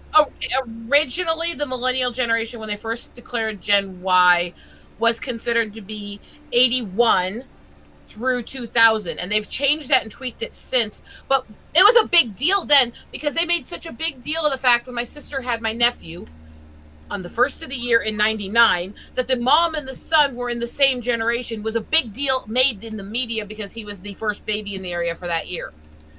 And so this is when people tell me, how do you know they changed the dates on the generations? It's like, because of that. I literally went through this with her. Because I believe Gen Z starts like 98. I believe Gen Z starts in 98, I believe.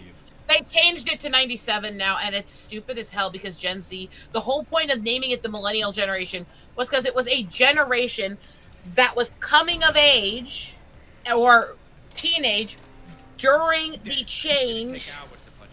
But it was supposed to be, it was the generation that started in the 80s and went up to when the millennium changed, aka millennial. That's where the term came from. See, the thing with so now that the term doesn't even make sense.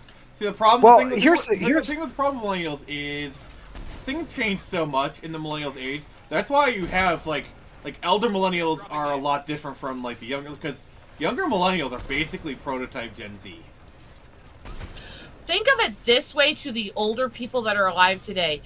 Up into the beginning of World War II, parts of the Old West still existed. Think about a lot of the Indian Wars and a lot of the stuff that happened in the early 1900s. So there are still people alive today who witnessed everything from the Old West to the AI shit today. Like, for example, did you know that, like, the last Civil War veteran died in 1958-59? So there are people today alive who could have met that Civil War veteran. Yeah, and here's the thing: there is still somebody drawing retirement benefits from a Civil War veteran alive. No, that last payment was sent out in 2012, actually. Oh, 2012. Okay, I know I was either right or also, wrong, the last but it was World close. War I veteran only died a few years ago. Mm-hmm. Yeah, like... You think about what has happened in the world and in technology and the change of humanity. Look at these people who are a little over 100, who witnessed parts of the Old West and are alive for this stuff today. Think about what all they've witnessed change in their lifetime. Oh, or like, there's like reports of like Civil War veterans talking about World War I. Like, imagine you fought in the Civil War and you live long enough to see World War I. Like, that is about as diamond. Like, Civil War and World War I are like they feel so far apart. But they're within a lifetime, you know? Yeah. All right. My generation, Gen Z, pisses me off. They think they're smart, but they have Dunning-Kruger effect. I'm not going to say I'm a snowflake or good. No, I don't mean that. But after all, I don't care about them. Like, better. Millennials aren't much better. Sorry. Like, I'm a millennial. That's what I was going to say. If it makes you feel any better, I hate half of my generation, too, so you're fine. Yeah. You can hate half your generation. Like, Gen X are the new boomers. I'm sorry. Gen X are acting exactly like the boomers did. Yes. And they're so up their own asses right now. Like, and so think they're better than everybody. The way that Gen X talks about the 80s is the same way that boomers talk about the 60s. And I've said this, it's like, you want to know a great way for engagement? Here's how you do engagement. You do a post that says, you want to know how to enrage Gen X? You say the 80s wasn't the greatest decade ever. Every time I post that, without fail, a Gen X will come in and tell me I'm wrong. And it's even ones who follow me, who like me, who are nice about it. It is like fly to honey. Sorry. And look, as I said, I have more ties to Gen X than I do other stuff. I love the 80s, but I am sick and tired of the idol worship of it and the act. I love Gen X culture. I love 80s culture. I love the 80s as a decade. And how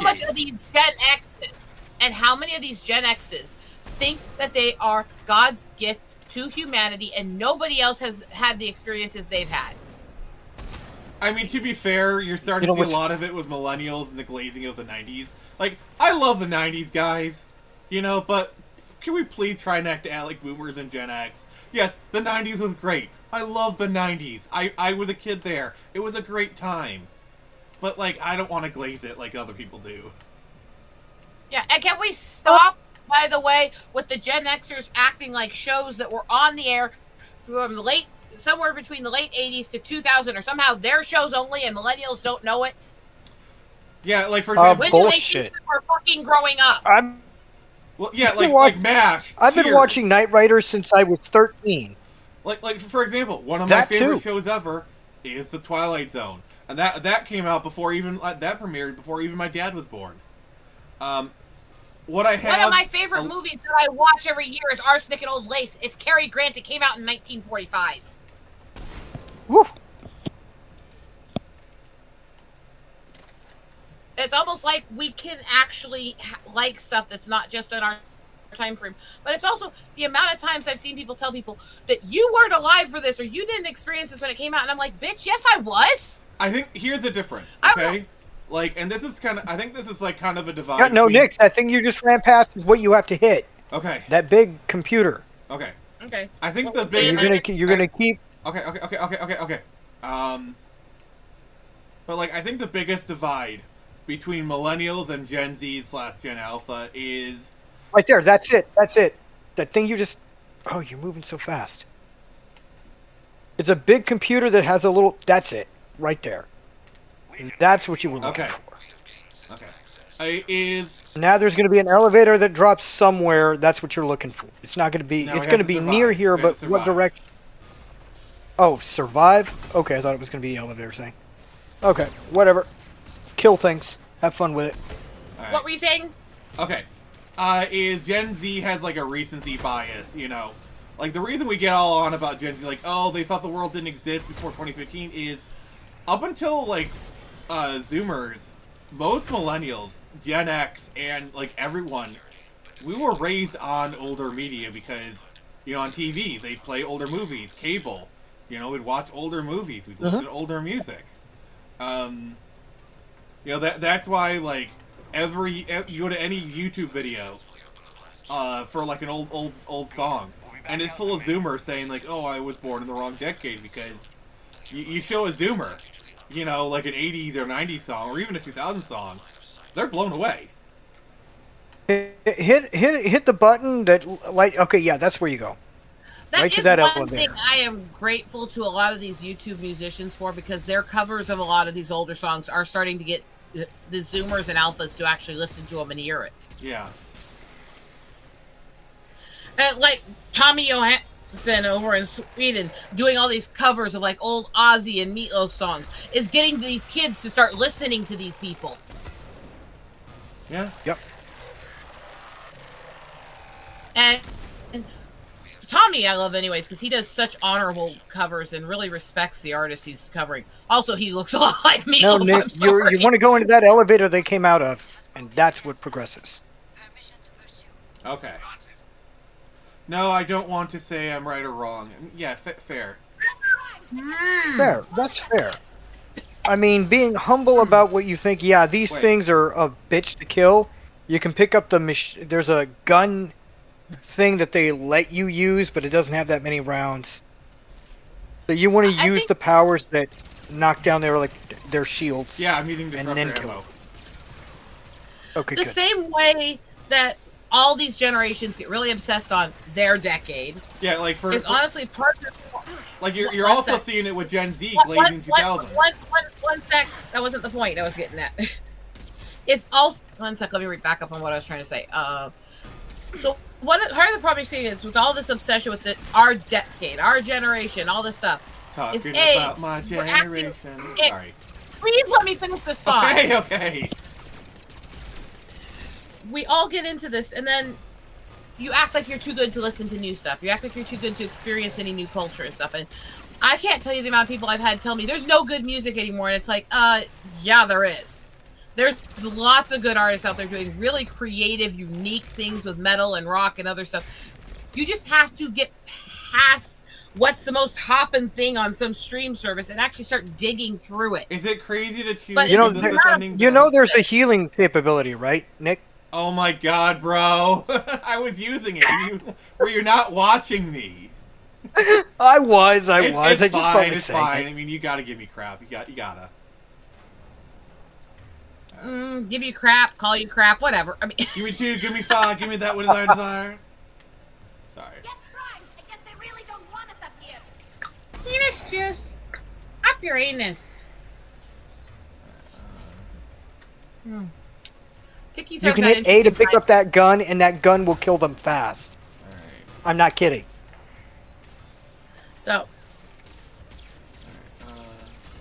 I am never going to be that person who says there's not any good music being made. No, you gotta continually fire. There you go. It might take more work, but there's always somebody out there who's creative and doing there something you go. impressive. One down, there's 3. Oh, wow. Warm dice through butter. Holy crap. Yeah, like what for me, cracks me up is all of these. Sorry. Go ahead. Rock is kind of dead in America, but in Europe it's thriving. You getting anything from the base? I wouldn't say it's dead in America.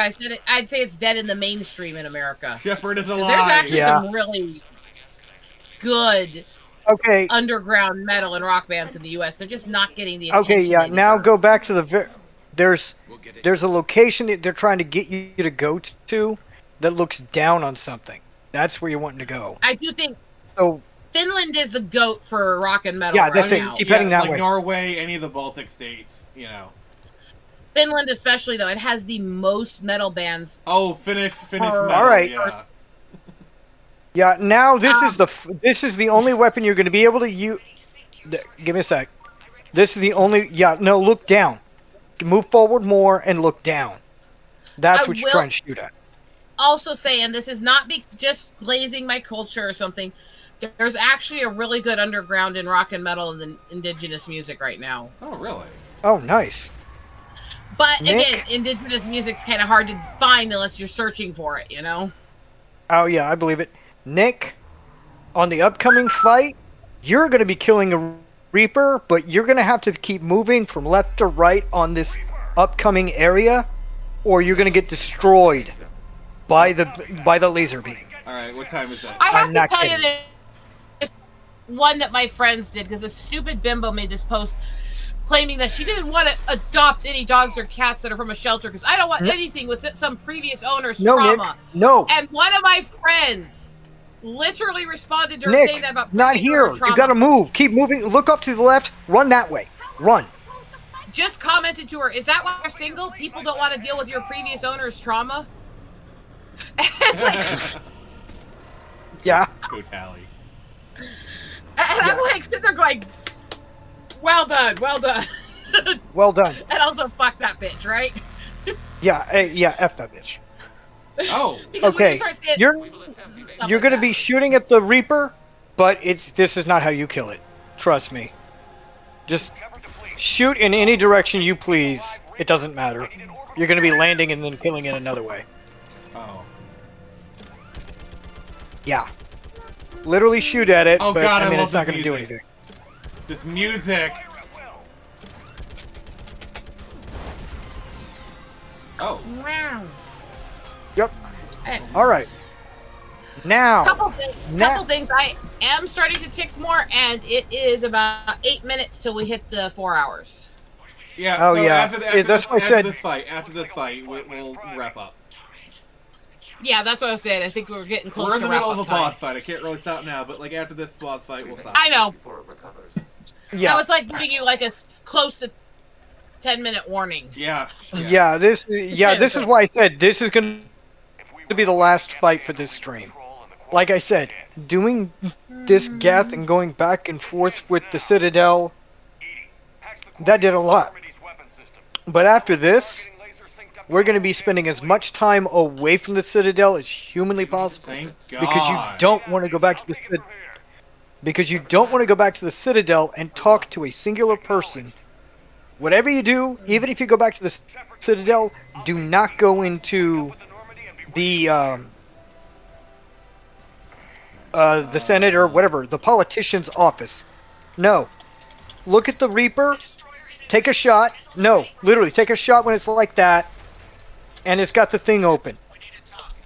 You're gonna have to keep pressing it. Right there. That's what you're trying to do. Move. Go from left to right. You can't stand in one spot because it's gonna shoot that laser out that auto kills things.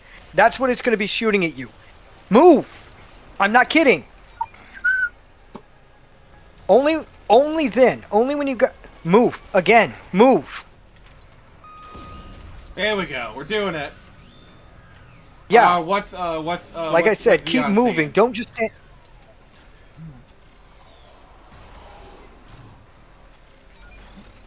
Nick, you can't run forward. You have to look to the left or the right and move.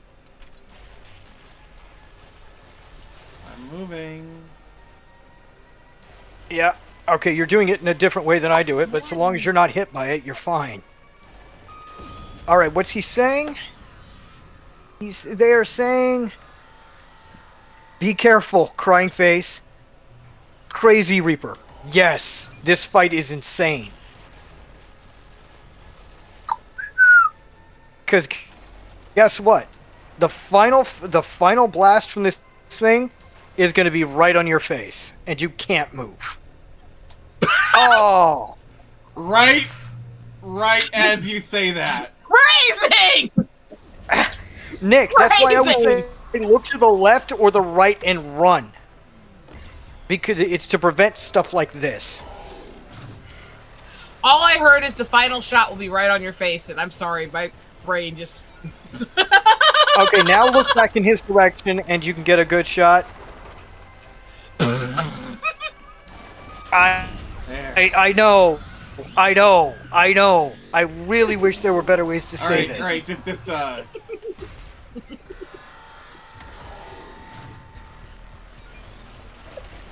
I'm sorry, my brain broke a sec.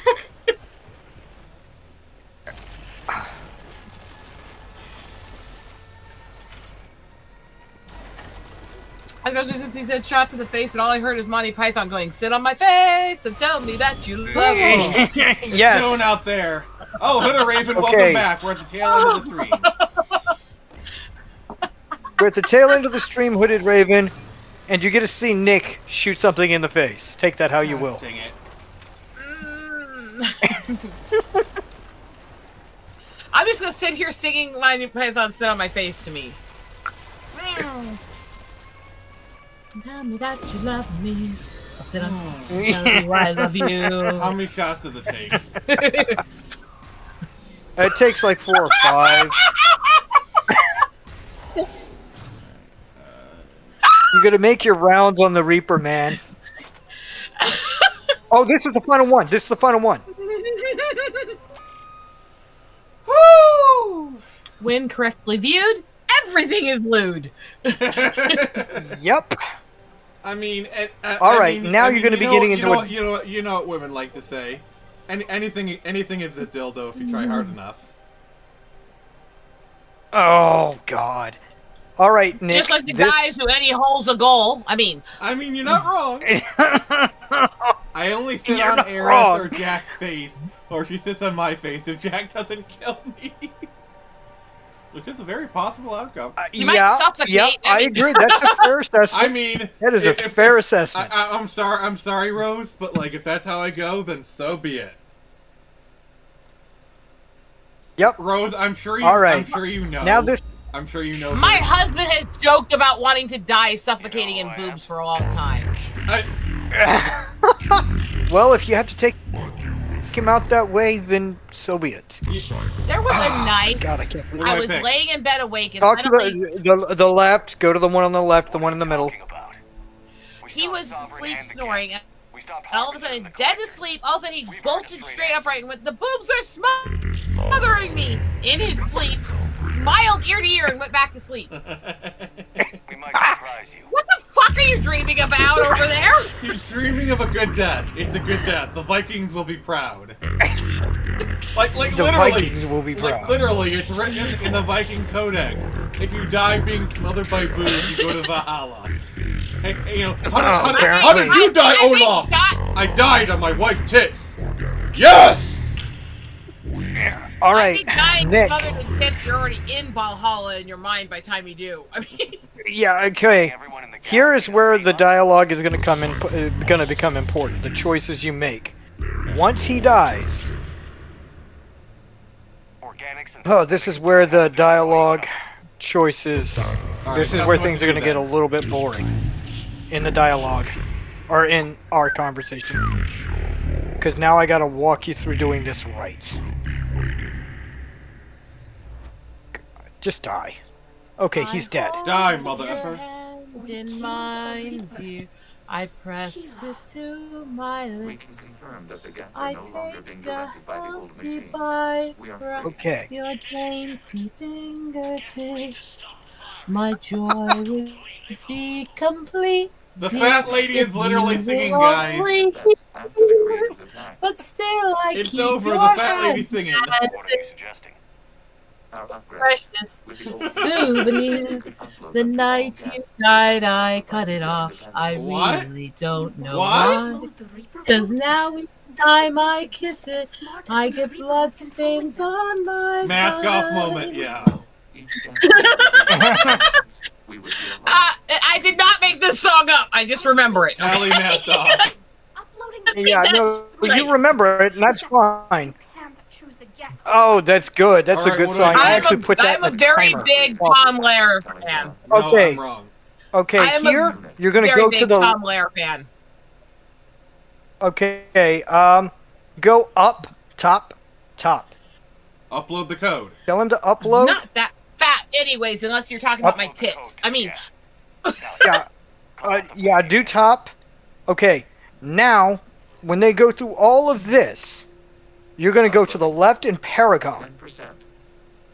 Because you've got the Paragon, or you should, to pull this off. I like pulling it Hopefully. off. 20%. I'm sure you pull it a lot. I mean, yes, I do actually, quite often. It's good for the health. We regret the deaths of the creators. You're gonna be the only one that's gonna be able to hear this because I've got it muted. Rally the fleet. Rally the fleet. Go Paragon. Yeah. Yes. Nobody Either one would work, but doing the Paragon for you is better because it gives you more Paragon. The Reaper is dead. Stand down. This is Admiral Talizora. Shepheard speaks with my... Yeah, she's an admiral. She's backing you. That other admiral's backing you. 60%. The Geth are about to return to full strength. If you keep attacking, they'll wipe you out. Your entire So there's just a history lot is of you backing trying to here. kill the Geth. Yeah, there's backing and backing and more backing. You forced them to ally with the Reaper. Nice. 80%. I like the Poke back. it I up. like back. I like backing. Don't I love want to backdoor. fight you. I pulled it 3 times Yeah, a so day. do I. My back. This war All right, Tobin Maguire. You have a choice. Please, My kill back. us alive. Yes, it should be tally masked off. Hopefully. Error. Copying code is insufficient. Okay, since they're not dying, nobody's dying. Shepard Commander. You got the best possible ending, and I just showed you how to do it every time that you play this game now. Ugh. It's the only way. Legion, Wow. the answer to your question was yes. I know, Tally. Yeah. Legion. They say violence isn't the solution. No, it's a question, and the answer is yes. Yes, and it doesn't matter whether you save both sides or just save the Geth. Legion always dies. Oh. And if you save the Geth and not the Quarians, Tally dies. So this is why you always want to save both. You get Ship made a crash landing. both Glad you got out in one piece. military forces to help you, and you've just doubled your war assets by over 1,000. So we are doing a stream Everybody- tomorrow. I know it's not scheduled. I just couldn't figure out what to do. We're just gonna play retro games. We're gonna play emulator stuff. So, you know, why have I never romanced with Legion? Why haven't you, sir? Welcome to return to Rannoch, Admiral. Yeah, no, I mean, I would. Coming for Mass Effect 5. Oh, I'm sure Well, you there's know gonna where be a I lot am coming in on that game. Himself to give us all intelligence. Yes, I'm actually looking forward to Mass Effect 5 because the guys who did the best ending for Dragon Age are the ones working on the Mass Effect. Hopefully they can. They're pull the it off. only. Again, looking for that happy ending, aren't you? Admiral, have you considered possible I mean, settlement I just wish Dragon Age 4 would have been better. It wasn't. It was Disney in a video game. That we didn't need. Yeah, and the thing is, Dragon Age is probably dead by now. Because, like, Inquisition did fine. It didn't, like, light the world on fire. Like, it did okay. I mean, they might do one more Dragon Age. The thing is, Mass Effect is really on a thin wire. Because Andromeda was a failure. Shopping for another house. Legendary Edition helped kind of gain... It reminded people why I love the series. It's a buyer's market. But if Mass Effect 5 fails, that's it. That's it. This is the last chance for Mass Effect. And Dragon Age, they might get one more game. Yeah, this is the last. I know working with the Geth will be difficult. If they blow that one out of the water, then they've saved Dragon Age. But what they're going to have to do is make top. Blow. I mean, I'm crazy about Cassandra. Well, I don't know. Asking them to launch an assault on the Reapers. Yeah, for sure. Figure that makes us even. light it up. We're all over her tits. I So mean, like they might be able to like do one more Dragon Age, and that might save the series. We did just kill But if one. Mass Effect 5 fails, that is it. If you think I can help. Yeah, that's it. BioWare will be done. Top Paragon all the way. Yeah.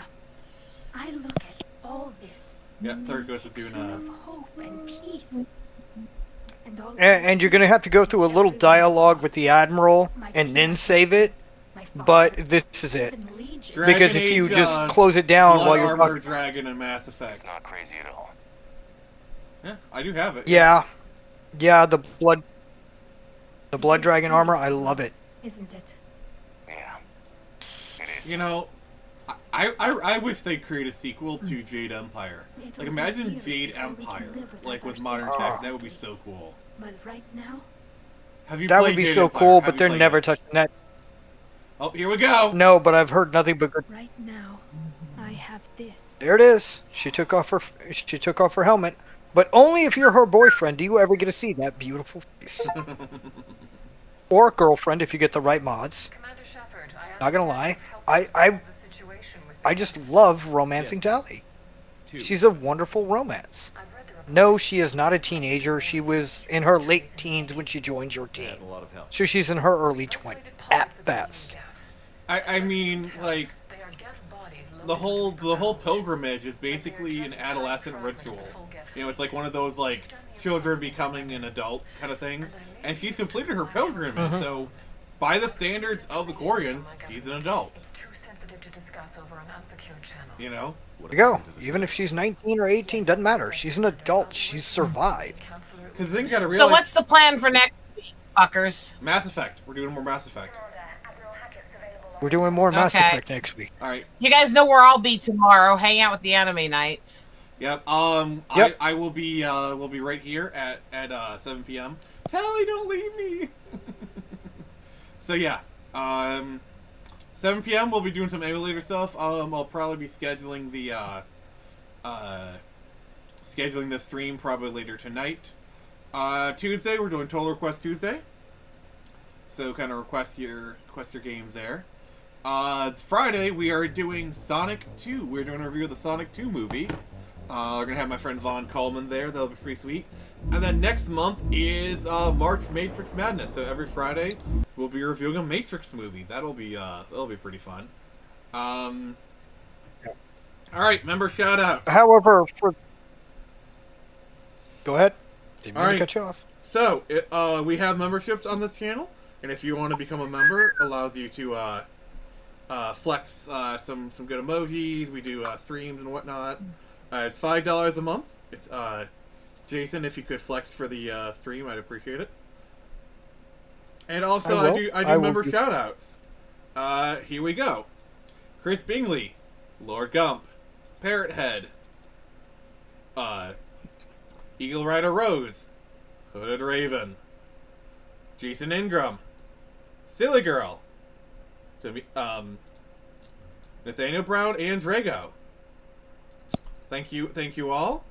I really appreciate you guys. And yeah. Black Reaper just flexed too. Nice. So yeah, we are going to we're gonna take off here. I'm just kind of pulling things up, but yeah. So next week we'll be playing some more Mass Effect. I hope you guys enjoyed it, and if this is your first time here, please consider subbing. That is always appreciated. But yeah, so what have we learned today? What have we learned? Rose, what have you learned? Nothing. I was hanging out with you. I mean... I've learned many things and forgot everything. How's that? You a-hole. I've learned that I am dank and twisted, and... No, that's it. Oh, I didn't do the stream. Okay, that's fair. Alright, so... this has been Nick from the Phoenix Press, and as always, I can only show you the door. You don't want to walk through it. And everybody,